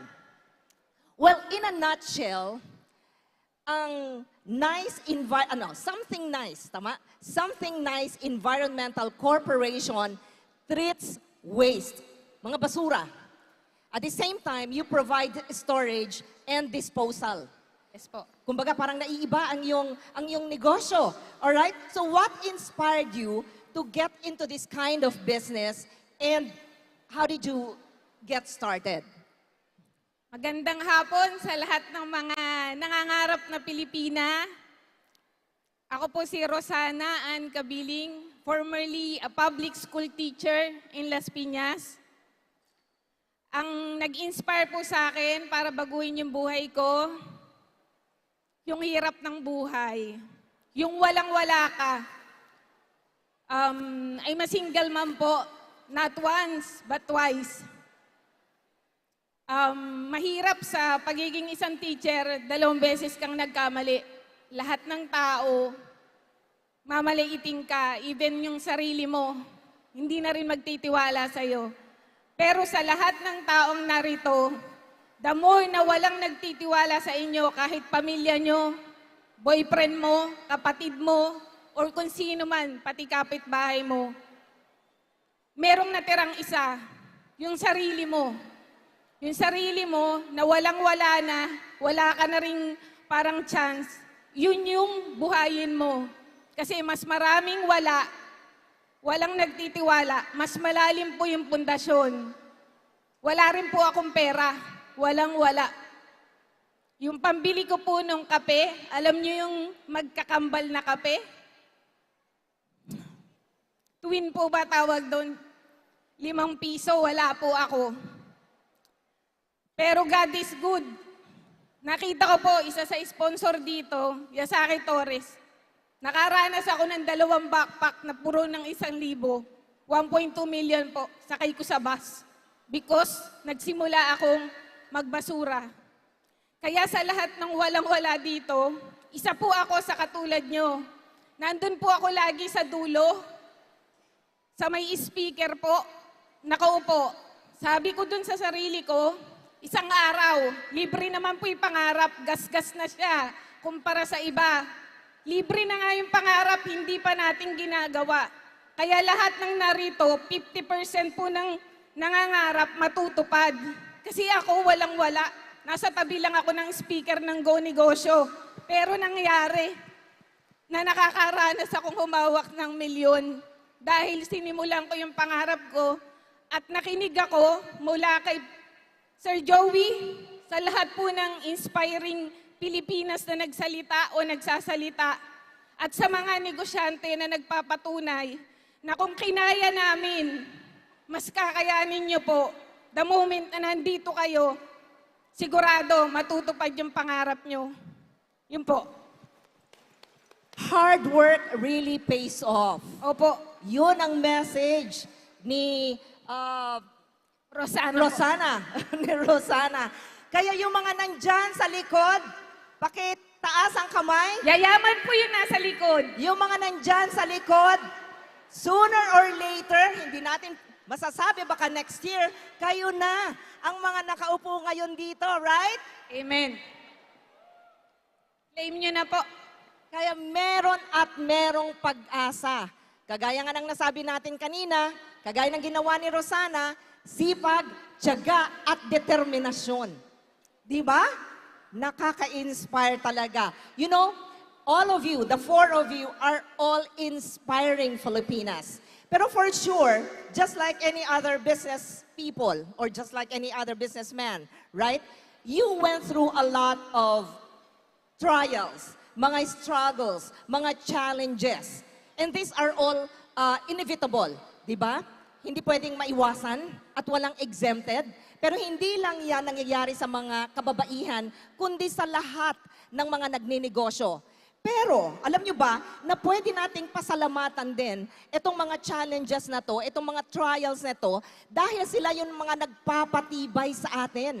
Para unti-unti na na-overcome natin yung mga problema at alam mo, lalo nating na-achieve, na-accomplish yung mga sinet nating goals. Right? Kayo ba? May mga lessons learned ba sa inyong entrepreneurial journey or sa mga challenges na naranasan ninyo? At ano ang pinaka-importante, pinaka-memorable, o mga pinaka-masayang parte ng inyong karera sa pagninegosyo? Okay, if I may start with, yes, Ameline. Ang pinakamasakit sa akin is yung lumalapit ka sa mga taong gusto mong matuto. You want to make a network, but then there is a discrimination because Muslim as we are, sometimes nagkakaroon ng konting misinterpretasyon. Pero I never give up dahil sabi ko, ang gagawin ko is para sa kabutihan ng mga kababaihan na ang gusto lamang ay mag-hobby at ipagpatuloy ang preserbasyon ng ating weaving industry. Napakahirap tumayo na nag-iisa ka, lalong-lalo na kung galing ka sa isang karahasan na gyera. Mahirap, pero dapat nating harapin ang katotohanan. Ang gobyerno ay andyan, pero hindi pwedeng mag-antay at mag-antay ka na lamang. When you do something that is good, mag-iisa ka. Pero habang nakikilaban ka, mag-iisa ka pa rin. When there is success, they will recognize you. Yun ang pinakamagandang hindi ko makakalimutan dahil habang naglalakad kami, at ipinagpatuloy namin ang paghahabi sa Marawi City, marami ang andyan at handang umalalay. And that is the experience that maiisip ko, kung ikaw ay handang matuto, maraming lalapit sa'yo. Dahil ako po, natuto akong maghabi. Natuto rin akong mag-design. Marami akong narinig. Hindi naman yan marunong manahi. Marunong na po ako manahi. Marunong na rin ako mag-design. Nag-aral ako. I did my best para lamang ipagtanggol ang ARCAT Lawanen. Sa lahat ng kababaihan, kayo dyan, huwag kayong maniwala na wala kayong kakayahan. Parang adrenaline lang yan. Kapag andyan na, susubukan ka nun, 101% lalabas ang iyong galing. And there's nothing wrong being humble, right? Ang pinaka-importante talaga na isang quality ng tao ay ang humility. Ikaw naman, Glizel, may mga lessons ba? Yes, ang una kong i-share yung challenge. Ang hirap magkagaya ni ma'am, ang hirap mag-convince noon, nung hindi pa sumikat ang musa sa ibang bansa. Ang hirap mag-convince na magsuot ng sariling atin, ang ating mga kababayan. Because we all know na kahit ako, mas gusto ko yung imported, di ba? Ganun yung ating attitude. But then, nung nakita ko yung musa, how the US people love it, iba-ibang state may show sa musa, Canadian, at saka sa ibang-ibang bansa kung saan merong House of Musa, I realize, maganda pala tayo sa mata ng mga banyaga, but why is it? Yun ang pinaka-challenge ko, na ayaw nating suotin ang ating sariling mga tela. So, ngayon, ang dami-dami nang magpapatahi sa shop. Nagtataka ako, bigla na lang, yung ini-snub ako before, pag ina-approach ko, bigla na lang nagpapatahi ngayon. Tsaka naka-line up na sila sa mga tatahian. So, yun yung pinaka-challenge ko. But I never stop convincing them until they are convinced that maganda pala ang sariling atin. So yun ang pinaka-importante. And one thing more, dahil sa na-share ko kanina na I was doing business, I was an accountant, yung kasawa ko may negosyo kami dati. Dati puro profit lang nasa isip ko eh. When I wake up, profit ka agad. Ilan kaya yung sales doon sa branch ng mga ganun-ganun. But then, I realized, iba pala pag you wake up every day, yung iisipin mo, ay yung taong natutulungan sa negosyo mo. Ito yung pinakauna mong isipin, not the profit, and everything will just follow. Yun po. I agree 100%. Pero, Glizel, kung magpapatahi ba ako ngayon sa'yo ng damit, baka nasa dulong-dulo na ako ng napakahabang linya. Sa totoo lang po, yung fashion show namin sa iba-ibang bansa, 2024 na po yung nino-negotiate ko. Kasi every month, nandyan na puno na 2 to 3 fashion shows every month po. Wow! It's a good problem, di ba? Praise God, praise God. And isa pa po na masasabi ko, if we really, paano ba yan English? Kasi mahirapan ako mag-Tagalog. Sorry ha. If we put everything, we lift everything to God. Sabi nga sa Matthew 6:33, seek ye first the kingdom of God, and all those things shall be added unto you. Si Lord po ang unahin natin bago ang lahat. Exactly. That's one of my favorite verses too. All right, thank you very much, Glizel. How about you, Angel? Ano yung mga lessons? Ano yung mga memorable na part ng iyong journey sa pagninegosyo ang gustong-gusto mo? Well, at first, nung nag-i-start po kasi kami, we were building this old jeepney nga po into a food truck. So, parang madami yung nagulat that I was able to execute that kind of vision na pwede pala nating gamitin yung mga old jeepneys na gawing rolling store. And then, one of the challenges na na-encounter ko na next, nung naghahanap na ako ng mga possible old jeepneys na binebenta nila. So, may mga matatandang jeepney operators na hindi sila naniniwala na bibilhin ko yung jeep nila. Like, babae ka, ganyan, aanhin mo naman yung jeep. So, at bata ka pa. Opo, parang, aanhin mo naman yung jeep, ganyan. So, what I did is explain my business to them. And then, I told them yung gagawin namin, ipinagpaalam ko din naman po kung anong gagawin ko sa old jeepney nila. And then, eventually, natutuwa po sila kung ano yung outcome kasi pinapakita ko din po after. Ito na po yung jeep nyo, parang ganyan. So, natutuluwa sila with that. And now I'm very proud kasi I did not give up on my business. I was persistent. And yun nga po, dapat maniwala ka sa sarili mo. And kung ano yung sinimulan mo, have the courage to go forward and achieve your vision, your goals. Never stop praying. While you're praying, of course, you should work hard for it naman po. Yan. Prayer is the most powerful tool, di ba? Para ma-achieve mo yung success na gusto mo. At question ko lang din, Angel, yung bang mga binilhan mo ng mga lumang jeepney, hindi ba sila, hindi ka ba binabalikan para sabihin na, pwede bang maging franchisee ako? Hindi pa naman po. Pero nakikita nila yung mga old jeepneys nila sa mga TV or yun nga po sa social media. So, super proud po sila yung outcome na nagagawa namin for them. At least na-preserve mo pa. Di ba yung mga lumang jeepneys na yon? How about you, Rosana? Wala naman pong exempted pag hashtag nasasaktan. Di ba, mga Pilipinang nangangarap? Sino dito ang hindi pa nasasaktan? Lahat nasaktan, di ba? So, kung masasaktan ka na lang din, gawin nyo na po yung negosyo. Kasi kung empleyado ka, nasasaktan ka din sa salita ng boss mo, chismis ng office mate mo, or bibig ng hashtag magulang or asawa mo. Nasasaktan ka, gawin mo yung business.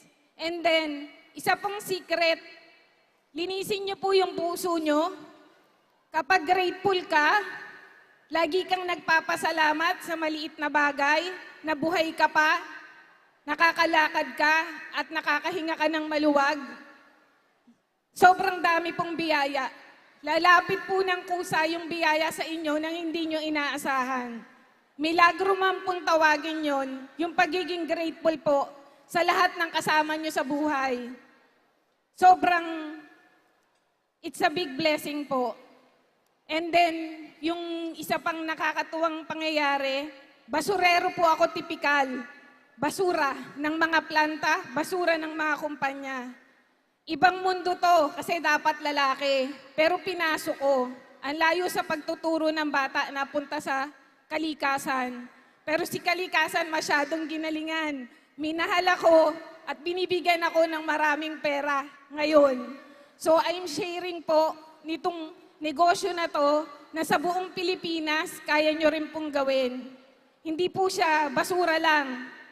Meron po kaming scrap, which is mga precious metal, pati po pupo, hinahakot ko at nagiging pera po yun. So kung gagawin nyo yung pangarap nyo, gawin nyo ngayon, walang imposible po. And then, I dare God. Dahil 2 beses nga po akong sumadlak sa pag-ibig. Sabi ko kay Lord, paano ko bubuhayin tong 2 anak ko? Magkasunod pa yung aking kakirengkingan. Pero yung pong kakirengkingan ko na yon, sabi ko, Lord, wala akong pambiling diaper, wala akong pambiling gatas. Tapos, nagagalit pa yung lahat. Teacher ka, bakit ganyan yung buhay mo? Sabi ko kay Lord, wag niyo muna akong bigyan love life, bigyan niyo ko ng pagkakakitaan. And true enough po, Ang dami pong pera, sabi ni Lord. Sige, wag ka munang mag-love life. Bibigyan kitang maraming pera. Kaya po sa mga may love life, mamili po kayo ngayon kung pera o love life muna. Salamat. So, pwede naman palang isang tabi muna yung love life, no? Opo, opo. Sabi ni Pera Lord. Muna. Opo. Negosyo muna. Yes, ma'am. So, hindi ka naniniwala doon sa love is sweeter the third time around. Ngayon po, hinihiling ko na po siya kasi nakuha ko na po, kaya pwede na po, pwede na. So, si Rosana ay available. Okay, at handa ng umibig muli dahil marami na siyang pera. Opo. Nako, di ba? Napakasaya ng ating panel discussion dahil pati love life na isi-share na. Alright. Maraming salamat, Rosana. At siyempre, sabi nga nila, so totoo yung mga sinasabi nga nila na yung mga nag-iiw doon sa mga basura, hindi nila alam, nandun ang kayamanan. Sobra po. Sobra. Okay. As in, unexpected po yung biyaya. Hindi po siya 100, hindi po siya 200. Millions po. Wow! Millions po talaga. Nakaranas po. Nako, mukhang marami nang magda-diversify sa pagnenegosyo sa basura nito. Okay, maraming salamat for that, Rosana. Okay, actually, itong forum po na to is for the inspiring Filipinas. And ladies and gentlemen, sila po yung mga winners natin ng Inspiring Filipina Entrepreneurs Awards. Alright, palakpakan natin sila. And you know what? Napaka-tough ng ngayon ng contest ngayon dito sa Inspiring Filipina Entrepreneurs Award dahil more than 200 ata yung applications na natanggap ng Go Negosyo at 15 lang ang napili. Kaya talagang kailangan palakpakan natin ulit ang ating mga Inspiring Filipinas this year ng 2023. Alright, how does it feel na maging or isa ka sa mga Inspiring Filipino Entrepreneur Awardee this year? At ano ang mensahe ninyo sa lahat ng mga nakikinig, sa lahat ng mga nakaupo dyan ngayon, nandyan sa mga harapan natin, at sa lahat pa na pwedeng marinig, okay, at makapanood ng event na to? Anong mensahe ninyo sa kanila, especially sa ating mga aspiring entrepreneurs? Let me start with you, Angel. Anong pakiramdam? Actually, di pa ako di pa nagsisink Hindi pa nagsisink in kasi galing lang kami Ilocos this morning. So, I came here to accept the award. I applied for, doon nga po, sa madaming nag-apply sa ako sa mga napili. And I think, ang dahilan kaya kami napili also is the story behind it because Egglock is a story about resiliency. Kasi nga po, isa ako sa mga flight attendant before na nawalan ng trabaho. I came home in Ilocos without any backup plan. So, I started something na sabi ko, may pupuntahan naman. Aalagaan ko to at yun. So far, we are doing good sa business po namin. We already have 2 franchises. We have here in Manila and Bataan. And yun nga, ang masasabi ko lang is don't give up on your dreams, on your business, or ano man yung sinimulan nyo. And always work hard for it. Huwag kayong matakot na magtanong sa ibang tao or ask for help from other people. Kasi malay nyo, yung masashare nila sa inyo na wisdom or maybe sometimes financial help is makakatulong ng sobra sa business ninyo. And yun nga, always pray and be grateful. And yun, never give up talaga po. Yun. Never give up. Yes, Glycel. Yes po. Kinikilig ka pa ba? Opo naman. This is so far the biggest award that I received in my whole life po. So, nagpapasalamat ako first and foremost sa Department of Trade and Industry, lalo na kay Yusek Bless Lantayon na umalis na.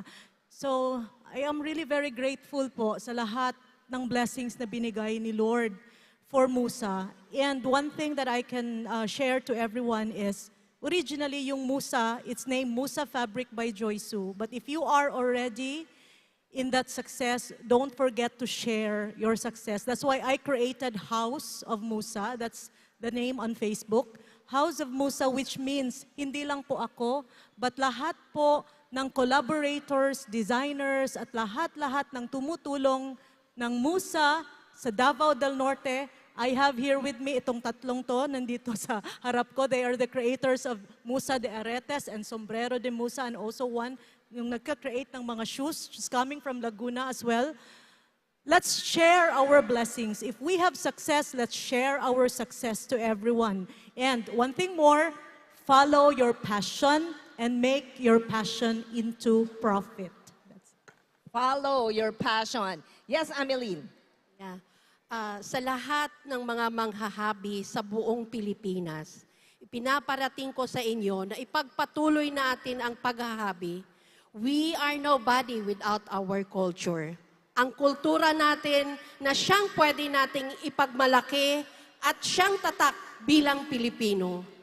Ang kultura natin na dapat nating iparating sa lahat, dugo at pawis po ng mga kababaihan, lalong-lalo na ng yung gumagamit ng backstrap. Our textiles tells a lot about. It tells about a story na ang ating manggagawa, ang manghahabi, hindi ho ito pinag-aaralan sa kung saan ang mang universidad. It is a gift that we should preserve. Preserving our culture, being a Filipino, will make us a small dot somewhere out there. We are all Filipino. Tangkilikin po natin ang ating mga manghahabi. Mahalin natin sila, hindi lamang sa pagsusuot, kundi pagkikilala sa bawat kultura kung saan na dapat paglinangin ng ating mga kabataan. We are Filipino. Wear your culture. Love your culture. Maraming salamat po. At support local. Yeah, support local. That's right. Rosana, anong pakiramdam mo ngayon bilang isang awardee? At mensahe na rin. Mensahe po, hindi po ako excited sa pagme-makeup tsaka pagdadamit ng maganda dahil hindi ko po ito nakasanayan. Rubber shoes, pantalon, tsaka po t-shirt, nakakakuha po ng milyon. So, ang excited po ako, merong isang tatayo na kaluluwa sa isang taon at magpapatunay na ang Negosyo nagbabago talaga ng buhay. Ang Negosyo, yung kandila na nagdurugtong mula sa mga kababaihan na magpapatunay na walang imposible basta nangangarap. Kasi natupad namin. At yung kalahati nun ay kayo na mga nangangarap at kumukuha ng inspirasyon sa mga nagpapatotoo dito sa entablado. So, napakasarap po ng pakiramdam. Sa isang taon po, dito naman po kayo sa unahan. At yun lang po ang magbibigay ng in return sa mga nagsipag yamang mga nilalang. Magtataka kayo bakit naririto sila. Ang yayaman, ang gaganda, buong mundo nalakbay na. Pero bakit nagsasalita dito, even si Miss Universe? Kasi po, ang tunay na kaligayahan, wala sa paramihan ng pera. Happiness lang yon, 1-2 linggo, tapos na. Ang tunay na kaligayahan po, nakakapag-share ka. At nakikita mo na yung shineran mong tao, nababago yung buhay. Yung po yung nagpapasaya sa lahat ng mga nagsasalita dito. Kaya po, isulit nyo na narito kayo maghapon. Sigurado ko mababago po yung buhay nyo. Salamat. At siguro napakagandang pagkakataon para sa ating lahat na pasalamatan si Mr. Joey Concepcion at ang lahat ng bumubuo ng Negosyo. Dahil sila po ay tumutulong sa mga entrepreneurs, mga existing entrepreneurs, at higit sa lahat, yung mga nag-a-aspire na magnegosyo at pumasok sa larangan ng pagninegosyo. Quickly lang, briefly lang. Okay, anong tip nyo sa mga negosyante na medyo nag-i-struggle, na medyo gusto nang bumigay dahil sa mga hamon ng mga pagninegosyo? Any advice? Sa inyong lahat dyan, huwag kayong tumigil. Harapin ninyo ang katotohanan. Walang magdadala sa inyo dito sa harapan. Kayo lang, sarili nyo lang. Wala kayong makikitang kasama, kundi sarili mo, anino mo, pagkatao mo. Lakasan ng loob, mangarap, mag-negosyo tayo. Yay! Glisel. Parang parang tawag dito, parang nasa kampanya kami Oo dito. nga. Oo Parang nga. meeting de avance ba to? Mukhang magiging next na governor, no? ng Lanao del itong dalawa. Sur. Okay, Glisel. Anyways po, ulitin ko po ha, yung weavers po ng Musa ay mga prisoners. Meron ako sa Correctional Institute for Women, Mindanao. Meron ako sa dalawa pang prison jail sa Davao del Norte. Kung titingnan mo, wala silang pag-asa sa buhay dahil nasa maximum security sila. Hindi na makakalabas ng kulungan. But then they found hope in Musa. So masasabi ko lang, when you go into business, isipin nyo first and foremost talaga kung sino yung taong matutulungan mo sa negosyo mo. Next na yung profit. Yun ang pinaka-importante. Kasi I've been doing business sa ibang field, IT industry, I've been an accountant for 22 years. Hindi naman ako napunta dito because of those businesses. I came here because of Musa and Go Negosyo. You know, ang Go Negosyo, siya yung nagtupad ng pangarap ko na magiging one of these awardees today. And you deserve it, Glisel. All right, before we wrap up, yes, Rosana. Ako po ulit. Pasensya po, namimiss ko yung teaching.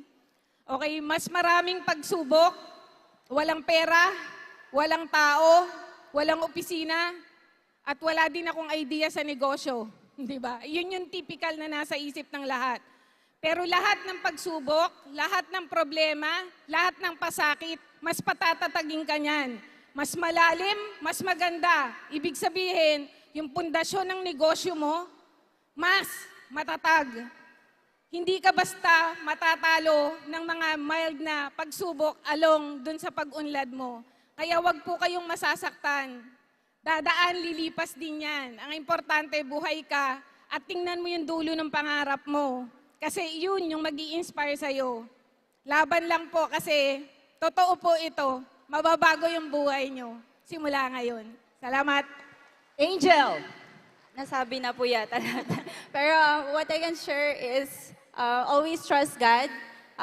Yun nga, don't give up sa business nyo ngayon. So kung feeling nyo walang-wala na talaga, ask for help. Parang ngayon sa labas, may mga nag-o-offer ng mga loans, ganyan.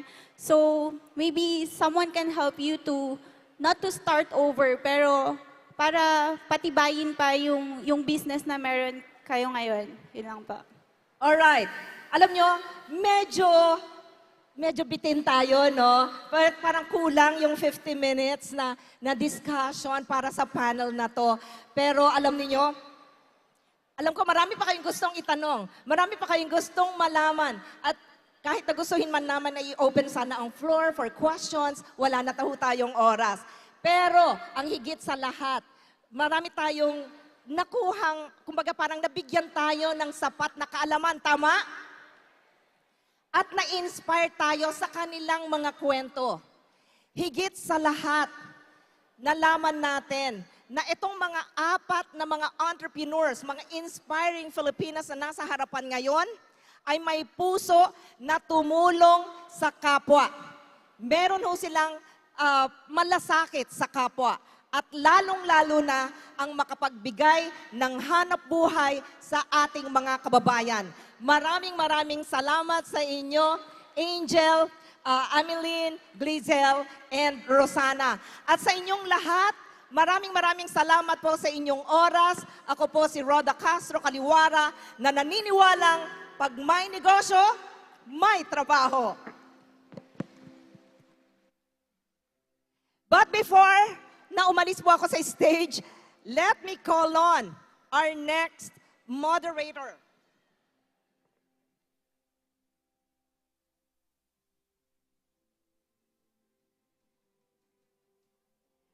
Let me turn over the floor to an equally inspiring Filipina who will kick off our next segment.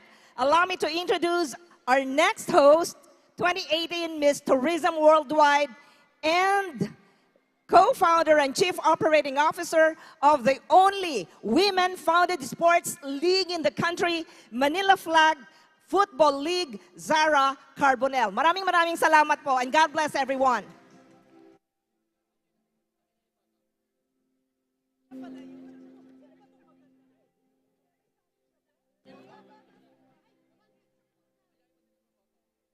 Thank you so much, Rhoda. Can we have our speakers back on stage po for another official photo? Hi, everyone. Good afternoon. Kumusta naman kayo? Guys, konti pang energy. Patingin. Can you give our speakers a round of applause? There you go.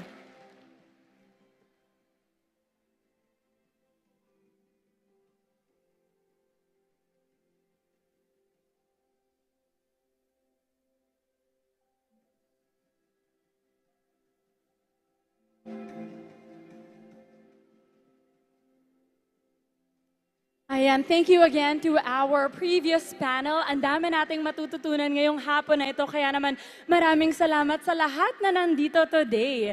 So just a quick reminder, no? We do have an ongoing raffle. Nakikita ko na meron kayong mga pieces of paper. Don't forget to have those evaluated later para meron kayong chance manalo ng pang-dagdag puhunan mamaya. I-announce natin yan at the end of our program. Alright, bago tayo magsimula sa next segment natin, I just want to greet and say Happy Women's Month to everyone here in the audience, lalo ng ating nagkakagandahang mga entrepreneurs and budding entrepreneurs. Again, hello, my name is Zara Carbonell and maraming salamat at I get to be a part of this amazing event. Alright. So marami pa tayong in store for everyone here today and I'm sure that lahat kayo excited kasi meron din tayong mga tinitick off sa mga pieces of paper natin. No? So I won't keep you waiting. Let's get to know our next speaker for this afternoon. Ayan na, ladies and gents, joining us this afternoon is the big winner of Pinoy Big Brother Double Up. Also your grand winner of Your Face Sounds Familiar Season 1. And she is a multi-awarded talk show host for ABS-CBN's morning program, Magandang Buhay! Actress, endorser, content creator, and proud mother of Mela and Stella, the Mother Nugget, Momshi Melay Cantiveros Francisco!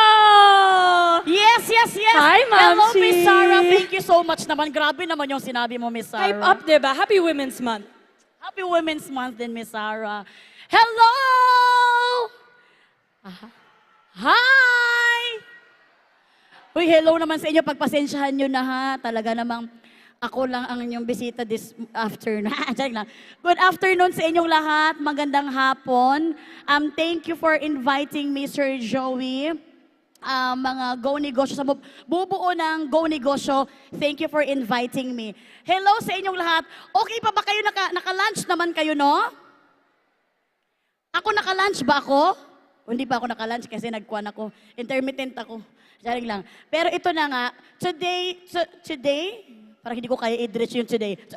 This afternoon na lang. This afternoon, may mga millennials ba dito? May mga Gen Z. How about yung kaedad ko, Centennials? Charing lang ito. So, grabe naman yung Centennial, parang sobrang ang tagal na. Pero ito na nga, ngayong hapon, syempre talagang pinag-uusapan natin. Maraming salamat muna once again sa Go Negosyo dahil talagang si Sir Joey, pinasalamatan ko nga siya kanina dahil for making it happen na matutulungan tayo kung sinong gustong gumawa na magtayo ng negosyo, mga tips, mga anong pwedeng gawin, sa mga gustong mag-start ng negosyo. Ako, ma-share ko lang, ang talk ko kasi ngayong gabi is about content creating. Pero syempre, may share tayo dito kasi syempre, yan, okay. Good morning. Thank you. Siyempre, nagpa-picture lang siya sa kanyang kapitbahay. Thank you so much. Pero ito, about content creating. Pero, about negosyo, na-try ko rin siya way back. Akala mo talagang tanda, no? Ang baon ko kasi nung elementary is piso. piso lang ang baon ko ng elementary, nagigigil nga ako. Kasi ang bahay namin, tapat lang, so uwi lang ako ng lunch. Tapos, nung high school naman, ang baon ko is, umangat-angat na kasi high school na, nakagraduate ka ng elementary, 5 pesos. Pero syempre, may mga pagkain sa kantin na gusto mong kainin.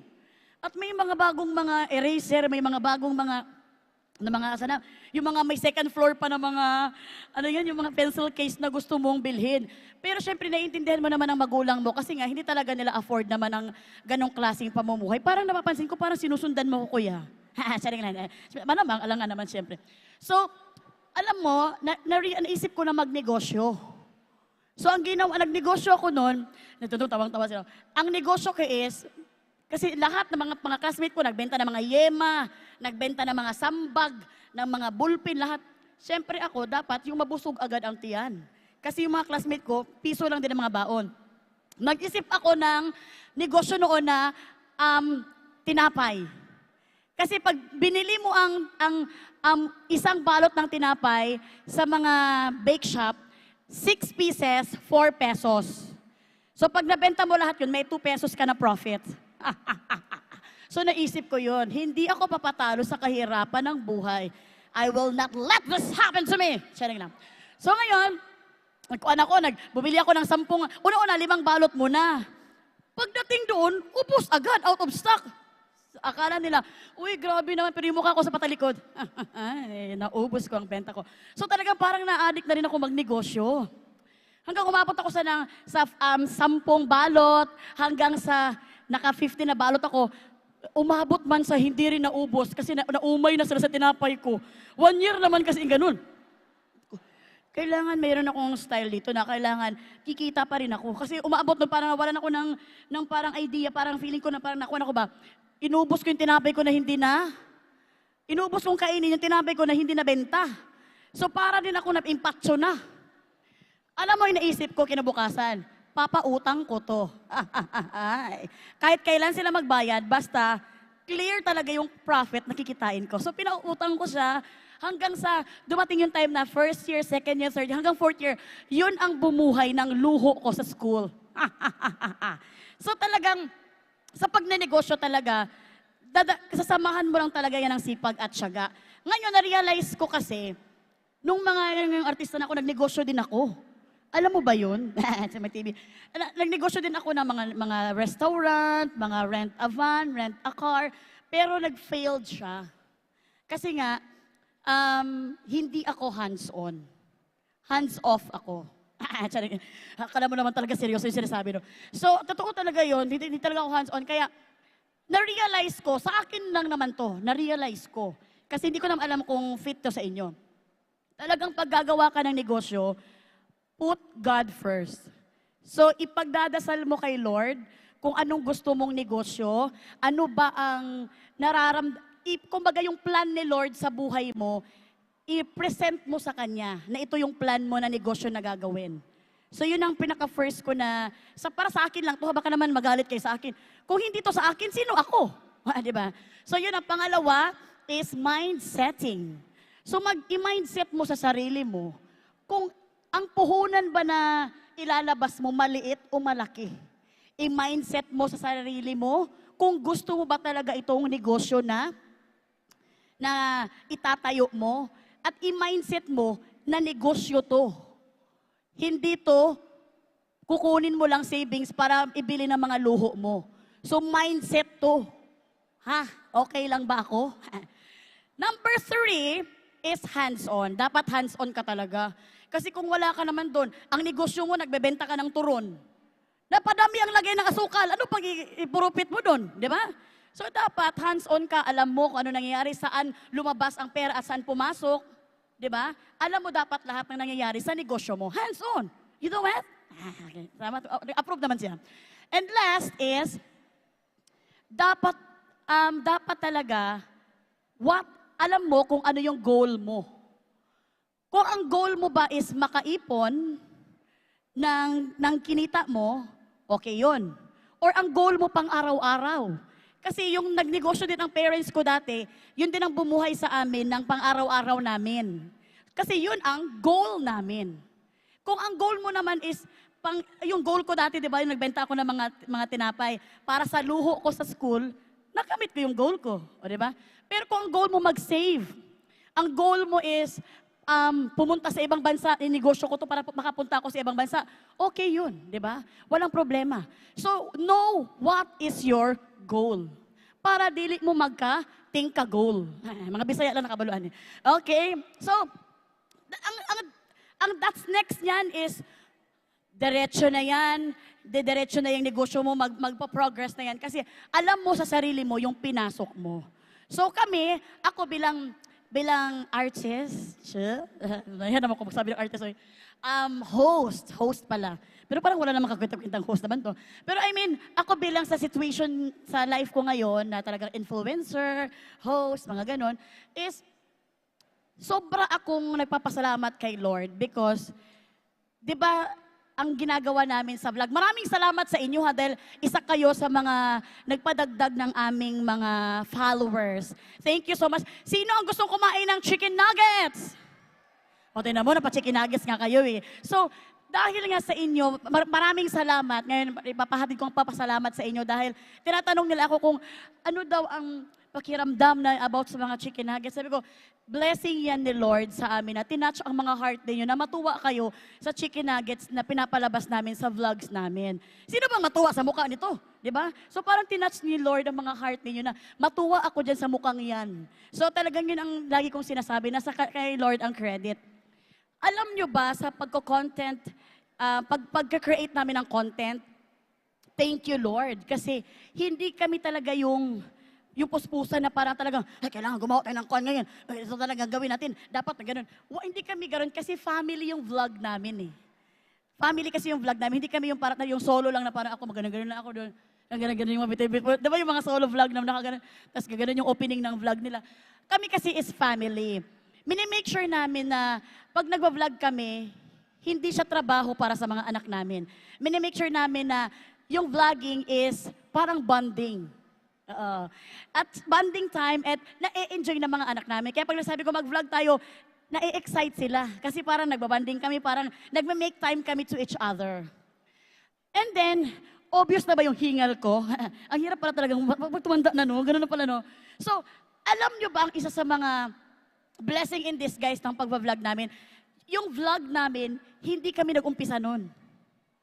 Hindi kami yun ha, mga unyango yun. Charing na, hindi, kami talaga yun, charing na. Hindi kami nag-umpisa. Ang nag-umpisa nun is yung friend namin, pero siya is, una-una is fan.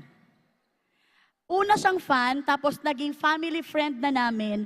Tapos, paglabas kasi namin ni Jason sa PBB, parang ayaw na muna namin ng mga, yung parang sinusundan yung buhay namin sa camera. Kasi, wow, feeling naman, talaga akala mo naman talaga, baka namang dilis. Pero yung, alam mo yung parang gusto mo muna ng privacy kasi sa loob ng PBB nakikita mo na yung buhay mo doon, talagang lahat na, pagsuot na ng mga ganito, nakita pa. So paglabas namin parang ayaw namin, yun ang na-miss ng mga fans namin. So ngayon, ayaw pa namin, sila mga fans namin, gumawa sila ng account. This is the truth. Ang TH, pwedeng bukas ko na lang siya i-pronounce. This is the truth behind our vlogging. Na hindi talaga kami nag-umpisa nun. Sila ang gumawa, mga fans namin. Kasi gusto nila makita kami, tapos pag dinadalaw nila kami, binibidyohan nila kami. Hanggang dumating sa point na nag-asawa na kami ni Jason. Saring lang. At talaga nagkaroon ng mga sigara. Hoy! So ngayon, andun pa rin sila. Bakit ko sinasabi na swerte?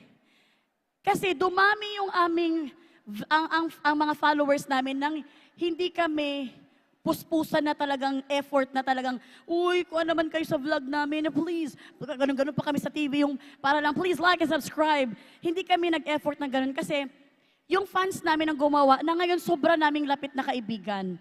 And ang kagandahan nun, siya ang nag-e-edit. O, di ba? Libre na kami ng editor. Kasi kung mga editor, it cost, malaki ding bayad niyan.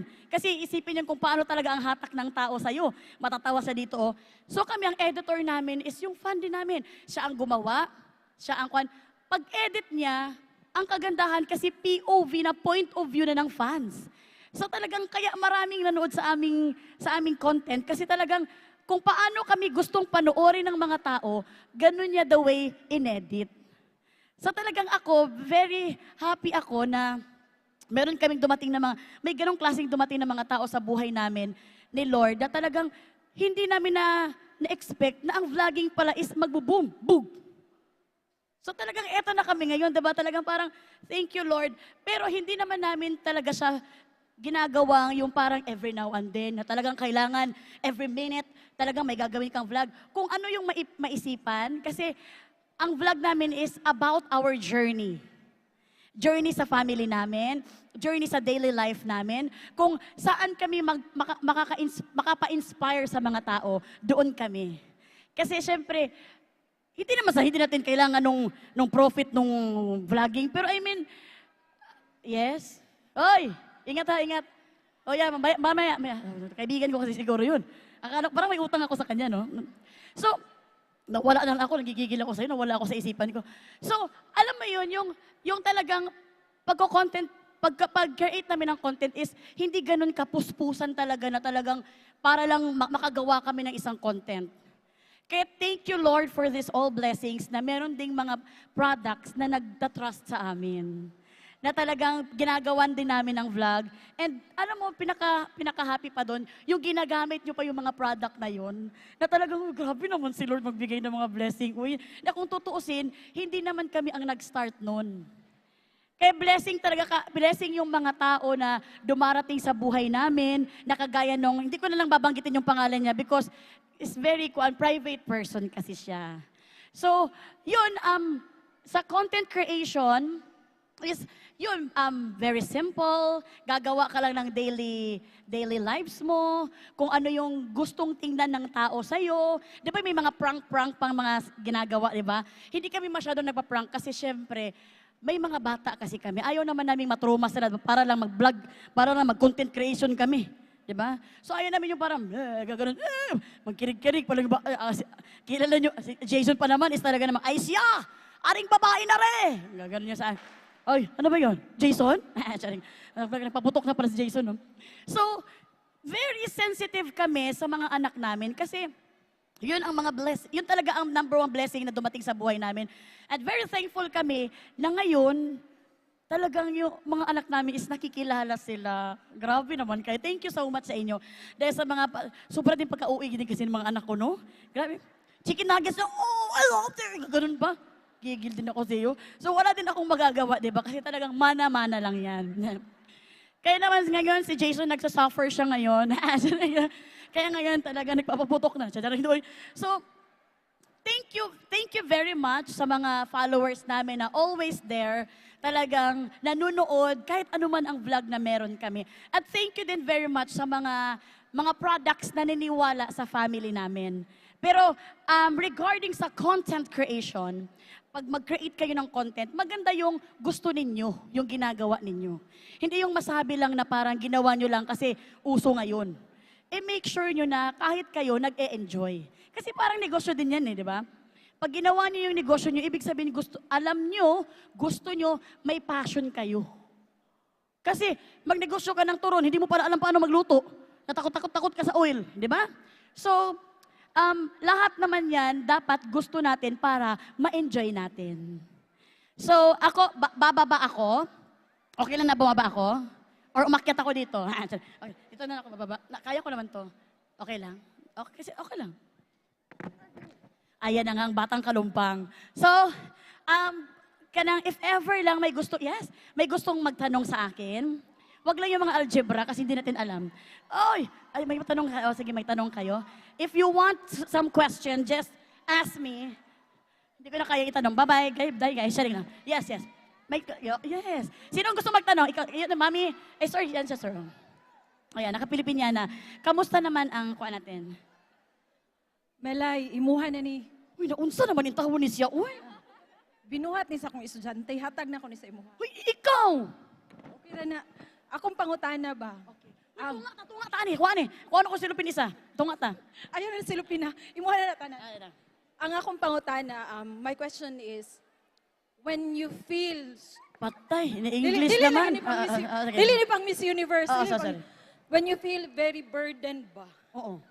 Sa responsibility na expected from your audience. Bakit ko pa tinawag kasi to? English pala to? Ah, yes, yes. No. Sige, Bisaya. I feel parang burden. Sometimes, no, ang business owners manggod, they feel burdened. Instead of being happy, ay, nganong duol pa man kuhanin nga negosyo nga, wamta ko ilabad, na hindi naman sana masakit ang ulo ko. Bakit ba pumunta pa ako dito? What can you tell them na burden is part of the process? Actually, parang ikaw ang nag-burden sa akin ngayon. Hindi. Alam mo, ano pangalan mo nga, Mami? Jane, taga Panabo ko, ma'am. Ay, Bisaya. I'm gonna say, Miss Jane from Panabo. Nilupad pa ko. Para lang ani sa negosyo. Mudawat-dawat aning kuan ka Oo. laki. Uy, salamat po kayo niya. Kitagaan ko ni mo. Binuhat na sa akong estudyante. Kasi pa kasi estudyante. Nak! Oo. Kinsa ni Nak? Basta aton ipasalamatan, i-shoutout ato na sa Instagram, ha? Dre. Oh, thank you so much. Sure ba kayo? You're welcome. Okay. So ito na, kapag sobra ng burden talaga yung nararamdaman nyo sa negosyo ninyo or ako sa followers ko minsan, ganun, may tinatawag tayo na acceptance eh. Acceptance is the key na part talaga ng buhay natin ang burden. Huy, palaki na palaki ang regalo, ha? The best. Hindi tinuurungan yan. Huy, nakakaya naman siya. Huy, grabe naman kayo. Sa inyo to ba? Pero acceptance is the key talaga na ang burden, ang suffering, ang problem is part yan ng ating negosyo. Kung hindi mo may experience yan, abnormal ka na. Hindi. Kung hindi mo ma-experience yan, hindi mo ma-appreciate yung success na naghihintay sa'yo. So, please accept mo ang burden na yan. Inhale, exhale, at andyan naman si God. I-pray mo kay God. Ayan. Nak, I hope you are listening. It did not came from me. It came from her. Thank you very much. Thank you so much. Love mo talaga siya kay hiningan mo siya ng advice. Miss Jane, maraming salamat. Grabe. Ang bait-bait mo kasi nabigyan ng kuwan. Nabigyan ng, Miss Jane, maraming salamat. Okay lang ba sa wala sa akin ba? Salamat, Miss Jane. Kailan anong oras ang tinikling mo, Miss Jane? Sorry na. Sabay ako mamaya. Salamat, Miss Jane. Ayan. Okay? Maraming salamat. Sino pa? Last question na lang. Last question for the kuan. Baka may box pa kayo dyan. Sorry lang. Sino pa? Yes, yeah. Yes, sir. Okay. Good afternoon po. Para sa mga working moms po, katulad natin, ano po yung maipapayo nyo sa tinatawag po nating mom guilt? Mom guilt? Opo. Okay. Ay, mga baby. Uy, grabe naman to. Uy, yung para pumunta ka sa isang kuan ba? Naggamot ka ng kuan, para kang doktor, naggamot ka ng kuan, binigyan ka ng mga, may mga buhay na manok ba kayo dyan? Thank you, mga, picture tayo, ayan mga darling. Say hi. Ayan. Okay. Para daw doon sa mga mom guilt. Kasi syempre ako, ano pong pangalan niyo po, Mami? Faith po. Feli. Faith po. Feli. Faith po. Faith po. Faith. Faith. Sorry. Hindi ko alam yung tenga ko, hindi pala ako nakapagkuan. Mami Faith. Palakpakan naman natin si Mami Faith na nag-question sa atin. Kasi lahat tayo, naramdaman talaga natin yung mom guilt. Totoo talaga yan. Talaga may mga ganun tayong feelings. Pero, aanhin mo naman yung mom guilt kung hindi mo naman ilalab ang sarili mo. Kailangan mo ding ilove ang sarili mo para meron ka ulit eagerness na ilove sila, na mayroon kang excitement na ilove sila. Oo, may negosyo ka. Saan mo ba ginagawa ang negosyo mo? Bakit mo ginagawa? Para sa kanila. 'Di ba? Actually, yung mom guilt na ganyan, bigyan mo din, baka naman sumubra ka na sa guilt kung baka wala ka na rin masyadong time every week or hindi mo naman sila natatabihan na sa pagtulog or kasi tayo, may mga kwan kasi tayo, may mga anong tawag dyan, yung, may mga kwan tayo, yung standard ng pagiging momshi. Alam mo, ikaw ang best momshi sa mga anak mo. Walang makakatalo sa'yo. So, huwag kang mag-guilty kasi ikaw lang magbibigay ng pagmamahal na ganun ka the best para sa mga anak mo. Kaya, dinala mo sila 9 months, nilabas mo sila na healthy, kaya wag na wag kang mag-guilty kasi lahat ginagawa mo para sa kanila. Wag mo isipin yung mga standard ng mga momshi na iba dahil iba-iba tayo. Ibang standard ko, iba ako, wag mo akong gayahin, iba-iba tayo. Ikaw ang best mom sa mga anak mo, kaya keep it up. I love you, momshi. Wag ka nang mag-guilty dyan. Tara doon, magbanding tayo. Hi! Maraming salamat once again sa ating mga kapamilya na nandito, mga kapuso at mga kapatid. Maraming salamat. Ingat kayo lagi and I hope more power sa mga negosyo na itatayo nyo. Ingat lagi! Thank you so much, Ma'am Shimelay. Ayan, sobrang saya nga ng segment niya. I hope everyone learned a lot and everyone equally had fun. Siyempre, may papremyo pa si Ma'am Shimelay, di ba? Alam nyo, Go Negosyantes, like we said earlier, time and time again, ang dami po naming pabaon sa inyong lahat. At in just a bit, we will be introducing our next few guests, you know. But before we do that, nakita ko, maraming mga cellphone na nakalabas. So don't forget to tag us so that we can see your experiences. Here's a Go Negosyo Women's Summit 2023. Of course, don't forget to tag us that is at Let's Go Negosyo, and that is hashtag Women Entrep Summit 2023. And before we proceed, I do want to remind everyone, meron po tayong pa-raffle na i-announce natin yung mga winners mamaya-maya.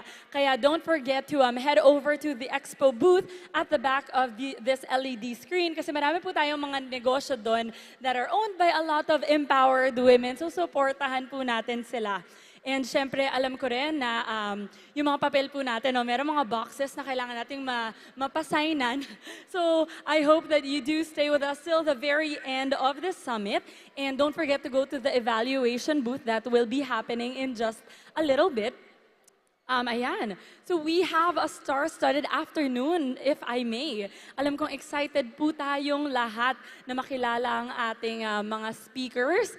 So, ladies and gents, kamusta naman tayo today? May energy pa ba kayo? Okay pa? I love it! Oh guys, ganito challenge. Bigyan nyo ng appear yung taong nasa kaliwa nyo. Sabihin mo, uy, ang galing mo! Yun. Tapos ngayon, try natin, fist bump. Doon sa taong nasa kanan, sabihin mo, kaya natin to! Ang dami palang energy ng mga Go Negosyantes natin dito. Are you ready to keep learning? Wow! Ang galing! Okay, and we are here. Go na go tayo, guys. So, halika na. Let us get to know our next speakers for today.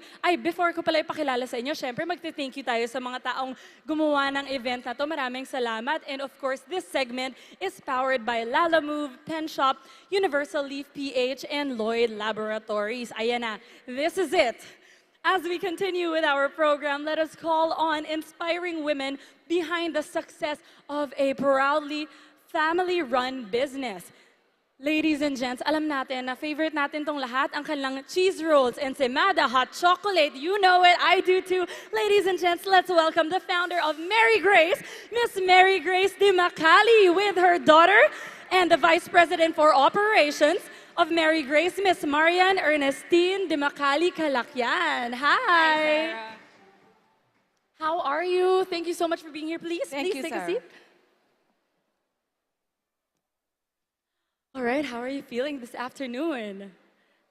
Excited. Excited? Everyone is too, I'm just gonna jump to it.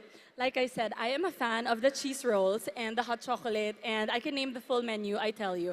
But, I guess for starters, ano po yung feeling that everyone here, okay, at least 95%, I am super confident, can say that we love Mary Grace. How do you receive that kind of, feeling, that compliment? Very happy and full of gratitude for Mary Grace to be loved. Actually, I just want to kind of chime in on that. What was the vision nung pinaka-beginning po? When you started Mary Grace, ano po ba yung pinaka-idea na, today's the day, gagawin ko na si Mary Grace? Dream ko kasi na makalabas ng mga ensaymada mula sa oven at isabay with a hot cup of chocolate. Ganon ang vision. Yun. Marian, is that something na experience nyo sa bahay? Is it a thing na parang, is it a family thing, tas shinare nyo na lang sa lahat? Yes. Growing up, school break, summer, kailangan namin pumunta sa bakery, kailangan mag-roll ng dough, kailangan gumawa ng boxes, kailangan magbenta sa bazaar. So, naalala ko nung grade 4 ako, pag Saturday or Sunday, I didn't have weekends. I have to work in the bazaar. But that was one way for me to learn the value of hard work and the value of money. Sobrang interesting. So, quick share. So, I also worked with my mom in our family business, and I know that it comes with a lot of ups, but also a lot of turbulence in between. So I guess the question here is, how do you deal, how do you work together? What are the dynamics? How do you resolve tougher moments? And yeah, okay, let's start with that. Maybe Miss Mary Grace first, and then Miss Marian. Actually, mas maraming up rather than downs, no? Kasi para sa mga entrepreneur ko, katulad ko, I'm very happy I have a daughter as young as she is. Kasi they're very digitalized, they're very techy, and alam nila ang trends ng mga cakes o pagkain sa market. So it's really more up than a loss to have a daughter working with you. I guess working with your mom, like you said, has ups and downs. But I think as the younger generation, you always think you're right, you know, but you have to also admit to yourself there is wisdom in what the first generation, especially the founders, know. There is so much wisdom there, and it will be your turn. But for now, it's your turn to learn. Yun muna. Yes. Totoo, no? And the fact na, syempre, before you enter that company, the fact that it was already successful, there must be a lot to learn from that. And I guess the question for you, Marian, is, paano mo nababalance yung, because like what Miss Mary Grace said, you have a digital edge, you see the trends, you can see the data, but how do you balance na ito yung vision kasi ni Mary Grace, so ito yung founding values niya. How do we keep this intact, but at the same time, keep innovating, keep moving forward? It can be a challenge for a brand like Mary Grace. You know, we're a tita brand. But I think it's all about being true to who you are. Eventually, you will also be titas. Everyone becomes a tita one day. And I think being a tita means being comfortable with who you are, getting to slow down, calm down. And so we have to balance it in such a way that we keep Mary Grace up to date. We still listen to what our market needs. You know, our menu has changed recently. We've added steak, salmon, we've added wine. So we're not afraid to venture and to try the trends. And I think what's very interesting about it is, like you said, it's very versatile. So I have a 14-year-old sister, and Mary Grace is our place to be. So every time she makes palibres, she's like, Ate, I want to go there because I want the bangus, the fish, and then the rosemary rice, ganyan. And then, syempre nakikita ko nag-nod sila. Anong favorite niyo sa Mary Grace? I'm sure you can order your favorite, your staple, without looking at the menu, no? So we've talked about digitalization. In a bit, I do want to know how the pandemic has also affected Mary Grace and how you overcame that. Miss Mary Grace? I'll take it, then you follow. We continued to be in the market. Hindi kami nagsara. Akala namin magsasara kami. So ang ginawa namin, we made ourselves available online. No? In the beginning, kami lang ang gumawa. Mahirap pala. So ngayon, we took aggregators into the business. Nandiyan na yung Grab, Food Panda, Picaroo, yes, among 4 others, no? Yes. So, we continued to reach out. And mabuti na lang, maganda yung response ano, ng mga nag-online. Well, digitalization also means that Mary Grace customers are now talking to us more through TikTok, through Facebook, through Instagram. And so for a brand like us, we still have to keep our eyes and ears open. Digitalization also means it's so much easier for our team to learn. You know, there are e-platforms now. Training our staff happens over Zoom, over Google Meet, holding meetings. But it also means things move faster. The business, the feedback, and it also means we have to be on our toes all the time. Ang galing. And like you said, for a brand like Mary Grace, the fact that you're able to stay on your toes and keep moving forward is a big win. So congratulations. Miss Mary Grace, this one's interesting, no? So it might be the first time a lot of people here are hearing it. When I was reading it also, sabi ko, wow, very interesting. But the letter spelling Grace daw po stands for the first letters in the names of your children, and not just the order of the letters per se, but the chronological order of kung kailan po sila sumali sa business. Is this correct? Can you tell us a little more about that? I like this chika. Okay, di ba yung Grace, Grace. 5 anak ko. So, bawat initial ng isa sa 5, no? Ang unang sumali ay ang G. Hulaan nyo, anong pangalan ang G? Kung mahulaan nyo, bibigyan ko kayo ng ensaymada. Punta tayo doon sa entrada. May Mary Grace sa entrance. Alam nyo ba yung G? Ha? O, ano? Gerald! Hindi. Hindi Gerald. Second try, second attempt. Ha? Grace, ako yun eh. Ako yun. Sorry, third attempt. Gian. Good attempt, kaya lang hindi correct. No, ang G, ha?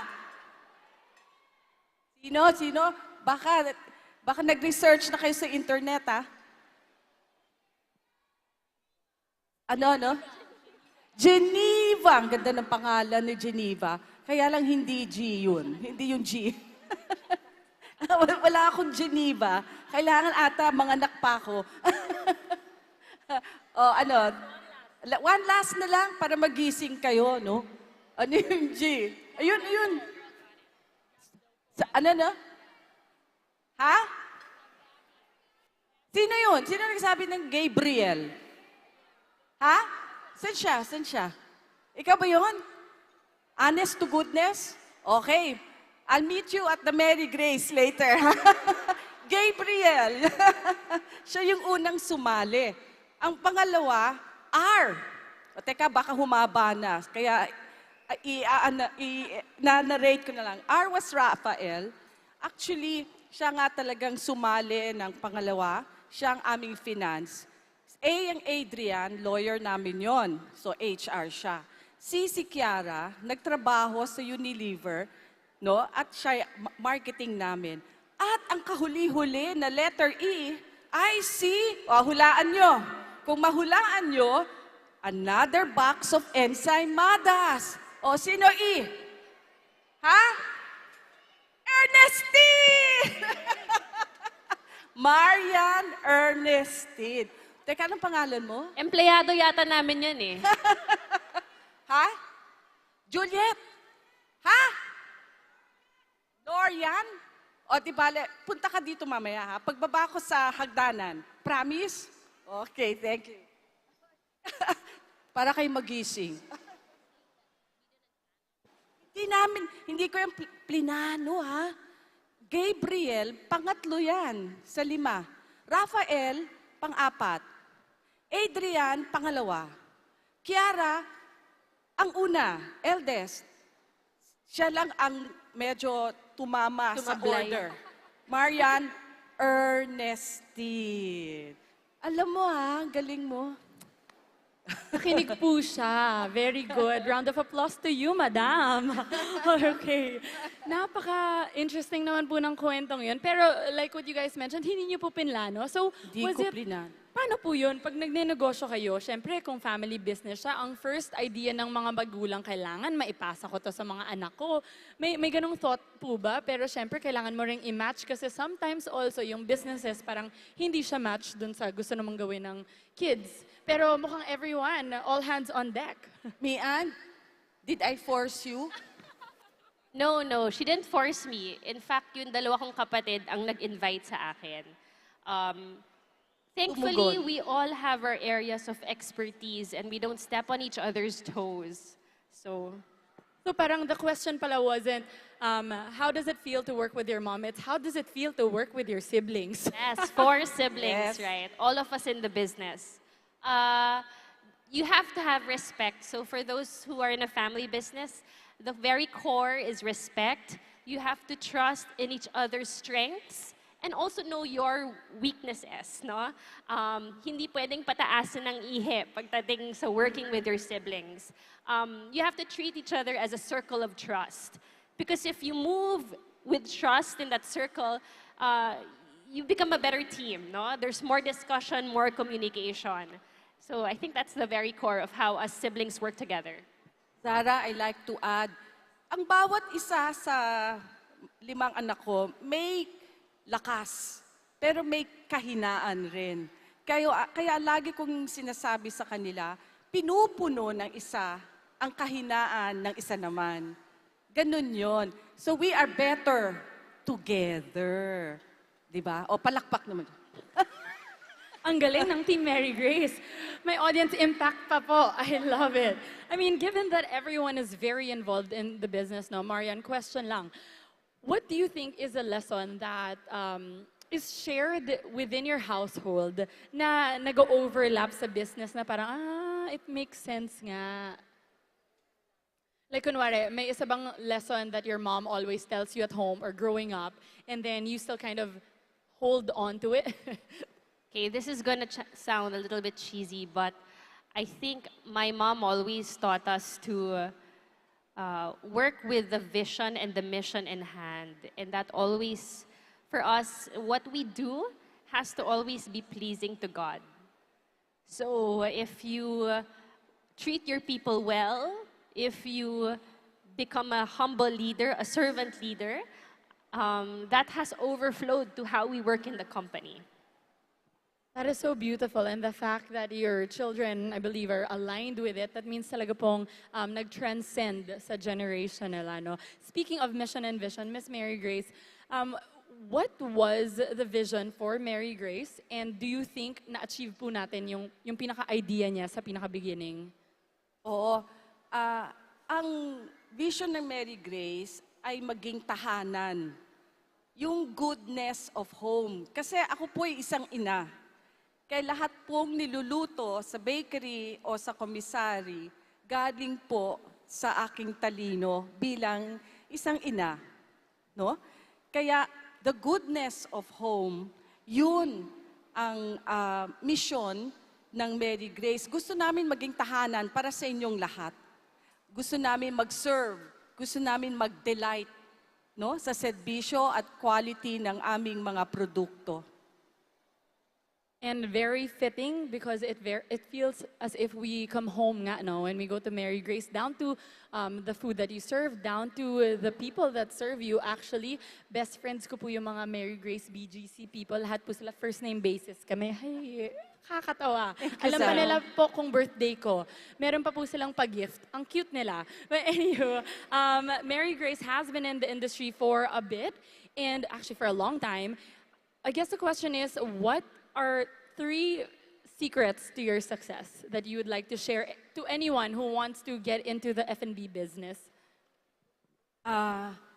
Simple lang eh. Yung 3, isa, huwag magmadali.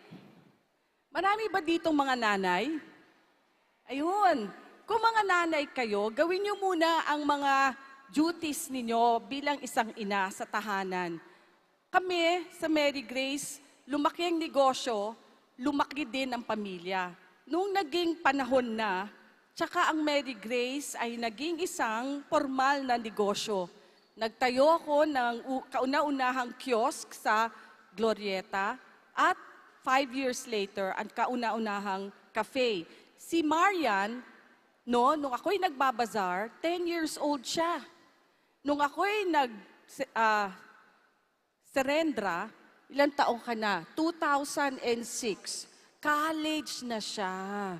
Kaya huwag kayo magmadali ha. Gawin niyo muna ang inyong mga duties bilang isang ina. Pangalawa, grit. G-R-I-T. Ano ba ibig sabihin ng grit? Yung grit ay katapangan, di ba? Sakripisyo, yung hindi kaagad-agad na di-discourage. Yun ang grit. Pangatlo, grace. Grace. Ibig sabihin, yung relasyon natin sa Panginoon. Kung wala ang Panginoon sa buhay natin, wala, empty ang ating mga achievements katulad ng isang negosyo. So 3 po yun. Maghintay, to have grit, at to have God in your lives. Patience, grit, and grace. Ayun po. We will keep that in our pockets so that we remember it, especially on rainy days. Ayan, Marian, question naman. Joining the family business, as you both have mentioned, you were the last one who jumped in on ship, right? Meron ka bang certain expectations that you had at the back of your head na, okay, pag sumali ako ng business, ng family business, this is how it's gonna be like, this is how it's gonna feel like. One, tama ba yung expectation mo? And number two, meron ka bang naging key learning from this whole experience? Well, I grew up already in the business, so I kind of saw it growing up and growing. No? So what you expect of a family business, it really changes all the time. There are months where it is, we're sailing smoothly, everyone is pleasing, we're reaching our targets, walang problema. And then there are days wherein the family is arguing, and that's normal. But I think one thing I learned as a family business is that the more you argue, but the more you come out of it together, the stronger the team becomes, you know. Because when you argue, and basta may respeto ha, hindi yung nag-argue na bastusan. When you argue and you discuss with each other, you learn more about your brother, you learn more about your sister, ganito pala yung hilig niya, ganito pala yung dreams niya. And so when you come out of that argument, you are actually stronger as a team. So I think for family businesses, that's what I carry on, because it's not sunny every day. Mian, do you remember our mission, our vision mission? To be a family strong in times of adversity. Madami yon, hindi lang pandemic. Internally, tsaka externally. Yun. And kitang-kita naman po natin because of the growth no, of the business. So yun po palang ang secret doon. It's being able to argue, but knowing how to argue so that you come out of it together. I think that's very crucial. Guys, take note of that answer kasi kakailanganin po natin yan in the future. Okay, we've got one last question for the both of you, right? It's Women's Month. We're here to celebrate the power of every woman, all the businesses that have been empowered and founded by women. My question here is, ano po ang role ng mga lalaki sa buhay natin? Diba? Para lumago yung negosyo so that we can thrive as women. Miss Mary Grace, you can start. My husband is Hector, that's his name. Inhinyero siya, he's an engineer. So, bilang engineer, he has a lot of common sense. Kaya, ang inuulit-ulit niya sa akin ay yung to control quality in the company. So siya ang bosses sa aking utak. That's my husband. So yun ang role niya. Kung hindi siya, if he didn't walk along with me, walang Mary Grace. I think the role of men, same as women, no? We have to support each other. There are weaknesses of women, strengths of women, weaknesses of men. And so I think we complement each other. We can work well together. One doesn't have to be higher. One doesn't have to be lower. Yeah. Galing. So it's all about backing each other up and rooting for each other regardless. So once again, let's give them a bigger round of applause. Thank you, Marian and Miss Mary Grace. Ang galing-galing po talaga. Bago po namin kayo pakawalan, number 1 reminder daw po sa mga winners kanina, may ensimada po kayo. And number 2, pa-official photo naman po tayo. Center stage, look to the camera. Ayan. So the first, kayo po muna.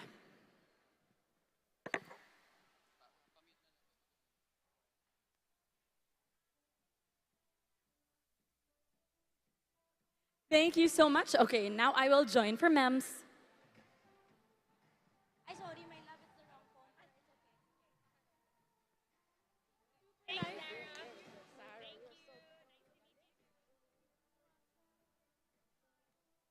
Napakagaling. Thank you again to the founders of Mary Grace, Miss Mary Grace and Miss Marian. Let's give them a bigger round of applause.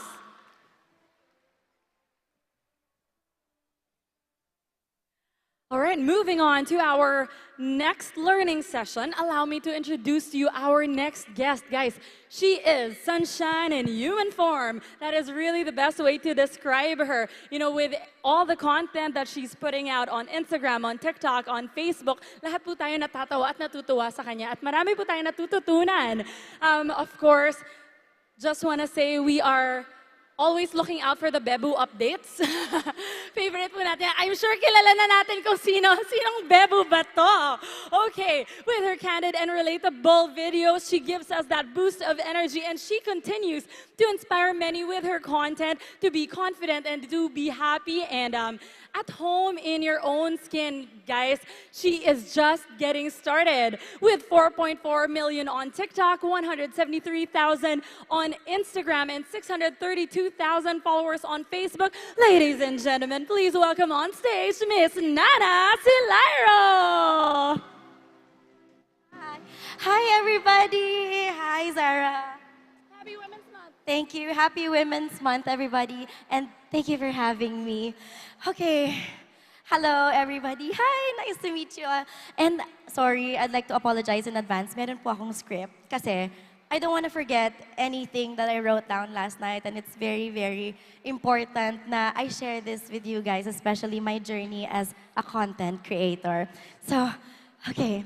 First of all, it is such an honor to be here today alongside very accomplished people to share with you my journey as a content creator and how my early education in entrepreneurship has helped me become who I am today. And I'm gonna share later on what I mean na I was introduced to entrepreneurship at an early age.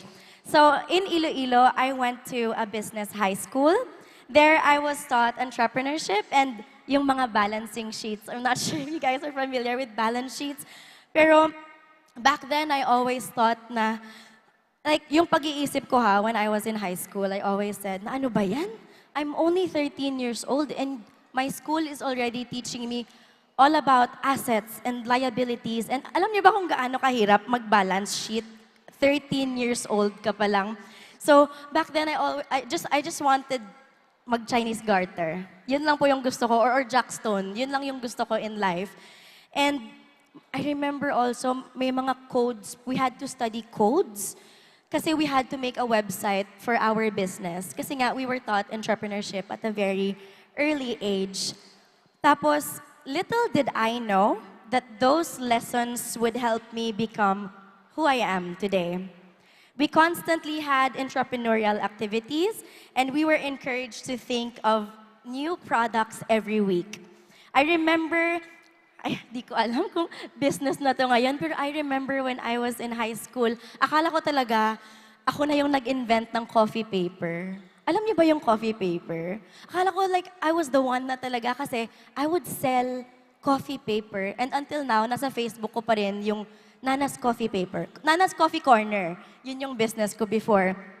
And back then, I always knew na yung coffee paper, it wasn't a thing. So parang it was my original concept talaga. I also remember I made jar cakes. You guys are familiar with jar cakes, right? Back then, hindi pa uso yung jar cakes. The more the sprinkle, the better. The more the glitters, the better. So akala ko original ko na yun. Tapos my mommy would give me cheese cupcakes. Tapos iniisip ko talaga, how can I make this cheese cupcake different from all the cheese cupcakes in the world?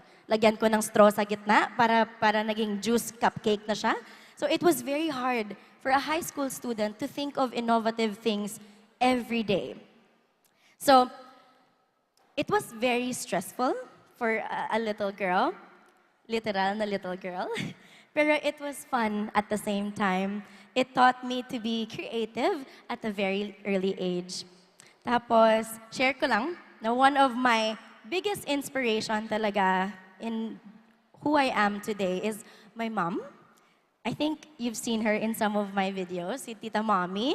My mommy, si Lyro, she always added different flavors and toppings to our meals.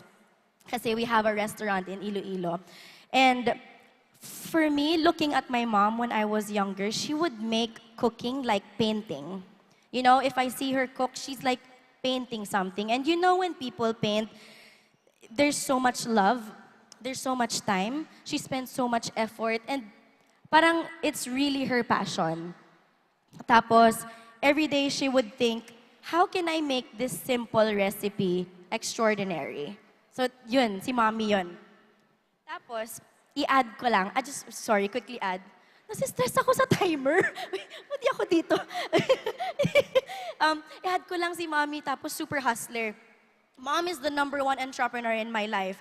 I remember when I was in high school, nasistress talaga ako. I would see our car pass by the school all the time. Kasi si mommy, she would go bank to bank.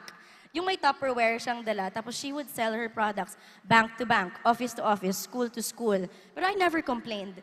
Never akong nahiya kasi my mom was like a vendor. Never. Kasi every day she would go home, she's happy, she's smiling, sold out, and marami siyang napabusog na people. And looking at my mom, for her, that's what mattered lang for her. Making people happy, making people busog. So na-inspire ako doon. Kaya naman ngayon, as a content creator, I always try to be creative and I always try to come up with ideas that are out of the box. This is how I grew up. The tiyaga in creating out of the box to make people, my audience, my customers happy. So, di ba, Happy Women's Month naman po sa nanay ko. Palakpakan naman po natin yung nanay ko. She played, looking back, thinking about it now, it didn't make a huge impact sa life ko. I didn't understand back then. Pero now na natap ako ng Negosyo, Women's Summit 2023, doon ko na-realize na, ang laki pala ng impact ni mommy sa life ko, no? Tapos, I always ask myself, how can I be different? Diba? You know, it's very difficult in my part. I work sa TikTok, I work sa Facebook, and then Instagram. Every day, I always ask myself, how can I be different? Because it's competition every day. For sure, you guys know that maraming nagpa-pop up na new content creators, and I'm very happy. But I always ask myself, how can I be different from others? And that question helped me become my own brand. Being a content creator, which is my business, requires a lot of hard work and dedication. Passion, time, sweat, tears, laway. Sorry. Basta lahat-lahat na. It's not just about making money, really. It's about making a difference in people's lives. Kaya naman, we need to think of ways on how we can make our content more inspiring para sa mga taong nanonood. How can I make people smile today? How can I touch people's lives today? How can I be an inspiration to them today? How can I make a difference in someone's life today? Those are the questions that I ask myself on a daily basis. You know what? Friends, countrymen, and lovers, it is not easy to be a content creator, but with passion, creativity, and dedication, we can achieve our dreams and make a positive impact in the world. It's about embracing our uniqueness and constantly reminding myself to be true to who I am and never stop learning. May page number 2 po tayo. Okay. All right. So, imagine I started content creation 2010. That's a long time ago, and it's been an on and off relationship with social media. Tapos it was during the pandemic talaga na I realized na, uy, TikTok pala is where I would shine. I remember way back then yung mga YouTubers, I wanted to become a YouTuber. Bumili ako ng camera, ng mic, bumili ako ng tawag dito yung chuk-chuk na nilalagay dito. I bought everything that a YouTuber would use. But then, when the pandemic struck, na-realize ko na, ay, cellphone lang pala kailangan ko. Yun lang, nawala. So I think that was the risk for me. Yun yung risk ko. I spent so much money on equipments na I didn't need. But then I found my perfect platform, and that's TikTok. As you may know by now, my business is my talent and my passion for content creation. And as a woman of the Philippines, I am proud to say that. Pinoy ako, Pinoy tayo. Hi! I want to leave you guys, I want to end this message, this inspirational inspirational speech with 3 lessons.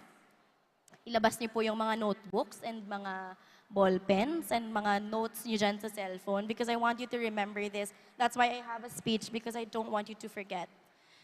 Okay. Lesson number 1, lumalabas ang pagka-teacher. Lesson number 1, be authentic. I know it's a hard thing to do. I mean, it's easier said than done, and I get that. I've been there. Always stay authentic. That's the lesson number 1. And never be afraid to embrace your uniqueness. Everyone is unique. Sorry, nawala ako ng slide. Everyone is unique and na-realize ko yan sa content creation. Yun yung fear ko na maging irrelevant yung isang Nana si Lyro. Yung fear ko, I will slowly fade. Maging Tony Stark ako sa world na to. And that was my fear. And then na-realize ko, no. Each of us have different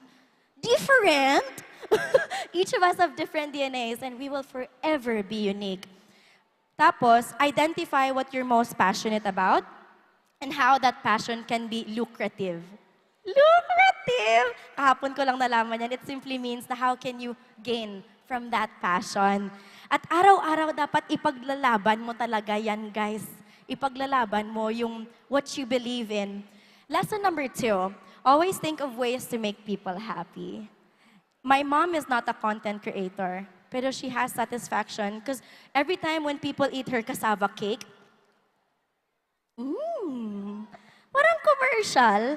And yun for mommy is, that's the satisfaction she needs. Ako, when I see people laugh because of my videos, when people come up to me and say na, you helped me during my dark times, iyak ako sa corner. Iyak kaming dalawa sa corner. And that means the world to me. So that's my lesson number 2. Always find ways to make people happy. I hope you never stop learning. The world is constantly changing. And keep honing your skills and expanding your knowledge. Once you find that passion, once you find that spark, once you find what keeps you smiling, you have to find ways to spread that happiness. Which leads me to my 3rd lesson. Give back. Sir Joey, give back. In all ways possible, always give back. There is so much beauty and happiness when your success is being shared. I'm forever thankful for the blessings and to all the brands I have worked with because they enable me to help others. I give back to my mom and dad. They are my superheroes. I give back to my community in ways that I know how. And that for me is the best lesson I've ever learned. Imagine 2010. Started 2010 sa camera. Ganun na ako sa camera, 2010. And up until this day, that's the best lesson for me. Always give back. Who am I? Sino ba ako if not for the people who support my content? Remember, being a content creator or an entrepreneur is never easy. Because like what they say nga, nothing good comes mundo. And always strive to be better. For sure, there's people here, not a lot siguro, but for sure, a lot of you want to become a content creator then. Because it's the thing, it's a big thing now. Always strive to be better for yourself and for everyone around you. I heard Mama Melay said earlier na when you make content, make sure it makes you happy first. Because people are smart. Never underestimate your audience. People will know if you're faking it. People will know if you're just doing it for the sake of what is trending, like what Mama Melay said nga. And that is so true, and I cannot stress that enough. That's why it's not easy to be a content creator. You have to love it first for you to share it authentically. Thank you for listening to my story, and I hope that my journey has inspired you to pursue your own passion and create something different today. Thank you very much. Thank you so much, Miss Nana Thank you. Silaro. Thank Hello. you. Siyempre, kailangan natin official photo. Okay. Ayan. Here, center stage. Chuk! Ayan.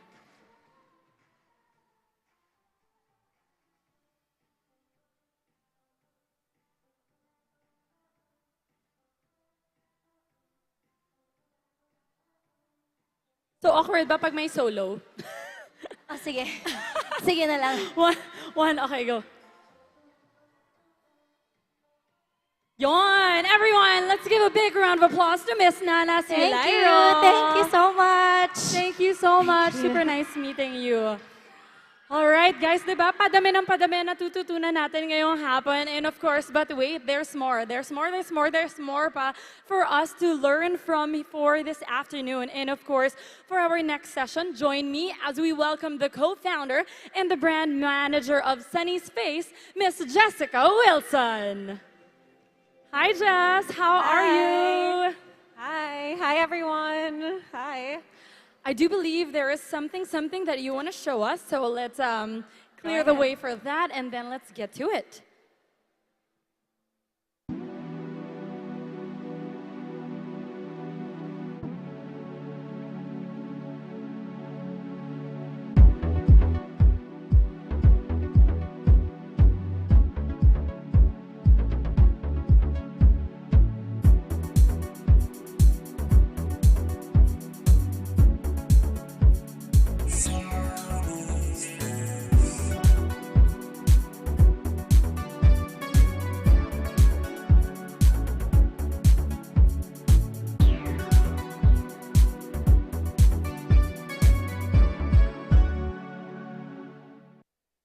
Just a short video about the brand and yeah. I love it. I'm sure everyone here knows it. Everyone, guys, raise your hand kung alam niyo yung Sunny's Face.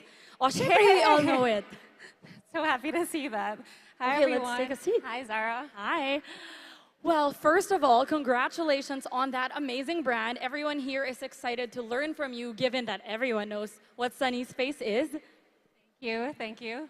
Okay, so let's start from the very beginning. What was that aha moment that made you think, you know what, this is a great idea, let's jump into it, turn it into a brand? We've always been obsessed with beauty products. My sister and I grew up playing with beauty products. I even told her at a young age, my dream is to make a beauty brand. That felt so far-fetched. I didn't feel like it's ever going to happen. But 4 years ago, we saw the right opportunity to bring in a beauty brand into the Philippines. What was so important for us was to represent Southeast Asian beauty, especially Filipino beauty. There are so many types of beauty, and with Asian beauty, they always think about K-beauty, Japanese beauty. It's always this specific type of beauty look, and the Filipino beauty look was never represented. And so for us, it was so important to create a brand that championed Filipino beauty, created products for the Southeast Asian skin tone, and most importantly, it was affordable products at the best quality we could give our customers. So for us, that was a big opportunity in the market that was missing, and so we created Sunny's Face. And you know, I believe that a lot of us here resonate with the fact that Sunny's is something that we can, we can buy every other day, at least once a week, every day. Just to be like, okay, I feel like I should treat myself with something today. You even have those little note cards that says, for you, for me, for your friend, for yourself. Right? We wanted to create beauty products that were affordable, because what's the point of having these beautiful, amazing formulas, but no one naman can buy it? If it's not accessible, if it's not inclusive, it's not fun. And the fact that it was founded by Filipino women, I think, is such a huge win for the whole country. So thank you so much. My next question is, actually, you've been saying that, Sunny's Face is all about championing Filipina beauty. And one of the most amazing things with the Filipina beauty is it's very diverse. We have the morena, we have the chinita, the mestiza. How are you able to cater to all of that, because they all fall under Filipina beauty, and still everyone feels na kasi Sunny's Face to. I'm kasama. Yeah, I think it's about being inclusive in your message. It's about communication. With beauty brands back in the day, it was very one message. It was a beauty brand telling the customer, ito yung maganda. This is the definition of beautiful. You have to look like this. But I think today with social media and with more color representation, it's about a two-way conversation. We listen to our customers, we hear them, we improve our products based on their feedback. We think of a wide color range. We don't just think of, the idea of beauty. We don't have one idea of beauty. We think of the range of customers that we want to cater to. And so that really influences the way we design our products, the way we come up with our formulas, even our price point, even our distribution. We have a store here, so you guys can go check it out. It's all about inclusivity in terms of pricing, product, skin tones, distribution, everything. So it's really important to think of all those things when you think about an inclusive brand. I love that you said that you really listen to the people who support you, to the point that Sunny's Face actually sells a fluff mat. Every 30 seconds, you guys, ganon sila kasikat, ganon sila kagaling. And we all know that Sunny's Face began from a digital community, and I think this is something that a lot of people here are curious about now. Number one, how do we build a digital community? And I guess the second one, which is hand in hand with that, is ano bang marketing tips ang meron ka for people here who want to start a business but yung marketing budget natin medyo for beginners? Yeah. I mean, when we started Sunny's Face, we were a new company 4 years ago. We didn't have a big marketing budget. We still don't have a big marketing budget. We're still a young company. But for us, Instagram, it's a free platform. Anyone can use it. It's free. Talk to your customers, have a two-way conversation, listen to them. And also, when we went international, today Sunny's Face is sold in 5 countries worldwide.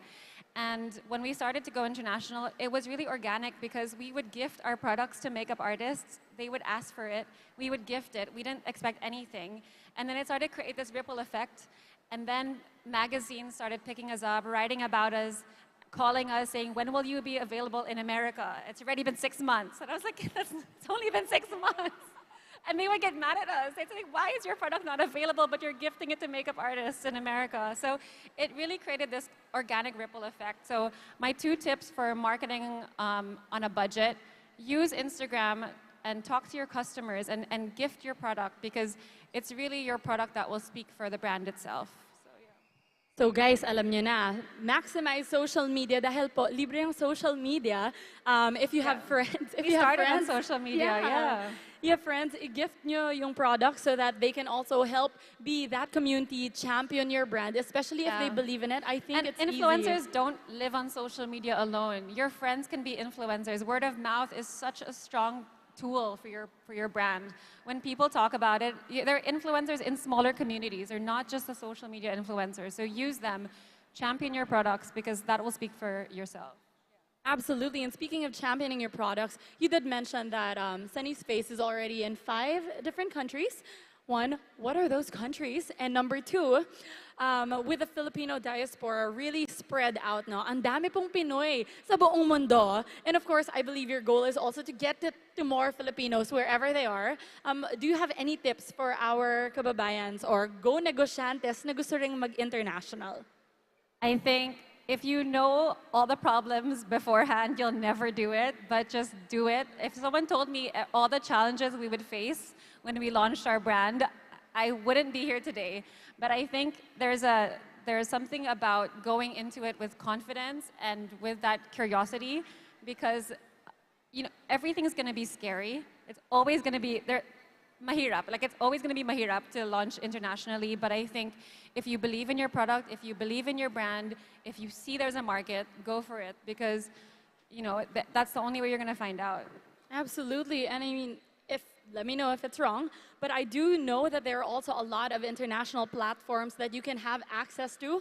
Sell it online that ships internationally, guys. Mura lang yun. Sell it on Instagram, sell it online, find a distributor, find a partner, Absolutely.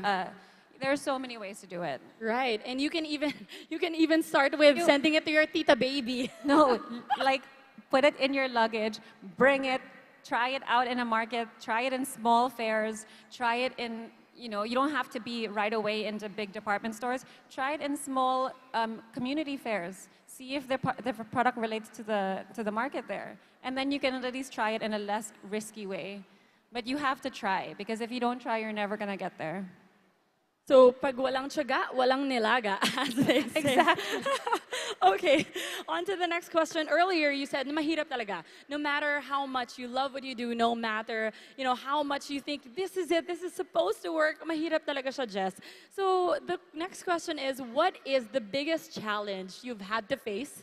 And how would you say you Yeah. face that head on?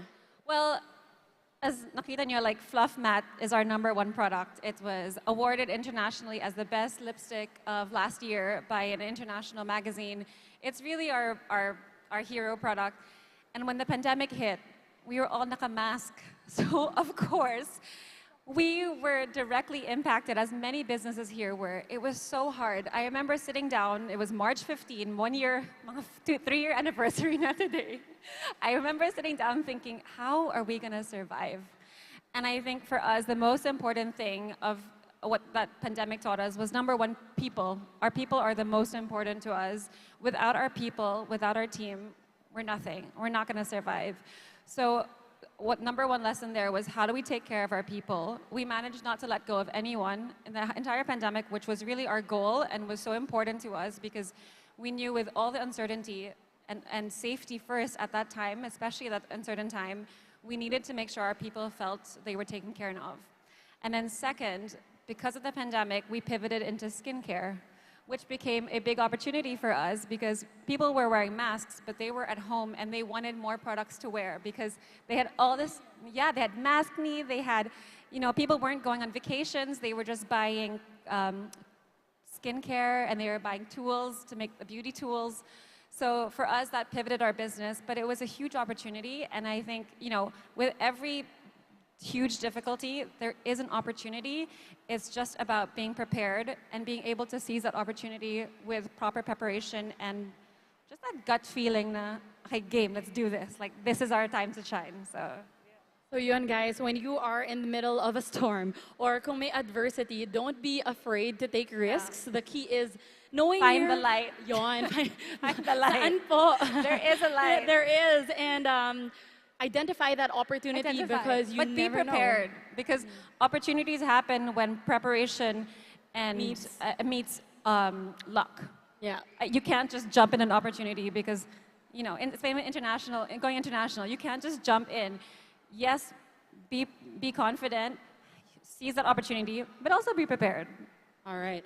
So seize the opportunity, make sure that you be prepared, and the only way to do that is to stay prepared. Okay. So last question, Ms. Jess. Of course, lahat naman po tayo, we want to get into a business that we absolutely love. Kasi nga, they always say na, if you do something that you love, you never have to feel like you're working. Work a day in your life? Oo daw. Pero ewan ko. Daw. Ewan ko. I heard that saying and I told myself that I think you never stop working. I think maraming entrepreneurs dito, and I think you guys know that starting your own business is you never stop. As an employee, you can go home, turn off your laptop, turn off your WhatsApp, say, I have my boundaries. But as an entrepreneur, you will never stop working. And I think you have to love what you do. You have to really believe in your product. And you have to really love what you do so that that work doesn't ever burn you out, but it just feels like progress and success as opposed to exhaustion and burnout. Because it's really true. Once you start your own business, there's no backing out. That's it. You're fully committed. And I think the successful ones are the ones that are able to do that day in, day out, and love it and live it. So loving it and living it despite and in spite of the turbulence as well. So there you have it, ladies and gents. Let's give a big round of applause to Ms. Jessica Thank you so Wilson. much. Thank you, everyone. Let's cap it off with an official photo, please. Hey.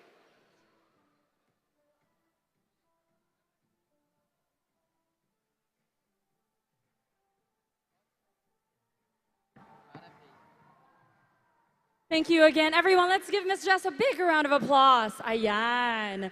Thank you so much, Ms. Jess, for teaching us how to build a trusted brand ground up, but also how to market it on a budget. Guys, alam kong yan talaga yung tips na gusto nyo malaman, so tinanong na natin. All right, so now after knowing the importance of building that trusted brand, ngayon naman, let's listen and learn from the pioneer of accessory making. A big round of applause to the owner of Aranaz PH, the creative director and executive director of Aranaz and Sofa Design Institute, Miss Amina Aranaz Alunan. Hi. Hi. Good afternoon. Good afternoon and happy Women's Month. Take the stage. Thank you.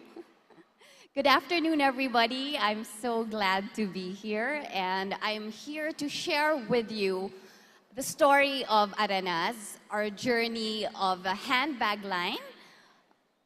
For those that may not know Aranas, Aranas is a brand of handbags that is all made in the Philippines. It was actually started by my mom over here, and soon after, my sister and I joined her in creating this brand.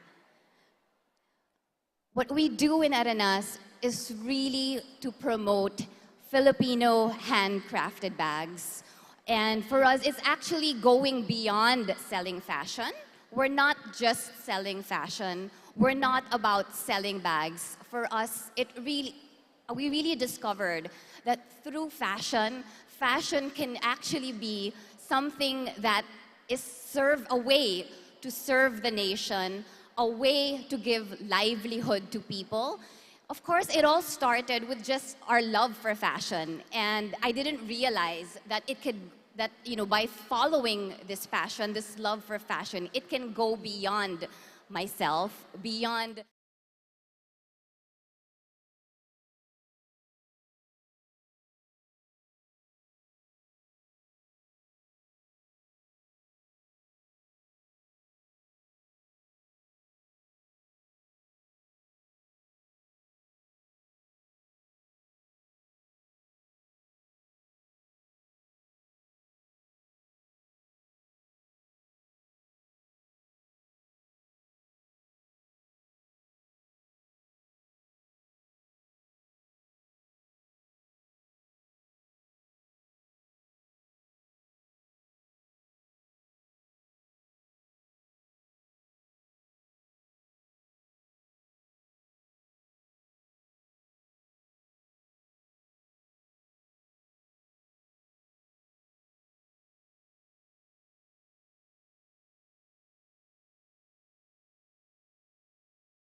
a business is a business, so you need to pay the bills. You need to be able to profit from it, but make sure that first and foremost, it is your heart, your purpose, your dream that propels you forward. So thank you very much and good afternoon. Thank you so much, Miss Amina. No, here, before we say goodbye to you, of course, let's take an official photo.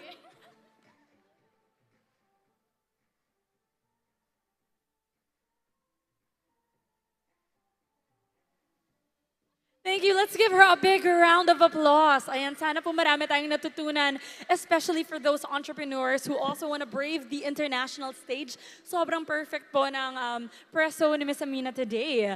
Okay, ang dami nating natutunan and I'm sure that we are ready for more. But before we get to that, I want to remind everyone na may raffle po tayo na i-announce natin yung winners mamaya. So let's prepare yung mga papel po natin. Let's make sure that we check out the expo booth at the back. Dahil yung mga winners natin, we will be showing you in a few more slides, a few more segments. Ayan. Okay, you're ready, we are ready, and let's get to our next segment. So, ang next naman nating speaker na alam kong excited na kayong makilala, siya lang naman ay isang speaker, content creator with 1.3 million followers on Facebook. Ladies and gents, let's give a big round of applause to McCoy Dubs Averilia as Liza B. Hello. Yes, hello. Thank you so much, Zara. Hi, everyone. Hello, parang ang baba ng energy. Gusto ko malakas na energy. When I say hi, you say hello. Hi! Ay, parang ang baba pa. Kasi pag hindi kayo malakas sumigaw, hindi ko tataasan ang benefits. Hi! Very, very nice. Diba? Ay, wait lang. Parang ang dami kong co-CEOs here. I'm so happy to see everyone. Alam niyo, very, very wonderful afternoon to all of you. Well, bakit pa ba ako nandito? Eh sabi ko nga, halika na, mag-brunch na tayo. Diba? Brunch na tayo, wag na tayo mag-work. Hindi, biro lang. Siyempre, kailangan natin mag-work kasi pag hindi tayo nag-work, ano mangyayari sa atin, diba? Pero, this is a very interesting topic for this afternoon because I will share with you how I started as content creator and how I created the characters such as Auntie Julie and Lisa B. So sabi nga nila, meron silang question, di ba? Who run the world? Who run the world? Who run the world? Isa pa, who run the world? O, di ba? Girls or women indeed run the world. Dahil kung walang mga babae, hindi tatakbo ang mundong ito. Because women are very strong and women are very versatile. Just like me, your Multiverse CEO, Madam Lisa B. Ayan.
Pwede nating maging kasosyo.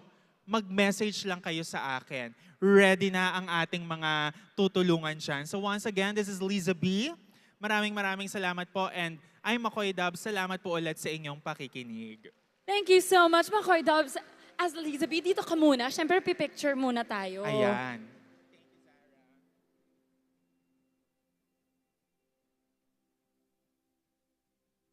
Ayan, syempre may 2 questions lang ako para sa'yo. Mabilis lang talaga siya. So number 1, being na syempre lumaki na yung brand mo on social media, saan kaya ang next step ni Miss Liza B? Siyempre marami pang mga pwedeng sumunod, Zara, like mga characters na pwede pang gawin because when I started creating content, mostly dubbing lang, tapos napunta sa mga characters like Auntie Julie, Lisa B, and the other one, si Maria Elena L na talagang bigay na bigay. So marami pang pwedeng mangyari because ako naniniwala naman ako na ang social media ay malawak na universe and 'di ba? It's a multiverse, tama. Malaki siya eh. Malaki ang social media. Hangga't merong nanonood, huwag kang titigil gumawa ng video. Parang sa pagkain, 'di ba? Parang sa negosyo, hangga't merong kumakain, pumapasok sa tindahan mo, meron at merong bibili. Meron at merong tatangkilik. So, ganun din sa social media. Gusto namin yan. At one last question. Siyempre, alam mo, pag sinasabi natin, ay, si Makoy Dubs, napaka-ano yan, confident, striking, wow. Pero siyempre, lahat naman po tayo, may moments na, oh my gosh, kaya ko ba talaga to? Diba? Yung imposter syndrome na tinatawag natin. Ano po ang piece of advice nyo sa lahat ng nanonood dito today and online na kapag pinagdadaanan nila yun, ano po yung pwede nilang gawin para may ahon ng sarili nila ulit? Ay, oo. Alam mo, ang ganda ng question na yan, Zara, because syempre tayo mga tao, normal sa atin panghinaan, di ba? Lalo na kung bago sa atin ang mga experience na gagawin natin in life. But always remember na kailangan natin i-acknowledge yung emotions natin. 'Di ba? It's okay if we ask ourselves kung kaya ko ba. And ako, siguro natutunan ko na lang din to dahil tumatanda na rin, na may mga bagay talaga na minsan matatanong mo yung sarili mo kung kaya mo ba. So you have to acknowledge your feelings, your emotions at the moment. And it's okay to assess kung kaya mo. Kasi along the way naman, kung inoohan mo na yung opportunity, along the way naman, may matututunan ka eh. As long as you surround yourself with people who will support you, number 2, who will guide you, and number 3, who will trust you. Because I think yung tatlong bagay na yon, yun ang makakapagpaahon din sa atin bilang tao, bilang babae, bilang tao in general, hindi ba? So, yun ang pinaka-importante. May magtiwala sa'yo, may maggabay sa'yo, at syempre, yung merong magmamahal din sa'yo. Yun, everyone, let's give him a big round of applause. Thank you so much, Ms. Makoy. Maraming salamat, as Liza B. Ayan, nagpicture na ba tayo? Nakalimutan ko lang ba? Nagpicture na tayo, ayun, okay. All right, once again, thank you so much for sharing all your insights with us. Mga Go Negosyantes, this is it, Pansit, the moment we've all been waiting for. Alam ko na pinaka-aabangan niyo talaga ito. Sinong gustong manalo ng pangdagdag puhunan dito? Patingin? Ayun, ang dami naman pala. Nag-check out ba kayo na expo booth? Taas kamay kung ginawa. Nakinig kayo sa mga segment, taas kamay kung ginawa. Pumalakpak ba kayo? Taas kamay kung ginawa. Ayun, very good. Alam ko, excited na kayo, kaya naman ipapakita namin yan in just a bit. But, bago tayo dyan, gusto ko lang syempre magpasalamat sa lahat ng tao talaga na gumawa nitong event na to, no? So, in behalf of Go Negosyo and the U.S. Embassy in the Philippines, we would like to acknowledge with the deepest gratitude all of our speakers, our panelists, our mentors who made this summit possible and a resounding success. They have volunteered their precious time and efforts to share key insights po para sa ating lahat, no? So again, congratulations sa 2023 Inspiring Filipina Entrepreneur Awardees natin. May we continue to raise the Philippine flag of excellence in our future endeavors.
And all of that po ay para sa inyong lahat. Kaya naman pong bigyan natin ng big round of applause ang ating mga partners for today.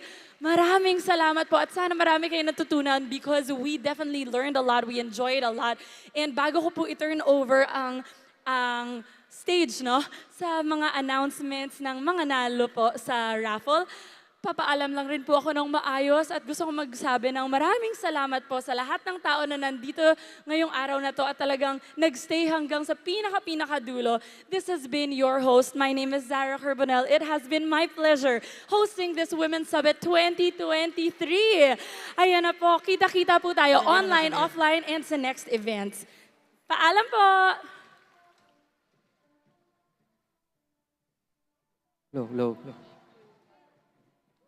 Alright, ito na ang ating mga lucky winners ng pandagdag puhunan mula sa Go Negosyo. Tignan na mabuti ang iyong screen dahil baka isa na kayo sa mga maswerteng napili ngayong araw. Inuulit po namin, marami sa mga Go Negosyantes natin na makakatanggap ng pandagdag puhunan mula sa ating mga parapol. Hindi na muna kayo maaaring manalo ulit within 6 months. Ito ay para mabigyan din ng pagkakataon ang ibang Go Negosyantes na patuloy na sumusubaybay sa mga programa ng Go Negosyo. Para po sa mga nanalo, matatagpo po ang ating claiming area sa ating registration area kaninang umaga. Make sure you have your own valid IDs with you kasama ang iyong Raffle stub at kailangan niyong ipakita upon claiming your prizes. Siguraduhin din kayo ay may mga GCash app sa inyong mga cellphone.